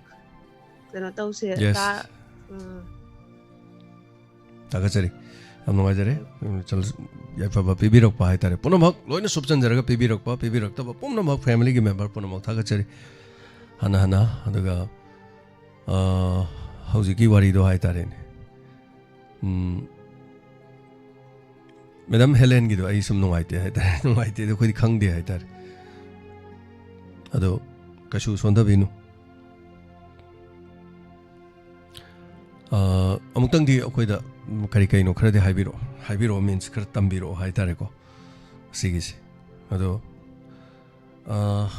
matam je pungloi loi ra bane call je paikha charoi matam je pungloi loi ba je pungloi loi ra bane call je paikha charoi n taw ne do last hai tare ko side da inau Shakespeare na minute nam phada bi da kitang yang na haibiro matam je pungloi loi re tabi braino hello matam je pungloi loi re inau Shakespeare taramuk sari kitang yang na habis inau Shakespeare ta kitang bit pu dong taw ba yang habio matam je pungloi loi ki helen ko na lu ko deri ba du sakam chumar tan han de ke di do ta sai bi ne na han su in ko kira ga pa ba fatta ba hai bi ye bai jum kha po de hai tan du pung so ga bi no han ye da hai ye ha ba da me am ai ana ga sia do ga do ira lan ta ja ga ka ko su wo chen Yam ban heng lạc cái mình cũng đang hàng nông trả mà đến nông cũng tươi là cái tàu gì nông chứ mong li tàu ai nè bộ plane tông đi tàu ra đâu nè nông tàu đi nông mong xử lý sao the plane tai ya da mà thắc tập pung mà bài lên rồi ai ngon tàu đấy Khôi ai là cái nông yao rồi thuốc tao vui chứ nông đi ngoài mấy người ra ngoài ai Kolkata đấy halak quan được Manipur đó taram đấy bài tai ya da mà thắc tập pung mà bài lên vậy pung ninh cái đó sum son ra lên mà plane mà thắc tông gì có Some nong sing weather ka phalak tadi kata chong do tan mane ai tar anyway tapi lo selang padam tam lo selang pada abi yam yang aktif itu dia anak susun kayak kamu kau tinggal di komisi di pokoknya yam bagi itu kaitan lagi lagi gua ai nak kan ni aku yam dah lagi ke lan mana sih dah yam dah orang punya hang ni kau tapi nak kita tu kau tidak seperti kerja tu Delhi bukan tahu betul yang video da zum ya da hari matam tahu ka matam senti da Delhi ki concert di kai manung da mani pu le lo ki sum papan da le ko ina lila da ka dai tong do no thong do thong hai di na mon det ya da no ma ti ku wa ko da mo tang ga ma mang da hai da du sim ma tham da ni ba Delhi da le bai ma na ki sum ma thang thang hang nak pu dai au hai ta le mon hari ya da no ka hai da sum hai hoi lo sel ko hai jaram ge jam no ai tham da ki yang da do mai pa ko biu la ti ro da di ba mo mi ra da thang ko da sa na mo han ma ma ka gi do di wa shu na am su du ngai ni ti ma thang ka pu wa ro ri pa na ma thang da ge ya ma thang ta ni Thank you thagachari mayam live to dum lak piu ai Delhi de ge dum or so ka manung de or so dum ai tau jarak na ba ai sindi silli dum yang mina si ngamoi do or ga ngang sing mayam de puspa hoi khari hoi tau har ga dum thado ma lor se yang mina si dum mathang ko National School of Drama Mandi House hai tare New Delhi da tang taruk ki numidang waram pung taruk ta matam da tawgadam ne lela se da festival rang mahosab mana chahi kuding gi tawbane NSD da aduna masida Manipur gi Sumang Lila gi first second haitare madugi manungdagi amamam khalli haitare madu masi puraga dum thabane first second tab sing sidugi first second third tab adudagi amamam khallaga dum chahi kudingi dum thabane adu chahi kudingi tharakpasida khoi first tagraga jo second tab dum thagi badum yawe draw tawi haitare adu mai toroga dum thabane chahi kudingi mafam honga masi chattaba yade National School of Drama gi maramdi artist sing si grant lokthaba yananaba lila chatragasu artist sing je thamada stipend khara phangnanaba adagi sigumagi policy khara su lei haitare India ga pullaga leibani nako mayamna di khanbirambe yai aduna hojik lan manung sida noina lila sanaba chatpa lila Delhi da sanaba du to khotpan haibi yai adu ada chakador si festival amagi saruk yadaba haibatai aduna yadragadi adu da khalak paduda aikoi ge recognition kakhidaba haigitare recognition ka adi artist ki punchi de kari hoini aduna chattaba yadaba aduna pumnamak sigma singsi me am leibanina chattaba yadaba uttaba yadaba film festival gumba adumaina chatpa gumba ne haitare aduna chachagadabani Delhi da leiba singna aduna tang keno da haitare khoigi tang taruk numidang pung taruk sida me am lakpiu Delhi da leiba sing aduga Mandi House New Delhi da lakpiraga me amna aduna madaida saruk yabiu haitare thank you so much thagachari me ampuna madu inam me mathanga Diamond TV da lupa chama kapirkmani maji khoigi blind person ne haitare aina na hawai badi lupa lising manga mating pangbi khibani family sum leijada dar mapuroi basu mit udaba ma sum mit udaba duda ngarang ju lupa cham kapire aina kari gino nang cham kapai ji boy smateng pangjaning to bani hai da ma ge ning badu thungana bana adum kap halle haitare Laisram Indira ulodagi thagachari cheng ju pubire khara mana masing ju pubire anana thagachari aduga lupa chahum ama donor function gi su pibire aduga husband ga su langminaba haibatare chahi khuding gi siguma matam da la kana donors gi su paisa pitokpa chahi magi ada chengsa ka ju hek mana masing ga ju pubirak pa haitare thank you so much madugi demakta anana thagachari aduga Helen gi naba pabiyo aduga Helen gi pauk se khoida khar kupna Helen khar tambira di am nuai ni aduga thagachari koi family mo oina haitare imung manungda awaba anaba nungai taba yorok matamda khoi masen loina mak share tongno gadamni angama mateng pangna gadongni haitare anana thagachari ngase gi matang asida puning waron thorom lo sinjage mayam puning waron da mapung phan bibagi da mak anana thagachari mathangi live program da soidana saruga biu loina na masigi inspector tayagi aroi bawari haiba tare sandok sari si aroi bawari aduga hayeng dagi di wari ohum thamjarongani mayam soidana tabiu Ponamapu kurumjari ngasigi tharomasida yaubiriba singkai khomnajari west bibirakpa ponamapu sathakachari hayeng chupuning waron ayuk da tawgini ayuk tawroga chatoine thank you so much take care awana thidabi momonok charaga penjabini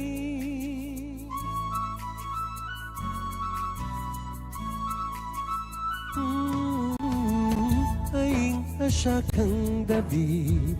awana thidabi momonok charaga penjabini kalakmi hoklai jadabi humangmal nahing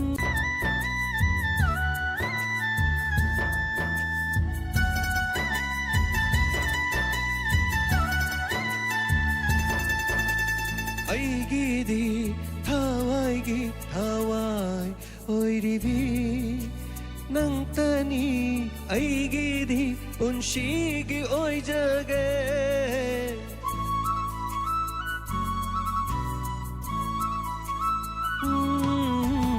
aigidi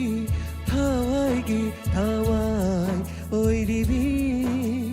nangtani aigidi unshigi oijage mapok khudingi aitagile piu chamjaravi aigi khungangi chanu yenglure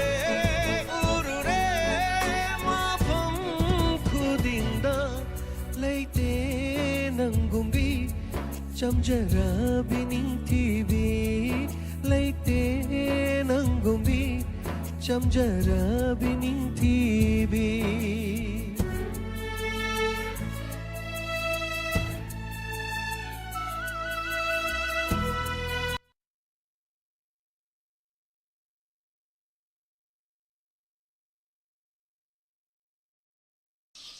ꯅꯈꯣꯏꯅꯤ ꯄꯥꯕꯨꯡꯒꯤ ꯇꯨꯡ ꯏꯟꯗꯨꯅ ꯂꯥꯛꯄ ꯌꯥꯔꯣꯏ ꯏꯆꯥꯅꯤꯗꯤ ꯃꯐꯝ ꯑꯁꯤꯗ ꯃꯍꯩ ꯇꯝꯗꯨꯅꯅꯦ ꯑꯆꯧꯕ ꯃꯤ ꯑꯣꯏꯕ ꯉꯝꯅꯕ ꯍꯣꯠꯅꯒꯗꯕꯅꯤ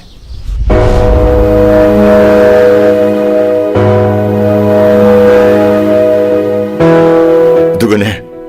ꯃꯇꯝ ꯄꯨꯝꯅꯃꯛꯇ ꯅꯪꯅ ꯌꯦꯡꯅꯕꯅꯦꯅ ꯈꯜꯂꯤꯕ ꯑꯩꯒꯤ ꯊꯃꯣꯏꯁꯤꯅꯗꯤꯅꯦ ꯅꯪꯕꯨꯗꯤ ꯊꯃꯣꯏ ꯁꯦꯡꯅ ꯅꯨꯡꯁꯤꯈꯤꯕꯅꯤꯅ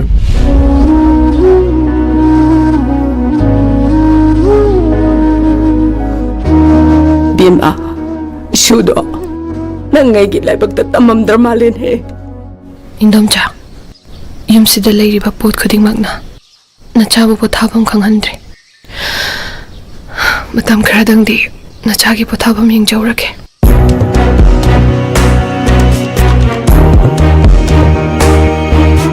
ꯊꯋꯥꯏꯗꯒꯤ ꯁꯦꯡꯅ ꯅꯨꯡꯁꯤꯕꯤ ꯅꯪꯕꯨ ꯑꯩꯅ ꯀꯃꯥꯏꯅ ꯊꯥꯗꯣꯛꯑ ꯆꯠꯇꯣꯏꯕ ꯅꯪꯗꯤ ꯑꯩꯒꯤ ꯊꯋꯥꯏꯅꯤ ꯅꯪꯅ ꯑꯩꯒꯤ ꯏꯅꯥꯛꯇ ꯂꯩꯔꯤꯕ ꯃꯈꯩ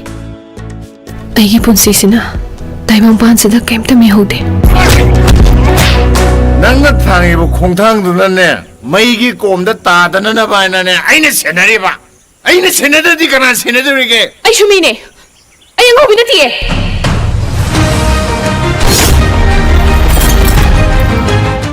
ꯁꯥꯎꯕ ꯌꯥꯗꯦ ꯀꯦꯁꯁꯤ ꯃꯥꯅ ꯉꯝꯃꯔꯣꯏꯅ ꯈꯪꯕꯅꯅꯤ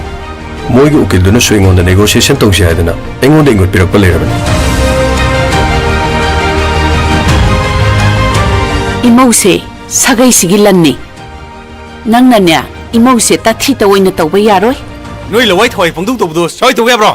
ꯅ ꯍꯥꯠꯇꯣꯛꯎꯔꯣꯅ ꯑꯩ ꯄꯨꯟꯁꯤꯁꯤ ꯃꯈꯥ ꯇꯥꯅ ꯍꯤꯡꯅꯤꯡꯗ꯭ꯔꯦ ꯑꯗꯣ ꯄꯥꯕꯨꯡ ꯑꯩꯈꯣꯏꯗꯤ ꯀꯩꯗ ꯆꯥꯛ ꯆꯥꯗꯣꯏꯕ ꯆꯥꯅꯕ ꯄꯨꯈꯝꯁꯨ ꯑꯝꯇ ꯂꯩꯇꯦ ꯅꯈꯣꯏ ꯅꯨꯄꯤ ꯍꯥꯏꯕ ꯀꯥꯡꯂꯨꯞꯁꯦ ꯅꯁꯥꯒꯤꯗ ꯈꯜꯂꯦ ꯑꯩ ꯉꯝꯃꯣꯏ ꯀꯣ ꯅꯨꯃꯤꯠ 5ꯅꯤ ꯍꯣꯁꯄꯤꯇꯥꯜꯗ ꯅꯥꯗꯅ ꯂꯩꯕꯕꯨ ꯅꯪ ꯅꯣꯡꯃꯇ ꯂꯥꯛꯑꯒ ꯌꯥꯔꯦꯛꯇꯦꯌꯦ ꯅꯪꯗꯤ ꯌꯨꯝꯗ ꯀꯩꯗꯧ ꯂꯩꯔꯤꯕ ꯑꯁꯨꯝꯁꯤꯅ ꯀꯗꯥꯏꯗ ꯂꯩꯔꯒꯦ ꯀꯥꯏꯅ ꯌꯨꯝꯗ ꯀꯌꯥꯝ ꯊꯦꯡꯅ ꯍꯜꯂꯛꯀꯗꯣꯏꯅꯣ ꯍꯪꯉꯤꯁꯤꯗꯤ ꯁꯤꯗꯕꯨ ꯃꯥꯅ ꯋꯥꯈꯜꯂꯣꯟ ꯇꯧꯔꯒ ꯒꯩꯖꯤꯜꯂꯤ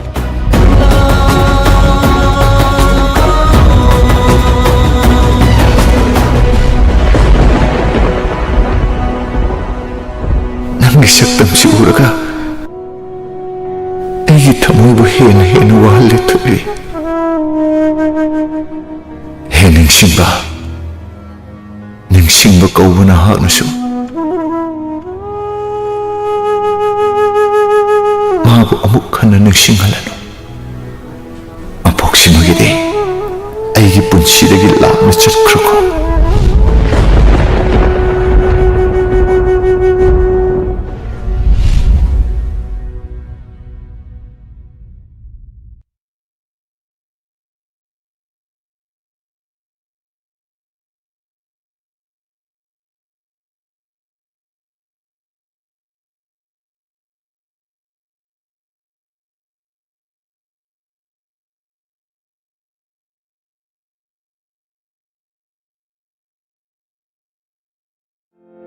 Hangdokchari, Ningthem Eye Care and Optical, Computerized Eye Testing, Mafamna Arongthong, Opposite Oil Pump, near District Hospital, Thobal. Ningthem Eye Care and Optical Asi, Saisakpi, Chanchangi Thongangi Hekmachinda, Hangduna Lejare. Mafam asida tonga kudong chaba kaya marum pijari. Mafam asida free eye checkup tawagi amadi frame amadi lens ta 30% ta kudong chaba pijari. Adona season hariba frame adu kariguma tha taruk phawgi manungda tekrabadi mafam asida free da sinjagani. Ningthem Eye Care and Optical hariba asigi tonga ba kudong chaba singdi pediatric eye care, contact lens service, comprehensive eye exam loinana. Tonga ba treatment sing tawjariba sing adudi eye allergies, eye infection, eye inflammation, eye injuries, loinana, dry eye. Hariba sing asi mafam asida laying magi kudong chaba phangbigan. Loinana, mafam asida tonga ba hausagi matamda season nariba frame amadi lens kaya marum phangbigani. Akupa marolgidama call tobiu 8787-344-541 amukahana 8787-344-541 Arong thongda leiriba oil pump asigi opposite ta leizere ngasi makleng sinbiro Ningthem Eye Care and Opticals.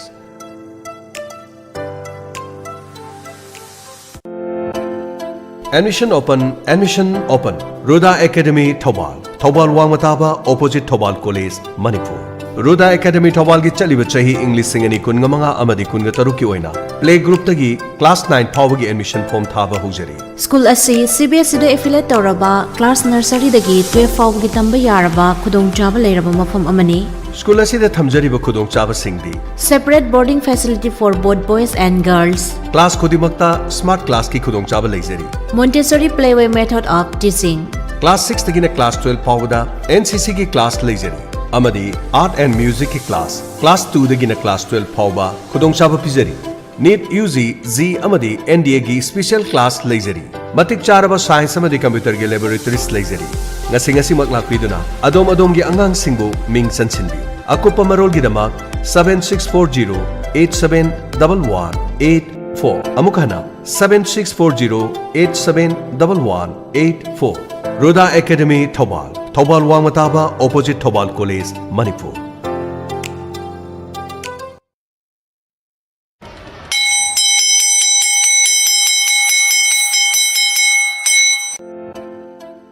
Anandapurna School of Sciences, Thobal. Admission open for the session 2025-2026. Mafam asida play group tagina class 10 phawagi admission tawba yaragani. School asida play group tagina class 10 phawagi admission hangdukchari. Mafam asida science stream gi oina class 11 amadi 12 ki khudong chaba leiba mafamni. Smart class ki khudong chaba leiraba, ningthi zaraba practical room leiraba, transport